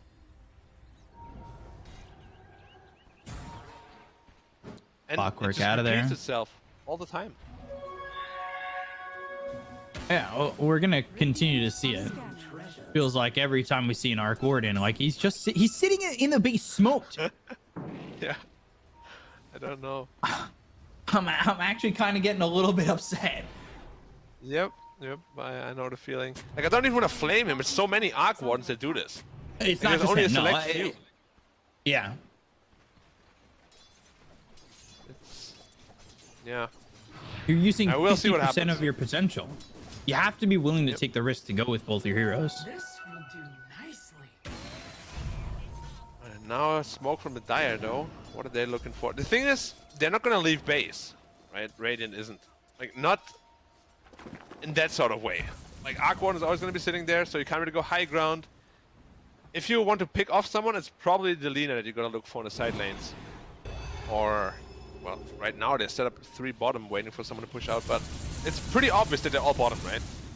Because they're not mid, they're not top. Like, where else could they be? Either they're in base or they're sitting at bottom. And Eom is doing a good job at avoiding it, but I would love them to just potentially smoke down there and just catch him. MS, 300 gold. not a phantom, or rather double dead.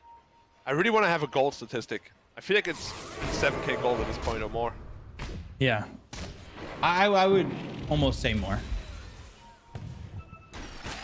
XM quietly waiting for his prey, and now he's gonna go after him. But the stun lands. Look for the call. He's in trouble. Bushwhacked, and he's just not gonna be able to output as much as he wants to save X Nova.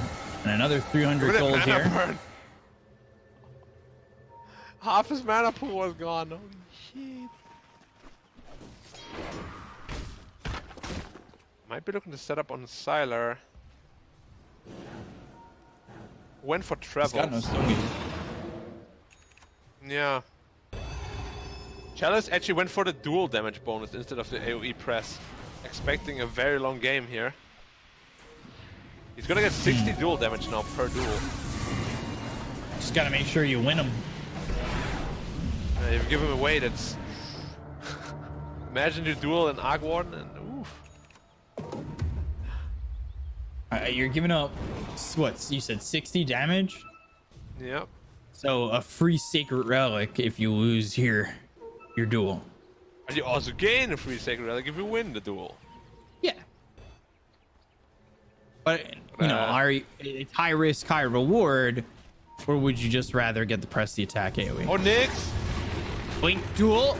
This could be the first Sacred Relic that we see, but he's got the Aeon Disc, so it won't be. Sharpshooter comes out. They've got the break, but do they have the damage to take out Chalice? LSA lands. It won't save September. And ultimately, while that's happening, on the back lines, MS got that Tempest double to come in, clean up X Nova, and will give up another 300 gold, this time to XM. how reminiscent is this game of the one we saw on SEA? Like the Arc Warden clone kills so many heroes, but then it just gets taken care of, and they can never really convert it into anything. Like sure, exactly Arc Warden is 6 slotted, but what about your teammates? Wing forward, and now they've got the call. That's out on XM, but they've got the press the attack that's going to give him this magic immunity, and now they're going to go and turn this around onto 7E. They'll get the Icarus side right across the bow of Son Goku, as well as 7E. They'll get the kill on both of them, and the Tempest Double will continue to push, because that's all he really can do.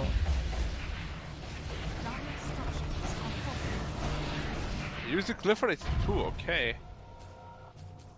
It's a long time without the glyph now, so you have to be careful about the top lane. The tower is very low HP already. Tempest Double deals a ton of damage. I'm surprised he isn't eating the Moonshot and going into a Swift Blink on the Arc Warden. Right. I would say that honestly, do you need to save for buyback if you play like this? Probably not. No, not really. I'm in too much trouble of getting caught. Make you XM another 300 gold, and he's just about got Nullifier. Nullifier, okay. Against the Aeon Disc, makes a lot of sense. Medusa, finished Travels 2, has 1 slot for Satanic potentially, or Daedalus. Stun, and Tempest Double.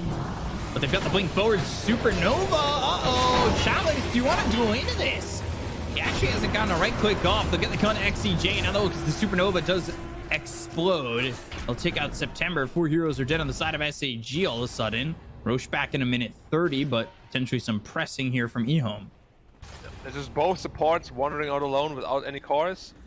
That's the punishment they receive. Another dual victory, 350 damage now. It's a rapier. For free. How do you push into the Dark Warden now?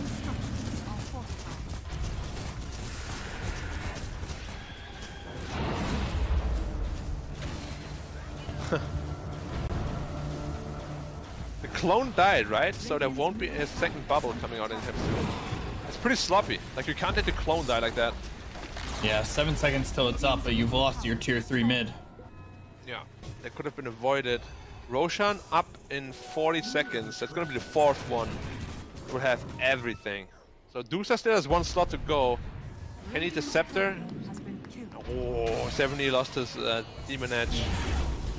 Which was his Daedalus. Yeah, Daedalus. Big pick off. Tempest Double, dead again. Looking over, and they've got the double headshot. Cops coming in, and Son Goku's gone. The real Arc Warden, he's going to stand up and sit down really quickly. He is dead for 95 seconds. Does fortunately have buyback, which will cost him about 3,000 gold. As he went into melee range of an Elsie, that's not where you want to be. 70 forced to pop that BKB. And now they're forced to buy back on the Arc Warden. Medusa. These mana burns are so painful. I actually hope that if he reaches level 30, he is not going to skill the In talent. Because they would do more harm than good for him. Roshan is getting exploded. Refresher Shard, Ag's Blessing. Now you give Ag's Blessing to Legion though. Yeah, let's go. 30 seconds dual cooldown and 8 seconds dual duration. It's a long duel. 47,000 net worth lead. Yeah, I mean, that's what we always see when Arc Warden sits in base, right? I feel Arc Warden is the ultimate, we don't want to lose hero. Yeah, that's kind of how we put it. He's the Iron Curtain for your base. And just like the Iron Curtain, it eventually falls. I feel like Swift Blink would have been much better. I don't mind the Hex, but I also agree Swift Blink would be...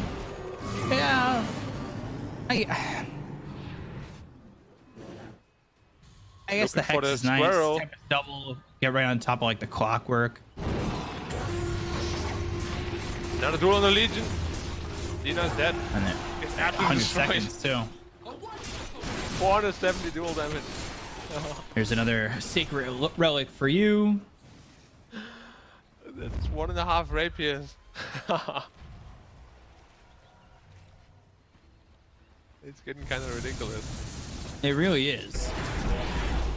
And, you know, with Divine Rapier just being the damage these days, it's just as good. Yeah, he's going MKB next. Like whoever he duels is just gonna like explode. Look at all these other heroes in comparison. Like TA with Refraction. Oh, another duel. Oh, got it. 1, 2, 3, 4. And if you can count that high, well, you end up dead. XCJ forced the buyback. They've got buyback available on the Lina. They'll go to the blink. They'll look for the call. They've got the taunt on XM, but it's not going to be enough damage. The hook shot comes out of the backlines, and that's going to hit on the next assassin. September now needs to run, but the supernova comes out as well as the sunray. They've got the nullifier. They've got the right clicks. They have the damage to get the kill here on a September. September will end, but be back up as we go through the year, and we go all the way through the calendar to see September once again with the BKBB pop by Son Goku as well as Sylar. Sylar chasing all the way in, and they've got the supernova once more. The duel comes out, and they'll get the kill on a September and take him out of the calendar once more. God, a hook shot, hook shot, hook shot, hook shot. X-Nova, he had 4 hook shots. He lands them all. They clean up SAG, and eHome will 2-0 SAG in a very clean series. Wow. Well played to eHome. Had the struggles in game 2 this time around. Like the mid game was very like they flustered a lot, they fumbled a lot. But they recovered it nicely. They showed the prowess of their draft. Nice pickoffs all around the map. They played the map very well in the late game. Yeah. And it just really never looked like, other than that short period, like 3-4 minutes where SAG were on a run, on a roll, that they could ever take it. Like SAG were just outclassed all around. Well played by eHome. Not much more to say, honestly. Yeah, we got eHome at about 80% of what we think they can really do when they put it all together, and they end up taking the series 2-0 over SAG. So we're going to throw it over to a quick break. We'll be back in a moment to talk about it some more. We'll be right back. Stay right there.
Welcome back, everyone. We're going to take a deeper look at game number 2 of the eHome versus SAG series. It does result in eHome taking the victory and taking the series 2-0. So they will be moving on through the upper bracket, while SAG is going to be falling it down to the lower bracket. But eHome, you know, they looked pretty good. Then SAG were looking really good. But eHome eventually taking it out. Why did SAG miss this window? Like, what was it that caused them to not be able to capitalize on the winning momentum for them during that game? I would say the lanes were quite misplayed. Like, Lina has an advantage against TA, but didn't come out on top. Top lane got absolutely destroyed by Sylar and Xnova. Like, this Clockwork had way too good of a game, same as Medusa.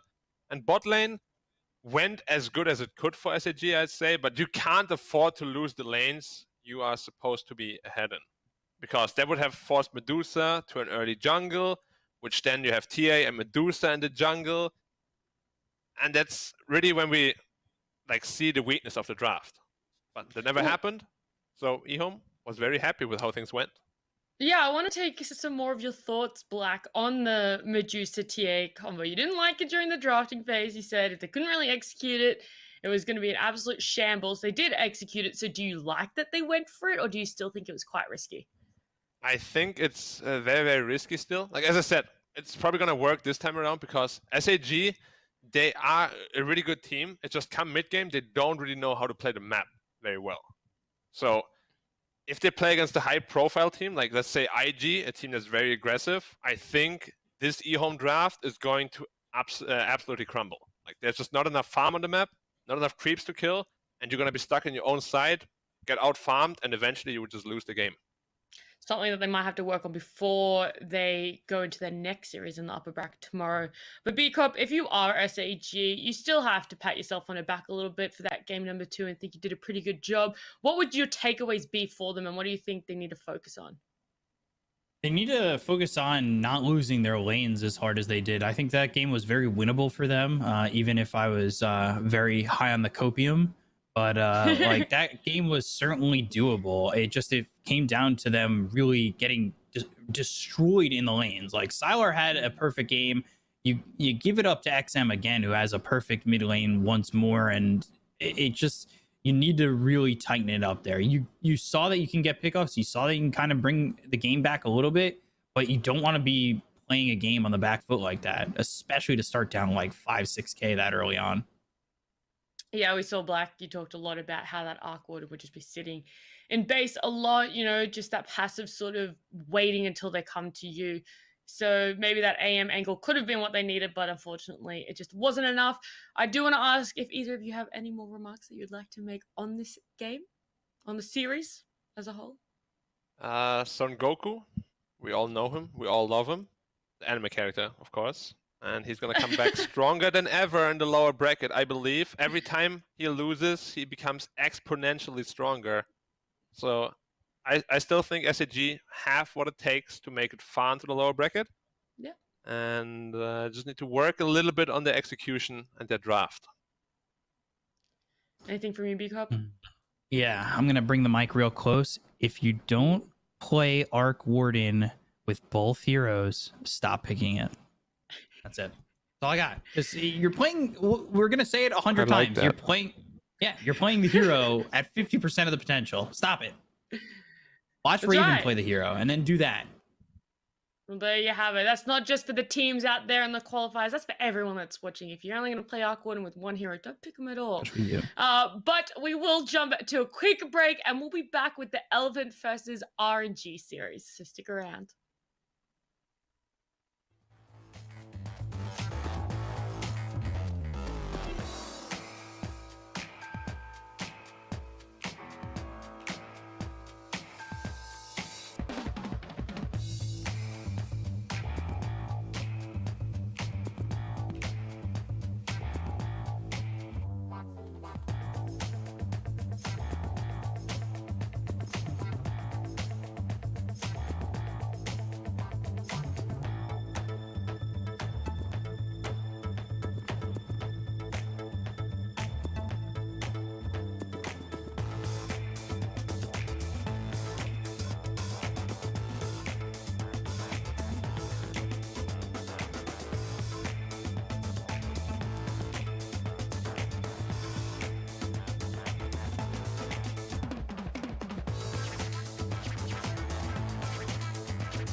Welcome back, everyone. We are getting into our last series of the day, which is going to be the Elephant versus RNG matchup. This is probably the one matchup I'm most excited for. We saw Elephant have a really dominant offlane yesterday, but RNG overall had amazing team fight ability. So we'll see which one's going to be coming out on top, which one's going to be stronger. But I want to ask you guys, Black, B-Cop, who do you think is going to be taking it, and the reasoning why you think they'll excel? Like, do you think it's that offlane is just going to be too much to snowball with? And we'll start with you, Black. Start with me, okay. Yeah. So You on first. paper, I do think Elephant has to be the favorite. From what I've seen and heard, they aren't as dominant as I initially thought they would be. Mm-hmm. So they're not a clear favorite. A lot of people still think they will storm through the series, but I think RNG has a lot of things going for them. They have a very strong lineup still. They got Red Panda instead of Super, which is probably a little downgrade in terms of captaining overall, but they have very explosive core players. So they will have to make really good use of their experience advantage on the Elephant side to really make this series theirs and hopefully finally deliver, because we have been waiting and expecting for many months. Never quite happened. A lot of people have been big favorites of Elephant. When I was doing the Elephant series yesterday with Gods and Ponlo, they were really big fans of them, hyped them up a lot. But B-Cop, which team are you liking a little bit more of, and why? Well, I'll take you back to about a year ago, maybe a little bit longer than that. It was a younger B-Cop, a younger time, when I got wind of this team getting formed a little bit. You know, I was like, oh my God, is this really happening? I don't know. And then they announced it. I was like, oh my God, this is going to be the best team in China. F1's going to go to TI. This is going to be the best day ever. And I freaked out. I was sitting in my room I was like, oh my God, I can't wait. F1's going to win TI. This is what I've been hoping for so long. And then now I had to sit through this entire DPC where they're ending up at like 5th. And I've been so disappointed. But now I feel like they have this chance to finally qualify for TI. And I think they're going to win this series. I think especially if they focus on, I would say, taking out D-Stone's heroes, like, you just make sure that we talked about hero puddles and hero buckets and hero pools. D-Stone's, his hero bucket is kind of small. So I'm a little bit worried for him, but I think Elephant could kind of make that a strong suit for them and shut down what he's able to play. And then you've got a mid lane that's going to succeed. What sort of heroes then do you want to see Elephant banning then to be able to capitalize on that? What do you think have to be key bans from them? I'd like to see them not let D-Stones get the Invoker. That's the hero that he was known for. That was the hero that really got him up and out there in the scene. I think if you really want to shut him down, make sure he doesn't touch that hero at all, because that's just asking for trouble. He plays a good Dragon Knight too, so maybe get that out as well. I mean, he plays a lot of heroes at like a 80-85% level, you know, Yeah. but like his Invoker, his Dragon Knight, like they're like on 100%. So just take him a little bit out of his comfort zone. And especially as a newer player, he's going to potentially struggle to adapt, as many others have before him. The other ban I think that is pretty notable to maybe take, well, obviously notice, I just said noticeable, is the Brute for Red Panda, right? We saw him play that 2 games back-to-back yesterday for RNG. I feel like that's something that you might need to take off of him to put him out of his comfort zone as well. But are there any sort of players or heroes like that for Elephant that you believe RNG should really be looking at banning? Elephant is like a pretty well-rounded powerhouse, right? Yeah, they can play a lot of heroes. On paper, play everything. Yeah, like every meta hero they should be able to play almost perfectly. Okay, so that could be, you know, something that even if RNG have that teamfight ability, maybe even if they win lanes, they might be losing in the draft, if that makes sense. You know, they just aren't able to have a well-rounded draft because they don't have the same amount of heroes to pick from. But the bans that are coming out in the first phase are going to be Nyx and Dragon Knight from RNG. And Elephant are going to be banning the DP and the Doom. They don't want to let that Doom through at all, and they're going to pick up the line for themselves instead. Surprise! Yeah. Iron's back really love from this hell hero. and back again. Yep. Yeah. Lion is, I mean, we probably spoke about him until he got bored and went to hell by himself, but he's a good Now hero, he's back. offers good damage, good disables. Yeah. Yeah, it's going to be the Lion TA. Wow. TA again. Naturally. I mean, And- first phase TA, especially on the 4th pick, is so strong because you have 3 bans to cover yourself to instantly ban the Viper. Mirana Mars, very strong, very common offline combination. Spear into arrow. I believe we've seen that before, actually, yesterday from them. Yeah, we saw the Mirana Mars from RNG yesterday in the 2 games that they played. So again, one of those things they know how to execute pretty comfortable for them, and it's something that looks really strong for them. Got them the win yesterday. Yep. Just overall very strong. You can initiate team fights with Mars. You have Moonlight Shadow to set up good positioning. But of course, TA, we have seen, especially last series, how much damage that hero can do. 5 seconds It's remaining. gonna be tough to deal with, especially now that you have 3 heroes banned out that, in theory, are very good against it. What other Team back. heroes apart from the, you know, the bans that we're seeing right now are good against TA? Something that can shut her down, or maybe even what we talk about, those deny picks, right? Something that might pair well with her, but instead you want to take over to your side if you're RNG. Are there anything 10 seconds heroes like that? remaining. Maybe go for the Lina on RNG. Okay. I thought you said Black earlier that that's like a 6-4 matchup, but I kind of worry. I feel like you need a really advantageous matchup for D-Stones. You're going up against someone like Somnus, who's one of the best mids in the region, and D-Stones, if you had to put him on a ranking list, like, he's not top 5, and that's no shots at D-Stones. This is just a region that has such good mids and so many players on these teams that, like, you're at a disadvantage with I would say an advantageous hero matchup.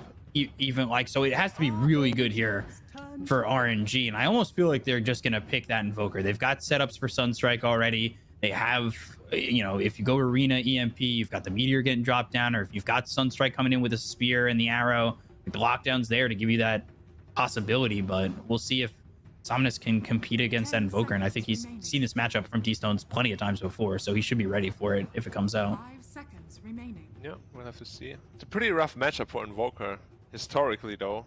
But Yeah. I don't think it's as bad anymore after some of the buffs that Invoker received, but we'll see how confident D-Stone is. Oh, there's the They're 5 gonna brew. do that. Yeah, they're gonna do that brew. It's one of those things that if they're gonna pick something that's really comfort for them, it has to come out in these next 2 picks. Otherwise, that's probably things that they're gonna start banning away from them. It's very good against 10 Lion seconds as well, remaining. because you can dispel your own teammates. Like, you can dispel the hex 5 off them, seconds remaining. which could Okay. potentially turn a fight around. Like, Brewmaster has a lot of unexplored utility. You can purge off Aeon Discs, Orchids, like all sorts of random spells you never really think about. Hero is very strong, underappreciated for sure. And what does Elephant need? I like the TB ban, because we have said many times how strong TB is against Templar Assassin. But for them, you don't want to have a greedy carry, because of course you already have TA. The Medusa comes out. How mad would you be at that one? I hope not. But it might be a similar scenario like in the last game, where Elephant just thinks that they're that much better that they can pull it off. Yeah. But Maybe I think at this Morphling point, when Fingers? you're Elephant, you're gonna be as try-hard as possible. Like, you failed twice already to qualify. You surely don't want to fail a 3rd time. But they are in the failed upper bracket. close, too. We have to remember that, right? They are in the Yeah. upper bracket, so it does give them room to play around a little bit. Maybe they do give it a go. They test the waters. They do a little bit of limit testing. They try and understand where they sit. I don't know what's going in their head, but they are running through a lot of reserve time for this pick, which does worry me a little bit. RNG's turn to Ooh, FY Hoodwink. Okay. You seem Alright. confused. No, not confused. I mean, Oh, okay. it's not like the FY hero that I usually expect. Obviously, he's a very good Rubik player, but that hero's not really something that I want him to pick at this point. But I think maybe seen FY play this hero a couple times. It's always something new, but FY, one of the best 4s in the region. We'll see how he does with it. I like the Hoodwink. What game was it where we saw it get an Ags and all of a sudden it was just outputting so much damage? I want to say it was that Motivate Trust game, that hour 44 game that we did the other week. So this goes to yesterday, an hour 44. Was it just yesterday? It was yesterday in the e-home game, I think, where Chalice kept getting picked off by the Hoodwink pushback. Right. Yeah, he did really well yesterday. Tidehunter, super good hero. They have a lot of disables. Kraken Shell is gonna purge all of that off. Then you get a Ravage out, and suddenly it's lights out for this RNG draft. Still curious about what carry they want to pick though. It could be a Mars middle also, and then Kunkka Mirana offlane. I don't know what these stone likes to play more. I see. I wouldn't mind that either. Let's put the Kunkka offlane then, right? What do you think has to be their round out for RNG to really enable that? And they need a win condition now. They got a lot of team fighting. They got a lot of stuns. They need someone to bring them into the late game and actually carry them. And what could that be?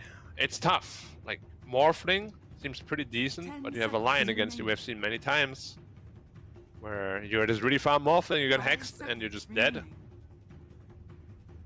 Or you morph into all Agi and you just get caught by a Rocket Flare or something. Obviously not in this game, but you know, you're fly and you're just not avoiding that. I mean, potentially Phantom Lancer, but you don't really lane too well into a Tidehunter. That could be a problem. It's not an easy pick. What are some good lane matchups against Tidehunter? There's Slark, that is good. Ursa is good. But you're just not feeling any of them really fitting into RNG and what they have. Yeah, Slark is not really a meta hero either. Okay, it's a safe lane Lash. Or safe lane TA even. We don't know yet. Yeah, it could be safe lane TA. Okay. How about just give me an anti-mage then? I think AM is really good here. It owns Tidehunter in lane. Blind is a little bit scary. 10 seconds. We talking anti-mage again? Yeah, I was the gonna best say, hero of I can see your 2014 face. ever? You wanna anti-mage hype it up. Go on. I'm already ready. I'm ready. Yep, do it. Go on. I'm getting into the game.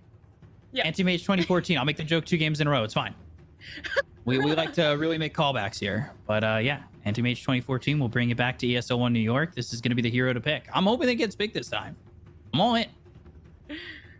Nobody's going to pick it though. It's just wishful thinking. They're probably going to go back to something more boring. Well, it's because it's not really meta, and it's a pretty risky hero as well. So most teams just... I feel like it's very God King though.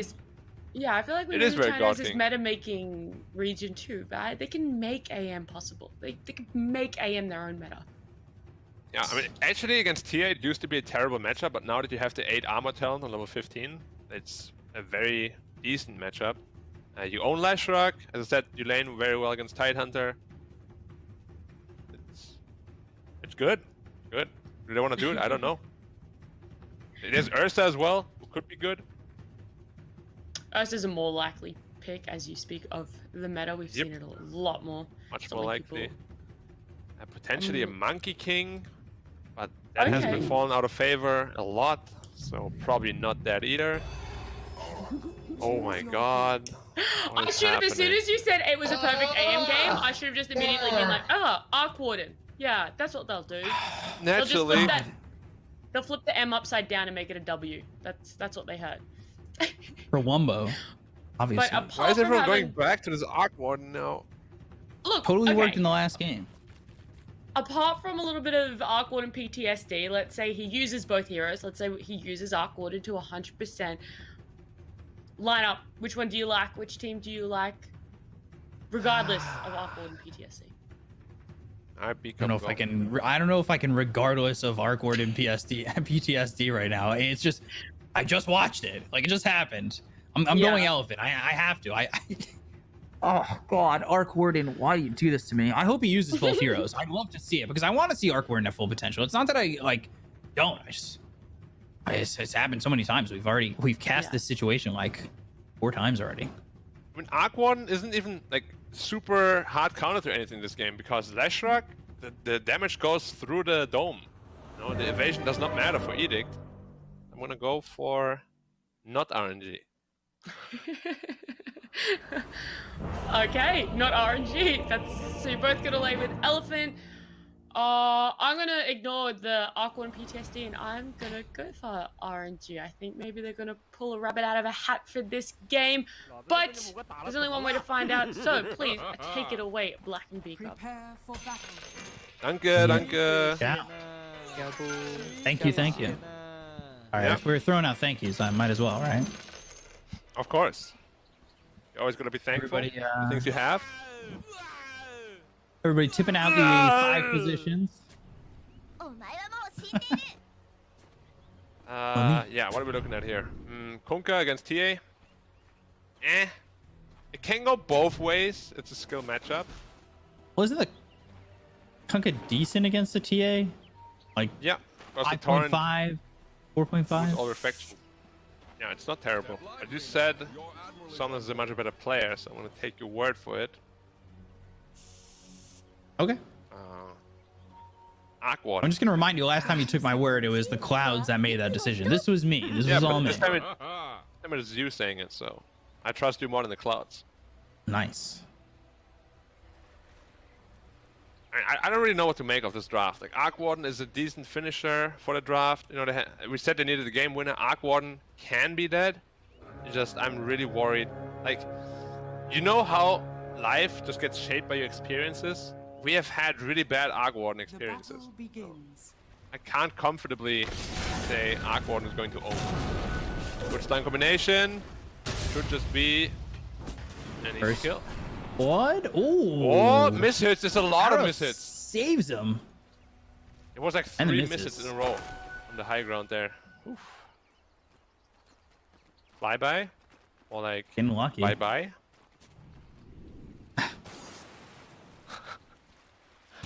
Arc Warden I'll allow it. lanes very well against Tidehunter though. Like, it should be a pretty easy lane for him.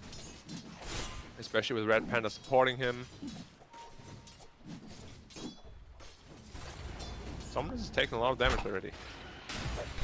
Yeah, Flyby's taking a lot of time over in base, by the way, too. Yeah. Ooh, Torrent. If he lands a couple of those Torrents, D-Stones might find himself with a bit of an opening over mid, but like we've seen the last few games, TA, given the right circumstances, just runs away with it. Yeah, so far though, Somnus isn't really able to find a whole lot of CS, only 2 to his name. And it's gonna get tough when the Torrent hits and your refraction's gone. Yeah. Just get walloped by that Tidebringer. Decent offensive windows on Kunkka for sure. I want to say potentially level 4, this becomes very difficult for Somnus, because if you've got 2 in the Tidebringer, 1 in the X, you can always line up that Torrent and make that Tidebringer available to hit on the Somnus. Yeah, for sure. How is God King's Arc Warden? I've never seen it, I think. I think it's decent. It's not really the hero that I recognize him most for. Like, when I think of God King, I definitely think of like his Jug. We've seen his Medusa time and time again, or even back when I first saw him on the scene with Newbie, he was doing first item Midas TB. Yeah, I mean, I definitely saw him play a lot of TB, a lot of AM, a lot of these harder carries. It makes sense, Arc Warden is in his repertoire, but yeah, we'll see. Maybe he's gonna prove us wrong, us Arc Warden haters. Would be pretty rough though for Elephant to drop into the lower bracket right here. Yeah, for sure, because you're moving down to the lower bracket with at least 3 more series to get to the final, whereas you could be going up against eHome, which Elephant have had plenty of success against, and maybe find your way to an earlier grand final. You never want to lose your second life early. Just like in Pac-Man, you know, when you only have 2 lives left, all these ghosts are chasing you. Right. Never a good sign if you get eaten up by him. You want to eat that. Lose What those is it even lives. called? That The power orb pill or whatever. Yeah, I don't know what it's exactly called, but it's when you turn all the ghosts blue. Yeah, And you when get you to become finally big turn and on them. scary. Yeah. Yeah. I think it's called Get power to pill. turn I around gotta pounce. Google actually. Pac-Man power up.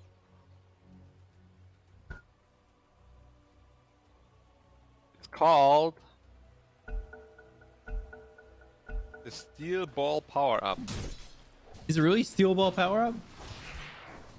I don't know if Google says. No, it's called a power pellet. Power pellet. Ah. That makes much more The sense. double stun is a lot of damage up towards top for Flyby. I'm so glad he changed his name back. Went from Flyby to Flywin, and then now back to Flyby.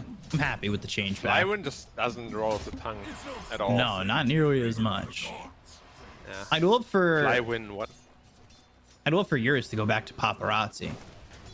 Yeah. I don't know why he went to Eurus. I don't know why Somnus went to Somnus from maybe. Yeah, maybe it was a good name. Yeah. A lot of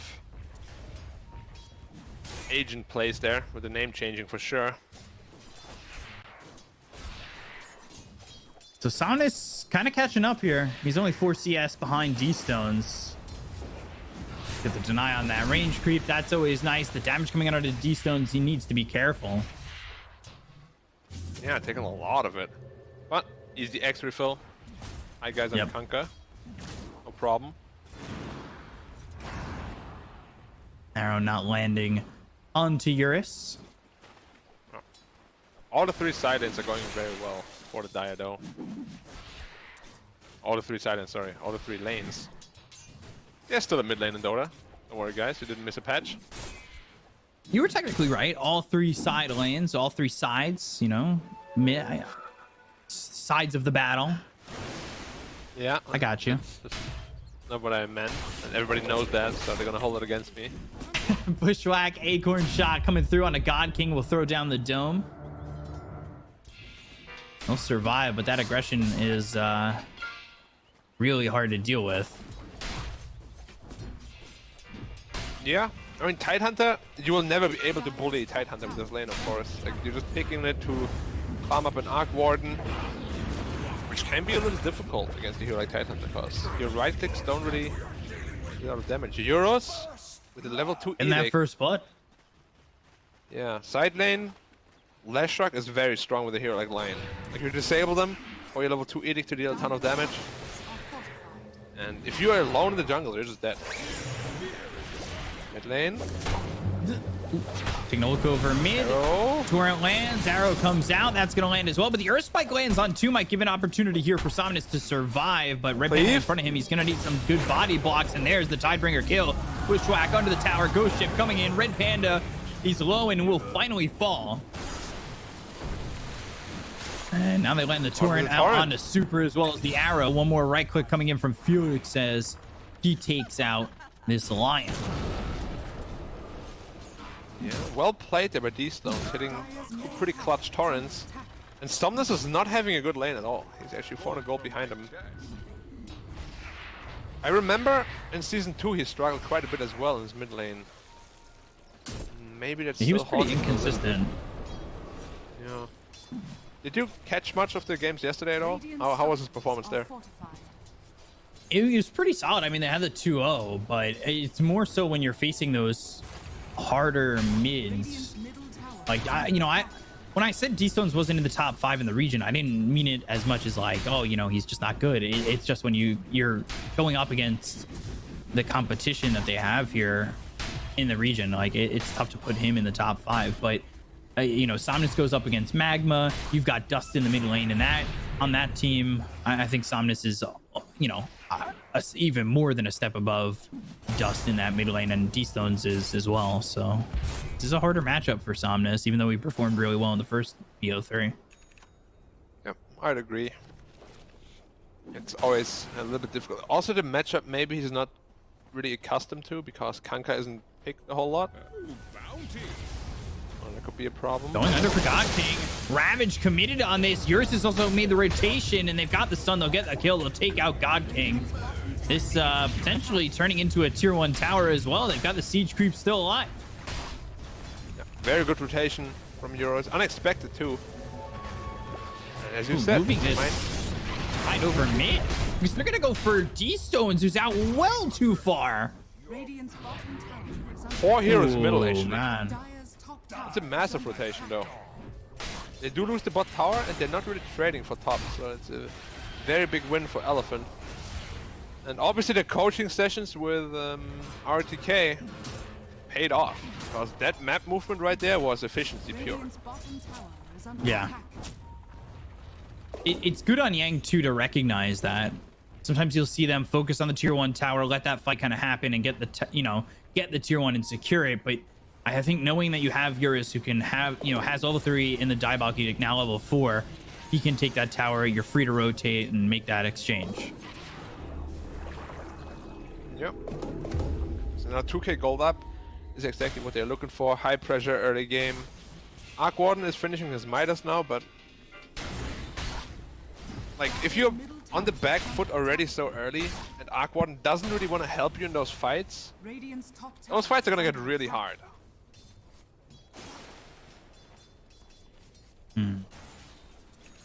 Our Gordon Dire's top tower is under not attack. exactly doing that great compared to Eurus.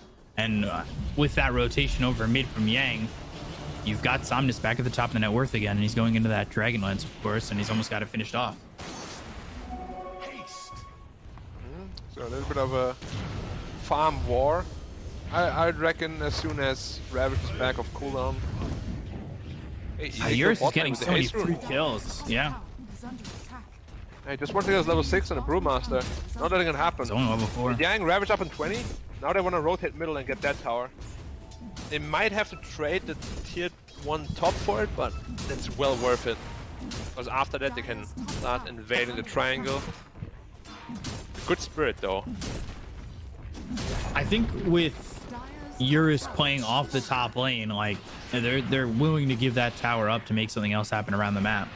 You don't need to keep that tier 1 top alive as desperately as maybe you would with, say, like a Medusa up there who wants to stick to the lane. Dire's top Yeah. tower is under Carry attack. Leshak is very special carry here. Like he can bring so much tempo to the game from that lane. You're not your traditional hard carry, but you still scale very well into the late game.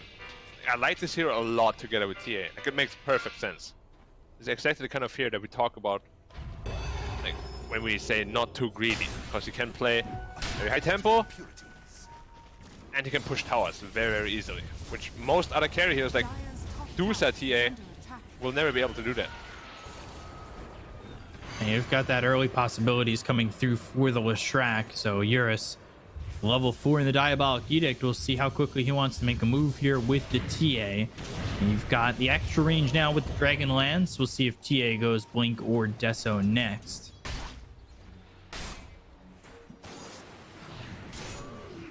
Brewmaster is very close to 6.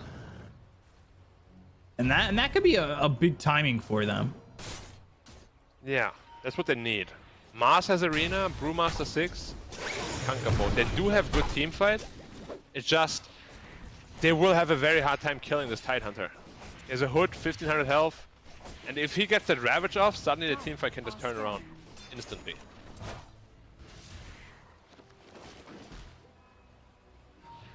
Bye-bye. Up here, but super. Radiant's bottom tower He's is smoked, under potentially looking to go around and get the kill here onto the Mars. They've also brought up Somnus. They'll put the ward down to scout out any rotations that come into the tier 1, but they won't, and they'll get the kill. FY gets credit for it. Flyby gone as he's playing a little bit far and alone. Just farming in that spot in the top lane. Very susceptible to getting rotated on if he's going to just stay up like that. Yeah. And what items does he have? He went into Hood, so no Blink Dagger for him, which makes initiating a little bit rough. You do have X mark level 4 soon. But is that enough initiation? You can get an error off it and then maybe force the team fight that way. But if Tidehunter is standing in the front lines and you can't blink past him into the back line, I don't know how you approach those fights. It's going to be very difficult. Big smoke up with the Lash Truck and his Yule Scepter. Arrow comes in. It's going to land on the Eurus. Now they've got the two-man tour. They're going to send the Ghost Ship out there. Arena down. Earthspike followed up. Super trying to do his job and, well, keep them away from the rest of the team. They've got the Bushwhack as well as the stun coming out from Eurus. Not willing to pop that Ravage. Not willing to put on the full-out fight from Elephant just yet. It's a lot of commitment, though, for one Lion. Used Arena, used both. Still have to split, but without the other two big teamfight ultis, I don't think you can really comfortably teamfight them. But Elephant is actually playing it pretty slow compared to what I thought they would do. Like, they don't really want to pressure his mid tower too much. I think they kind of stumbled a second, especially in that last fight, and that maybe took a little bit of their confidence away from making a move and pushing on forward. Yeah, potentially, but you're still playing against an Arc Warden who doesn't want to be part of those fights at this point. So, playing aggressively early on and just trying to choke them out of the map as early as possible is very advisable. Mirana sitting in the trees. But why is sniffing him out? Ooh. And now he's gonna run after him. Felix under the tower.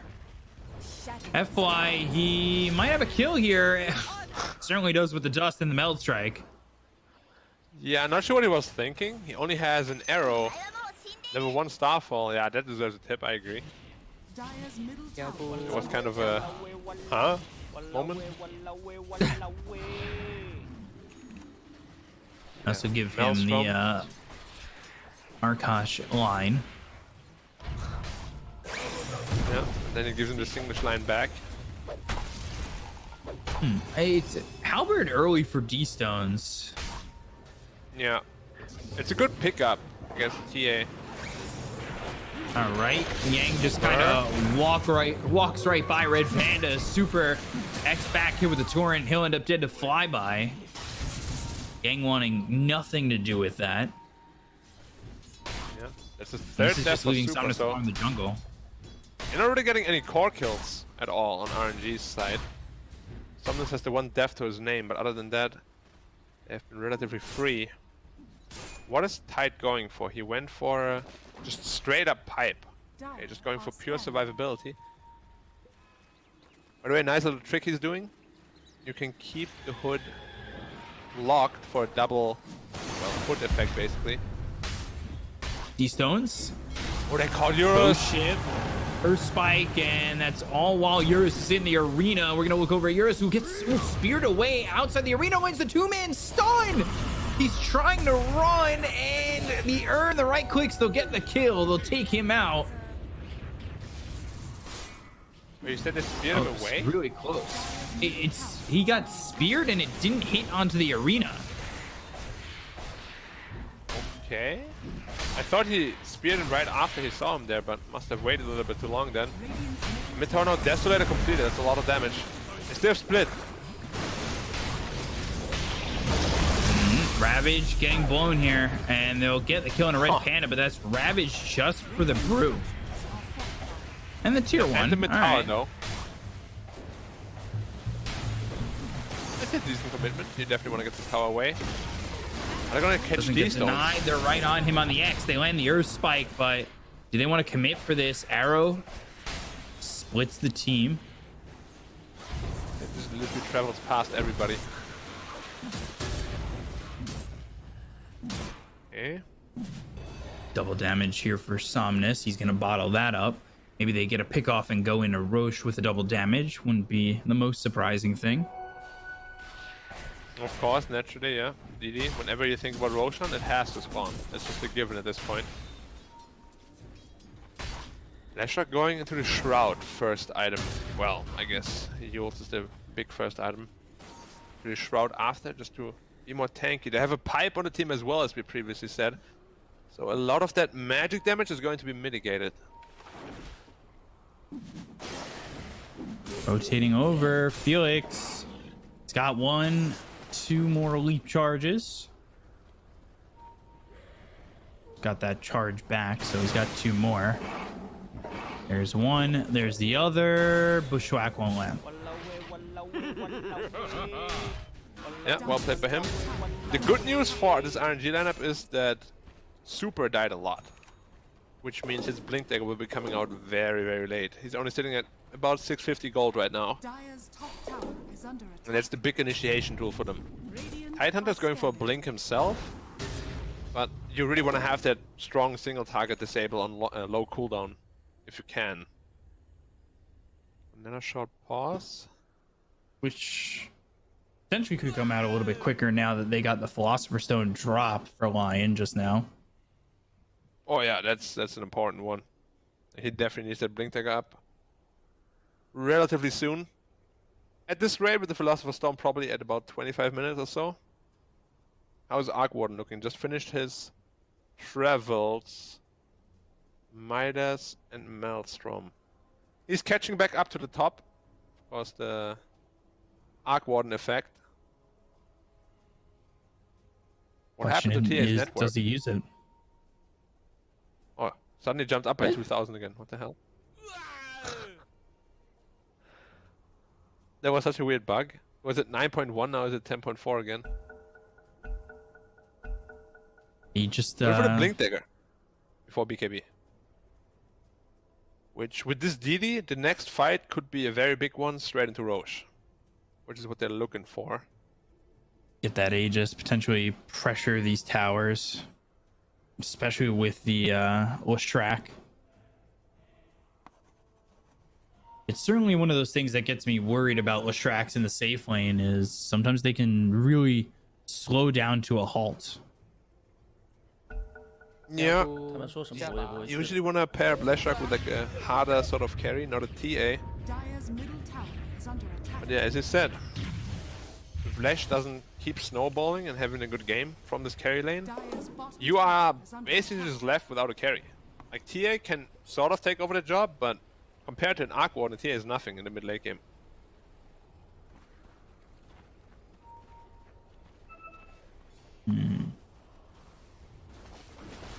We'll see which way Elephant take it, how they're going to go about this with that Blink Dagger. Now having that double damage. Double damage could mean quick kills. If Somnus finds the right opportunity, or maybe even just putting the pressure on RNG enough to sneak a Roche. RNG aren't too careful. But yet another pause coming through, this time by Felix. Yeah. He is the Malaysian player from the team, right? Yeah. Makes me wonder if he's in China with them right now, or if he's playing online. Because then he would have to use the VPN, of course.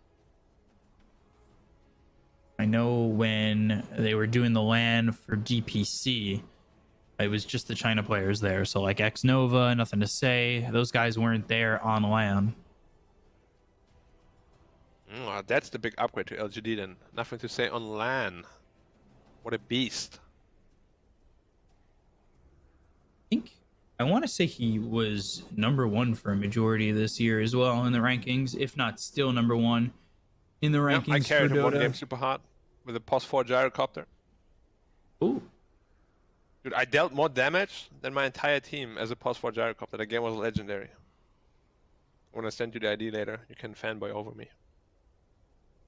I can do that, yeah, definitely.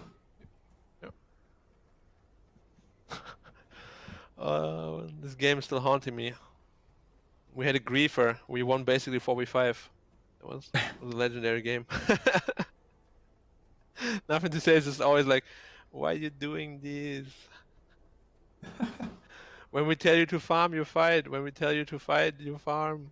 Why? Was he saying that to you specifically? No, to our griefer. Oh, okay.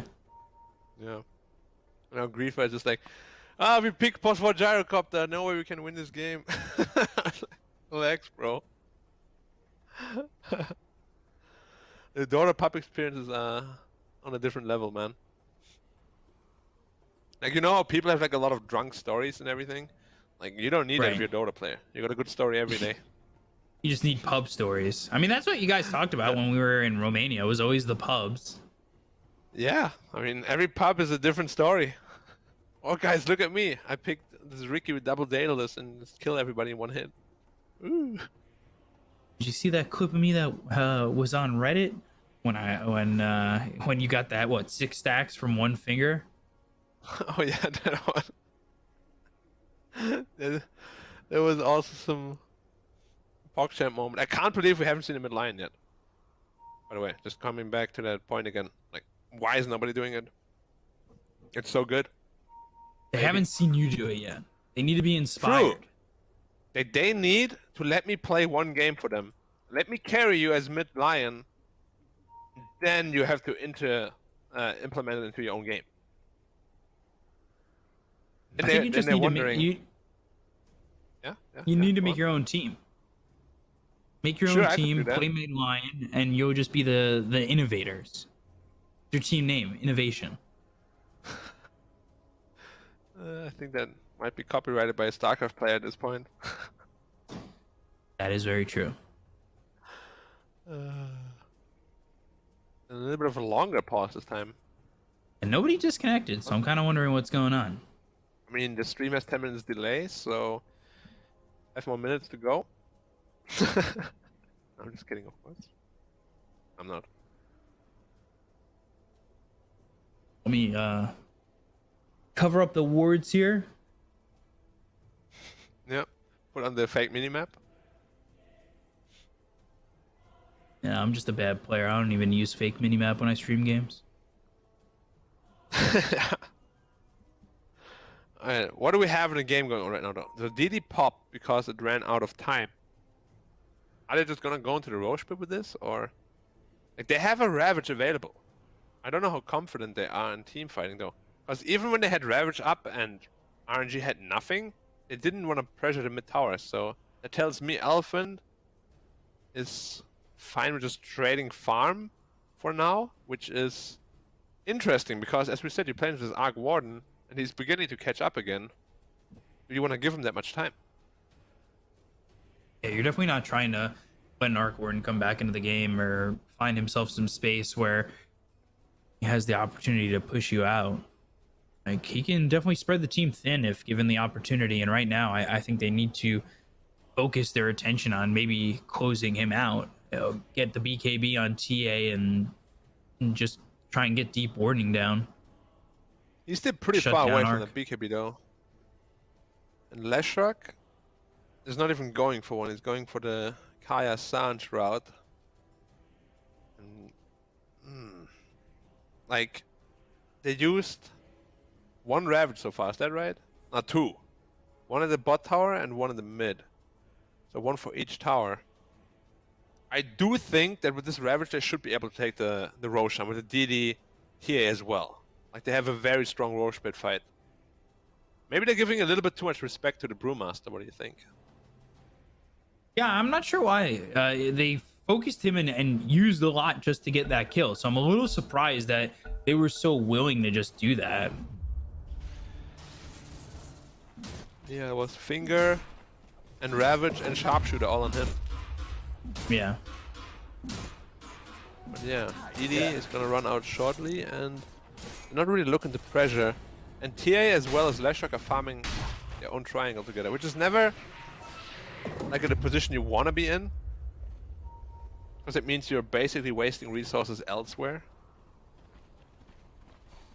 I'm not sure why. Maybe just taking that camp, looking to do something else with their time and potentially smoke, but that's not the case at the moment. Ooh, trap landing on a red panda. Nothing more though happening.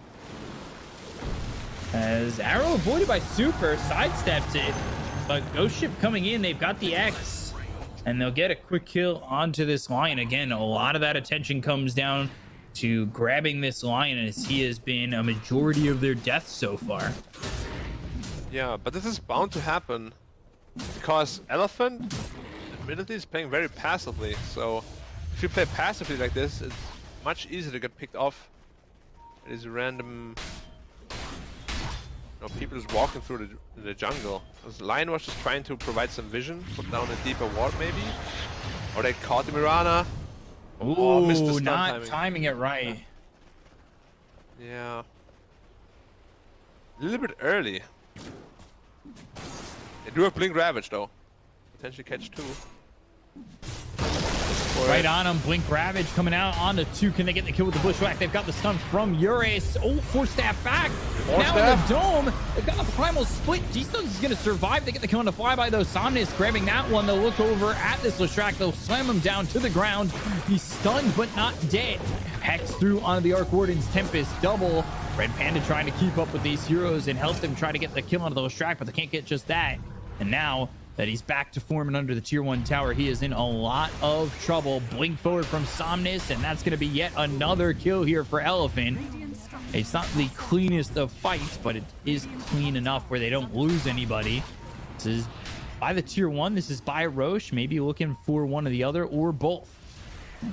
It looked pretty rough initially when they didn't get the kill with the Ravage, but Somnus managed to solo kill the Mars somehow in the mid lane. And then rotates top, gets another kill into an easy Roshan. Maybe getting some TI8, TI7 Somnus flashbacks, where he was like the god gamer basically. I'll have to see if it's the flashbacks with not the finals. with the finals or without it. We don't talk about that here, Big Up. Okay. That's all I'll say. No. Let the past be past. So they got it ages now. BKB is coming up shortly. His TA is going to be very, very strong. Ooh, found Felix. Miranda. And the Earth Spike. Oh! He leaped over it. At least that's how it looked.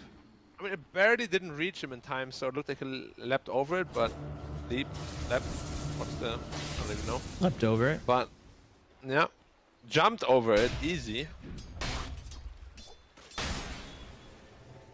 He's making a lot of space, honestly. Like, there was like the 3rd or 4th attempt of the Dire to kill him, and he's getting out every time.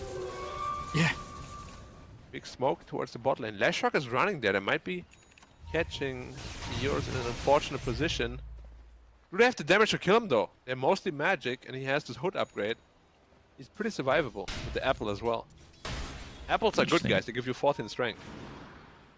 And an apple a day keeps the doctor away.